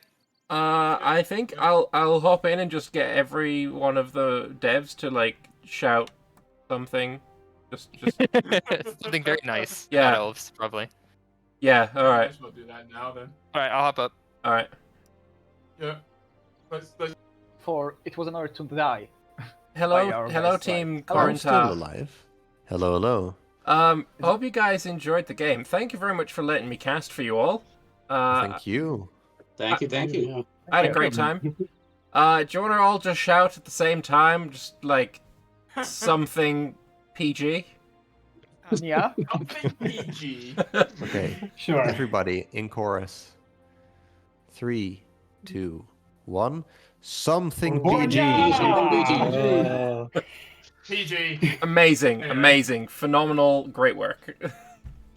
Also, you were so outnumbered there. You had no chance. Yeah, Sorry to say it. yeah, we were. Shaz should, if the Shaz hasn't switched, Yeah. like we were talking about it, like Shaz, Word was technically on our team, but switched sides to sort of balance out the odds, but it was too big of a country to sway, so then it went way to the other side. I Like, think Shaz had was like, they been on your side, it wouldn't have been. You still would have been outnumbered. I don't know. It was still. Because one of the things is that it would have freed up a lot of troops. Yeah. It would have both have added the Jaz's troops and also freed up Silikal's troops to fight against other countries. Yeah. You guys on average had way better armies than us, like quality wise. Like That's also our true. armies require just Yeah, so that's many true. more people to even you. Yeah, although we have to say that there was probably one big disadvantage of the fact that kobolds were kind of a little bit more isolated than everyone else, so they couldn't really defend. A lot of their I did team my was. best. Yeah, no, we Yeah. saw it. It was really nice to see. But yeah, you were Yeah. too isolated. There was Ovdal Kanzad too isolated, Dahui too isolated, and you can't really balance a war that has a lake fed in it. Yeah, no, the lake fed just Basically. powerful. Yeah, I mean- for sure. On the bright side, the mean- Lake Fed's troops did not seem good at all. Oh, that's good to know. Like, Yeah. But they were at max manpower throughout the whole thing, though. Yeah. So like they have infinite Yeah. men, even though if they're bad. Yeah. And the like land Lakefed was okay. I did get to do what I wanted to do and like just kill every single navy that came across. That was very fun. Like I see a navy outside of port, I go in there and I kill it. That was fun. Yeah, you killed a lot because their side lost 335 ships. Your side only lost 54. Yeah, sounds about right. Yeah, although that doesn't include Kobold Zan, who lost, I think, their entire navy, so... I But- lost my entire navy. I had like 40 heavies. Oof. Well, But yeah, Mix anyway. just did not want you to survive that. Just Mix's navy was brutal. Good luck with the future of Anbennar, and I'm gonna go and talk to the winners team now. Thank you very What much. we won? What do you mean? See you later. Freed up a lot of troops. Hello there, people on the winners' side. How you all doing? Hello. Hello. Hello. Democracy prevails. Hello there. Sure, The Empire democracy. has won. Yeah, it's not the democracy, it's the empire. Just want to like shout out anything in particular while I'm still streaming and Mike and Abdel Kansan for just distracting all of us the whole time so we couldn't just focus in either direction. I feel like that happened quite a lot on both sides. There was a lot of like Sirenvar getting away with quite a lot. Like they would get invaded a little bit, and then everyone would get distracted to do something else, and then they could like de-siege their land. If Mike wasn't there keeping us distracted, we could have just slaughtered Syria and Dahui. We could have just pushed in both ways, but he kept us in the middle. Nice. Good to know. I will say, Taters, Kavoria, scary. And Yeah, Konar. yeah. I saw some of those battles. They were kind of crazy. Yeah, my 125 discipline. I see 133 Corinter armor with one more point of morale. I was like, don't bring in the war wizard. And then Inspiration. what is it? Inspirational leader. I lost my 100k fully trained stack at the start. I had to use mercs. Oof. Yeah. Well, mercs don't take manpower, and you're an elf, so. It saved me on later because my armies were shattered within the first year because of the Corinthar, but Viet Cong style helped. Yeah. For those of you I managed to interview, thank you very much for chatting with me. For those who I didn't, I'm sorry. Maybe next time. But there's. I hope this thing happens again because I had a lot of fun. I hope so. In some fashion. The glorious spies of Tellum did not leave a single Core Knight League member unslandered. Wow. Doing their part. Merchants will not find easy trades anywhere ever. Despite the fact that Tellum it was entirely Coronite in religion. Yeah, the AI when I was gone I for was like also the 2 years Coronite. last session converted to Hello? Coronite without my input, so I had to deal with that. Clearly, you're still Regent Court. You just still wanted to have Corin as your prime deity. It's No, that. Yeah. it's because the people in wanted the Coronite. East, they keep saying that Corin is a cat. No. True. What is this weird? What is this Coronite. weird cat's secretinism? Whatever. Elegant has its claws in deep. Yeah. Yeah. But anyway, I'm going to head off now. So thank you all very much for letting me cast for you. And yeah, I had a lot of fun. Hope you guys did too. And Anbennar, great fucking mod. Love it. It's the greatest mod. Phenomenal. I love It's it. certainly one of the mods of all time. Perfectly timed. Anyway, thanks a lot, and I'll see you later. All right, see you. Yeah.